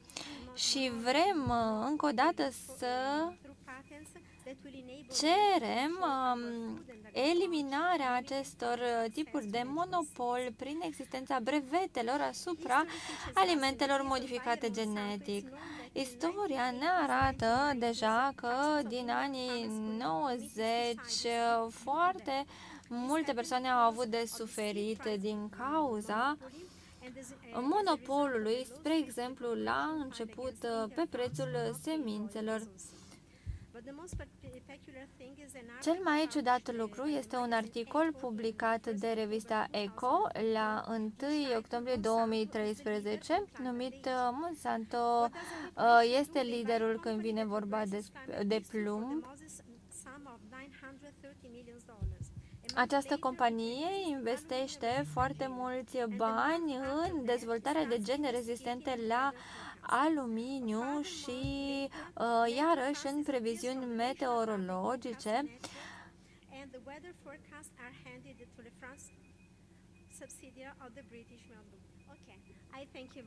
Mulțumesc foarte mult!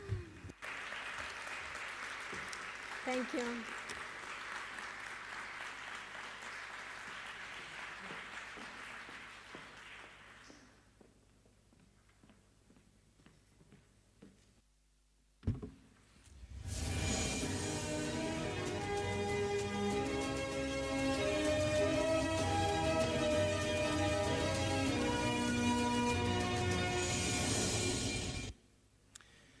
I'm Brett Weinstein. Sunt Brett Weinstein, sunt biolog evoluționar și nu o să vin cu date referitoare la pandemie, nu asta fac. Ce fac? Încerc să studiez sisteme epidemiologice, imunologice, psihologice, sociologice și în cazul crizei COVID toate aceste elemente au fost implicate și o să vă spun o poveste în 4 părți. În primul rând o să vorbesc despre medicină, apoi voi vorbi despre afaceri și apoi voi încerca să dezvălui evenimentele care au suferit în pandemie și apoi voi concentra atenția pe viitor și pe viitorul rasei umane în special.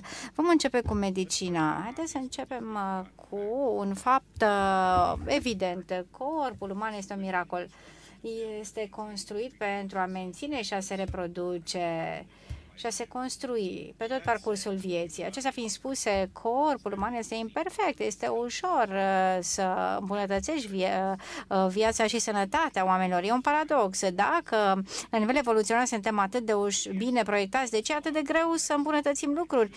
Și aici vine medicina cu ceea ce ar trebui să fie și ce ar trebui să facem pentru a găsi soluții în toate aceste nevoi. Iată paradoxul despre care am vorbit, de ce nu se poate îmbunătăți condiția umană fiziologică, este că oamenii sunt sătui de atât de multe soluții, atât de multe medicamente. Atunci când vrem să îmbunătățim corpul uman, facem prin a restaura condițiile în care corpul funcționează bine. Și acest lucru va fi făcut prin corectarea deficiențelor sau prin restabilirea unui echilibru, prin alimentație sănătoasă și prin exerciții. Haideți să vorbim puțin despre câteva fapte. Este puțin probabil că vom îmbunătăți sănătatea unui pacient prin introducerea unor substanțe nenaturale în corp. Fiecare doctor din această sală poate să vă spună că nu există excepții la această regulă, însă când sunt anumiți compuși care fac excepții antibiotice, precum ivermectin și alte produse, nu sunt neapărat un fan al tehnologiei, sunt produse care dețin o astfel de tehnologie și sunt complet artificiale. De aceea, natura este plină și sătulă de medicamente și, practic, aceste substanțe chimice alterează funcțiile corpului și, ba chiar, și pot redirecționa utilitatea. Practic, medicamentele sunt produse prin ele însele ale selecției biologice. Dar haideți să vorbim despre vaccinuri, pentru că lucrurile s-au schimbat dramatic în ultimii ani. La început am crezut mult în vaccinare. E atât de elegantă această tehnologie încât am fost orbit de tehnica care este la baza lor. Iată ce am învățat, că în vaccin sunt patogeni vii care au fost atent aleși pentru a fi inoculați în corpul uman, pentru că ei pot antrena sistemul imunitar să reacționeze conform unui plan, pentru că, iată, corpul înțelege anumite condiții odată cu această infecție, însă este riscant să apelezi la această tehnică, pentru că oamenii reacționează diferit și, practic, selecția naturală prezintă riscuri ca atunci când este inoculat un patogen viu, sistemul imunitar să dea un răspuns complet diferit decât cel așteptat. Și, practic, rezolvăm o problemă cu un vaccin, dar creăm alta, pentru că sistemul imunitar atunci când e obișnuit cu inocularea unor virusuri, nu se deranjează când este infectat cu altele. Așadar, cu sistemul imunitar reacționează puternic atunci când este inoculată o substanță printr-un vaccin. Însă, patogenii care sunt inoculați nu sunt specifici unei anumite afecțiuni, așadar sistemul imunitar s-ar putea să dezvolte în funcție de lucruri care nu reprezintă amenințări sau factori de amenințare și devine vulnerabil la factori care reprezintă cu adevărate amenințări. Așadar, a apărut această explozie a problemelor legate de sistemul imunitar și eu mă folosesc pe mine însumi ca exemplu. Am descoperit că am o alergie foarte puternică la grâu.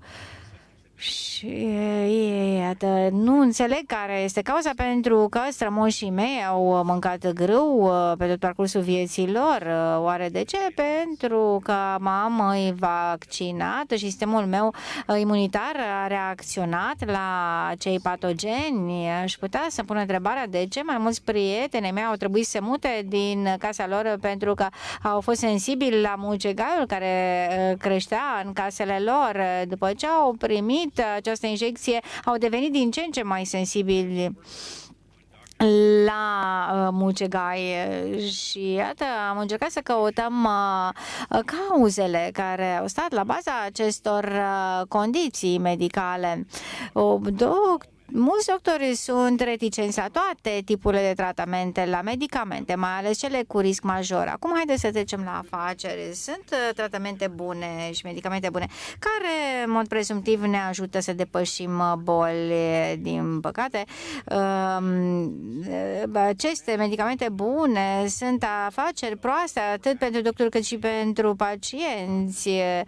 Pentru că doctorii încearcă să evite să prescrie medicamente. Atunci când o fac, vor să prescrie cele mai bune medicamente, tocmai pentru a restaura starea de sănătate a clienților. Însă, în felul acesta, industria farma ar fi mult mai puțin consistentă, ar avea mult mai puțin de câștigat. Așadar, se militează pentru aceste noi medicamente, aceste medicamente care au dublu scop. Așadar, industria farma nu neapărat urmărește interesul pacientului. Trăim într-o lume în care piața a schimbat tot. Farma se îmbogățește când oamenii se îmbolnăvesc și, practic, ce se dorește să se creeze condiția ideală ca profiturile să fie maximizate. Singurele daune pe care le așteptăm din partea industriei farma, cele mai multe daune sunt acestea. Așadar, aceste lucruri sunt publicate de jurnale medicale, au fost făcute investigații și sunt platforme pe rețele de socializare care vin cu aceste dovezi. Pandemia COVID a venit, a demascat aceste procese care ne distrug mințile, corpurile și civilizația.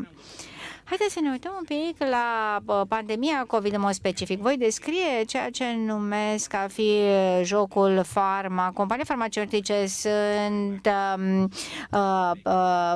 factori și jucători care fac bani prin producerea acestor substanțe care inoculează și tratează în același timp boli. Pentru că dacă o boală, cu cât este mai puternică, cu cât virusul este mai puternic, cu atât tratamentul trebuie să se bazeze pe studii de eficacitate, studii clinice, iată, pentru a fi promovat tratamentul respectiv care acționează agresiv, autoritățile îl acceptă și devine un protocol. Iată, toți acești parametri au fost stabiliți odată cu și înainte de criza COVID.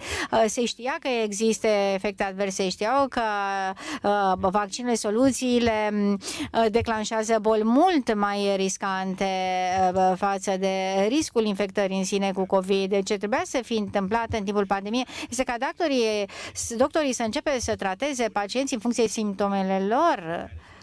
Sigur, la început sunt și greșeli, ar fi murit oameni, așa e natura dezvoltării medicinei, dar s-ar fi învățat lecții rapid, s-ar fi știut ce tratamente sunt eficiente și, practic, vorbim iarăși de firmele farmaceutice care au intrat în joc pentru a controla tot acest fenomen. Ce s-a întâmplat și de ce s-a întâmplat? Încă o dată, suntem în tărâmul ipotezelor. Jocul farma începe cu acest tipar. Cu un medicament, o companie dă impresia că acel medicament este o alternativă bună.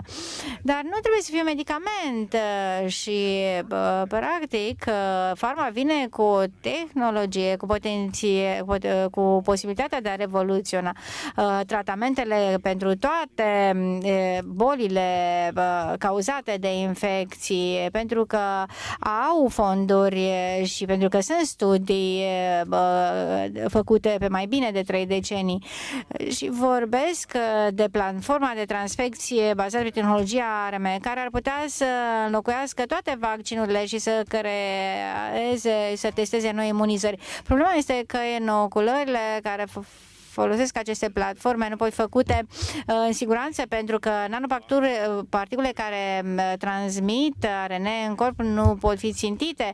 Ar putea să transfecte și să afecteze toate celulele pe care le întâlnesc în organism. Odată transfectate, aceste celule vor fi distruse în mod inevitabil de celulele T ale corpului care practic vor dizolva aceste celule transfectate.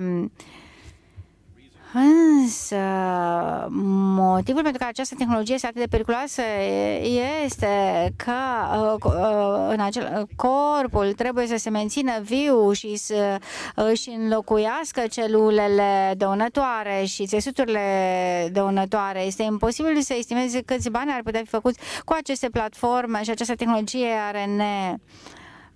Dacă oamenii ar trebui să vaccineze în continuu în viitor, sute, milioane, trilioane de dolari ar putea să fie înregistrate de aceste firme farmaceutice. Vă imaginați frustrarea farma, pentru că, iată, nu pot beneficia de toate aceste profituri, pentru că, iată, pot inocula aceste tehnologii care se ducă mai departe la o dependență a oamenilor de un tratament continuu. Și practic ce s-a întâmplat, au încercat să forțeze guvernele să cumpere aceste soluții și să le impună ca fiind obligatorii. Încă de la început am văzut că lucrurile sunt mai ample decât infectarea cu COVID. Am fost forțați să acceptăm platformele și tehnologia ARN.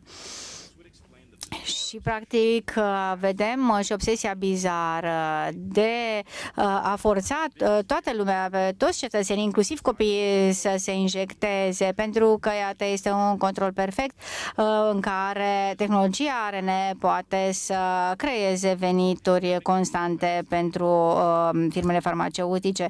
Așa, pandemia a fost o ocazie minunată, pentru că vorbim aici de demonizare și mulți doctori în fața COVID-ului au detectat cele mai bune tratamente și practic au ajutat oamenii să evite injectarea, dar practic putem considera că pandemia a fost o lovitură la adresa sănătății globale.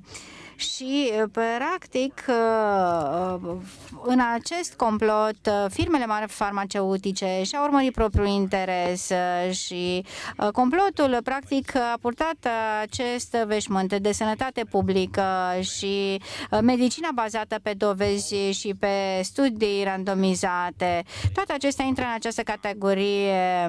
Iată, eticheta de pe cutie nu se potrivește conținutul, pentru că acum lucrurile se fac diferit. Medicina bazată pe dovezi nu mai este o medicină bazată pe dovezi reale. Atunci când vorbim de profituri uriașe, aceste studii randomizate fie nu sunt randomizate, fie nu sunt controlate. Practic sunt arme folosite direct pentru a afecta principiile fundamentale ale profesiei și nu doar pentru a afecta doctorii, cât și pacienții, pentru că doctorii au acest jurământ al lui Hipocrat să nu facă rău nimănui. Dar iată că răul se întâmplă. Aceste companii farmaceutice au interese complet opuse sănătății publice și doctorii au obligație directă față de pacienți. Iată, vedem aici o opoziție și firmele pun presiuni pe doctori să experimenteze pe pacienților fără un consimțământ informat. Nu vorbim suficient despre consimțământul informat. Aceste două cuvinte ar trebui să fie finalul oricărei dezbateri, pentru că cerințele sunt atât de clare, atât de importante, încât în al doilea război mondial au fost uciși doctori pentru că au violat aceste principii și când vorbim de transfectarea prin tehnologia ARN, vorbim de o crimă asupra umanității, pentru că vorbim de o dublă violare a consimțământului informat. Așadar,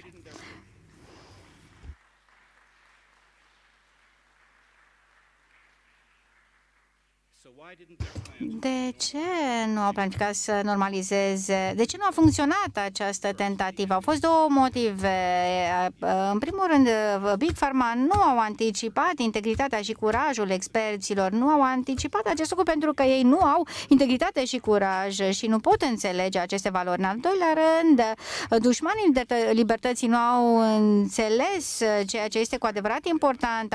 Au investit atât de mulți bani și eforturi pentru a corupe mass media, dar și-au fost siguri că vor convinge publicul să se injecteze și să facă ceea ce și-au propus, însă noi ne-am unit și am luptat împotriva acestui complot. Sunt mult mai multe de spus, dar cred că ar trebui să las discuția aici pentru a-l lăsa pe domnul dr. Malone să ia cuvântul. În regulă.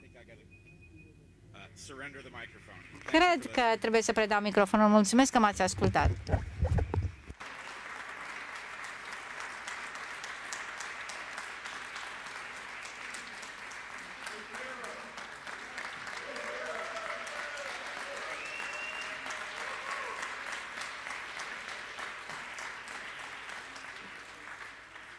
Okay, I am told Mi s-a spus că trebuie să fiu un pic glumeț acum la sfârșit, ca să încheiem pe o notă pozitivă. O să fiu scurt.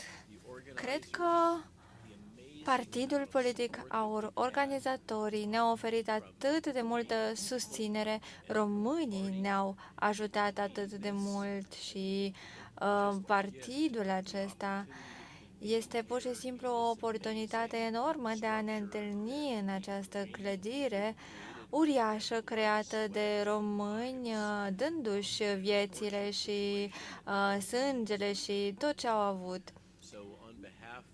Așadar, în numele lui Lily și Robert, vă mulțumesc încă o dată pentru prezență și o să fac o mică prezentare de final. Mi s-a spus că trebuie să mă grăbesc puțin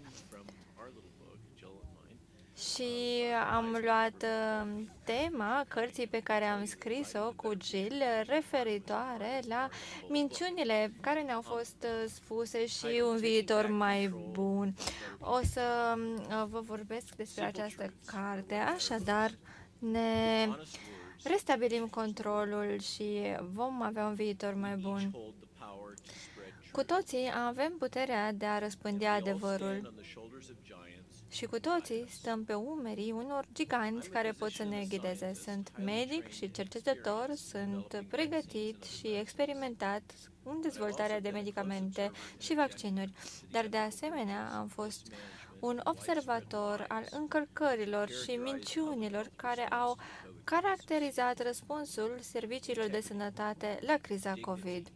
Integritate, demnitate, comunitate. Aceste trei cuvinte rezumă tot ceea ce a fost afectat în timpul crizei de COVID și modul în care putem să ne redobândim controlul asupra vieților noastre și ne putem construi un viitor mai bun pentru noi și copiii noștri.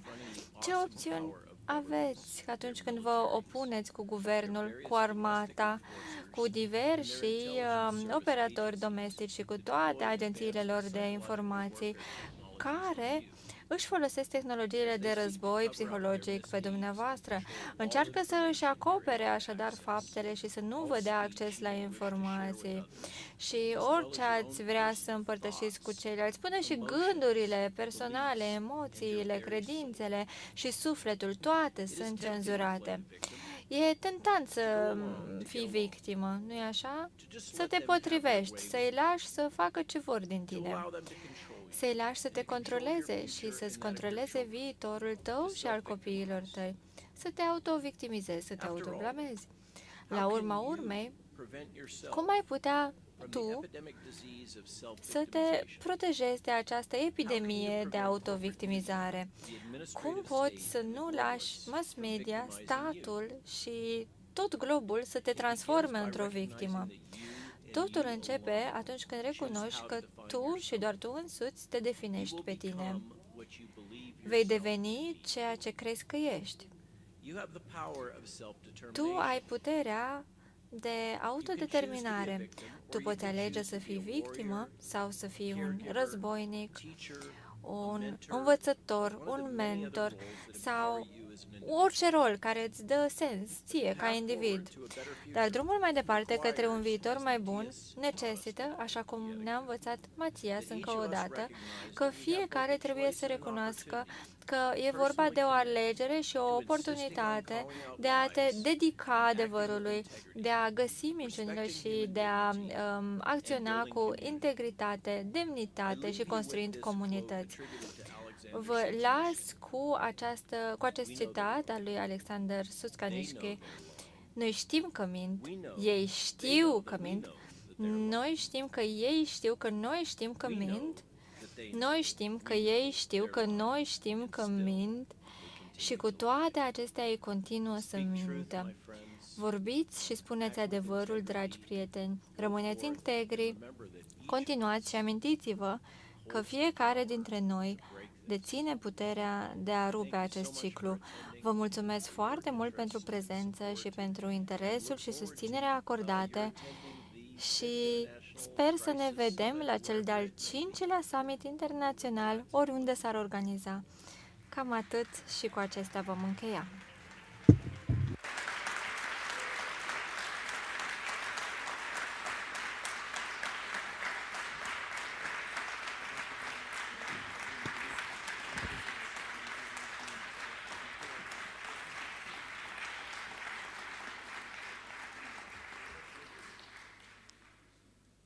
On behalf of our party, În numele partidului nostru, aș vrea să vă mulțumesc tuturor medicilor, vorbitorilor care au pus bunăstarea și viața umanității deasupra vieții lor. Este un sacrificiu pe care îl apreciem.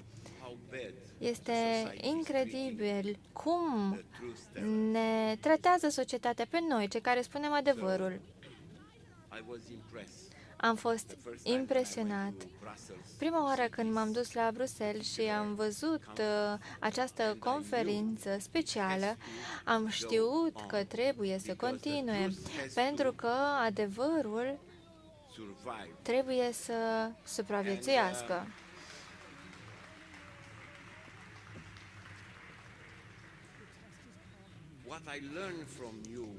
Ce am învățat de la dumneavoastră este că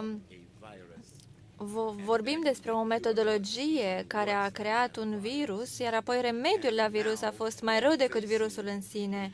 Și acum vedem această cabală care încearcă să controleze populația lumii prin mijloace de genocid. Cu siguranță, toate dovezile pe care le avem la dispoziție de la societatea civilă, de la orice alte persoane, ne spun despre ce este vorba și acum știm. Aici, în România, noi ne-am făcut treaba. Doar cu 10% din voturi, pe 21 decembrie, ne-am luptat cu vaccinarea obligatorie pentru accesul la locul de muncă. Și făcând asta, am evitat evitarea vaccinării populației de 65 de ani. Și cred că acesta este cel mai mare dar pentru populația noastră. I-am ajutat să nu se expună unei asemenea catastrofe.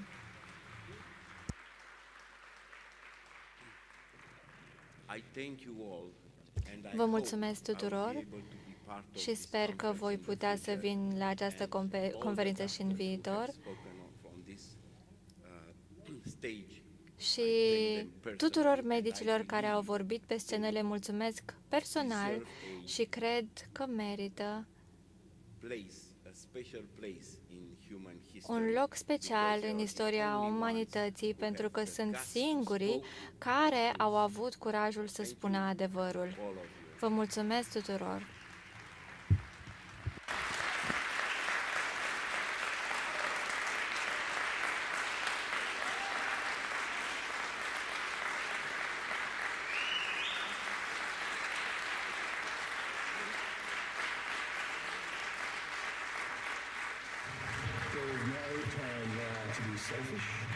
As I saw, it was a tradition in Brussels. Am văzut că la Bruxelles s-au invitat oratorii pe scenă. Vă rugăm să vă întoarceți și pe scena noastră ca să facem o ultimă fotografie.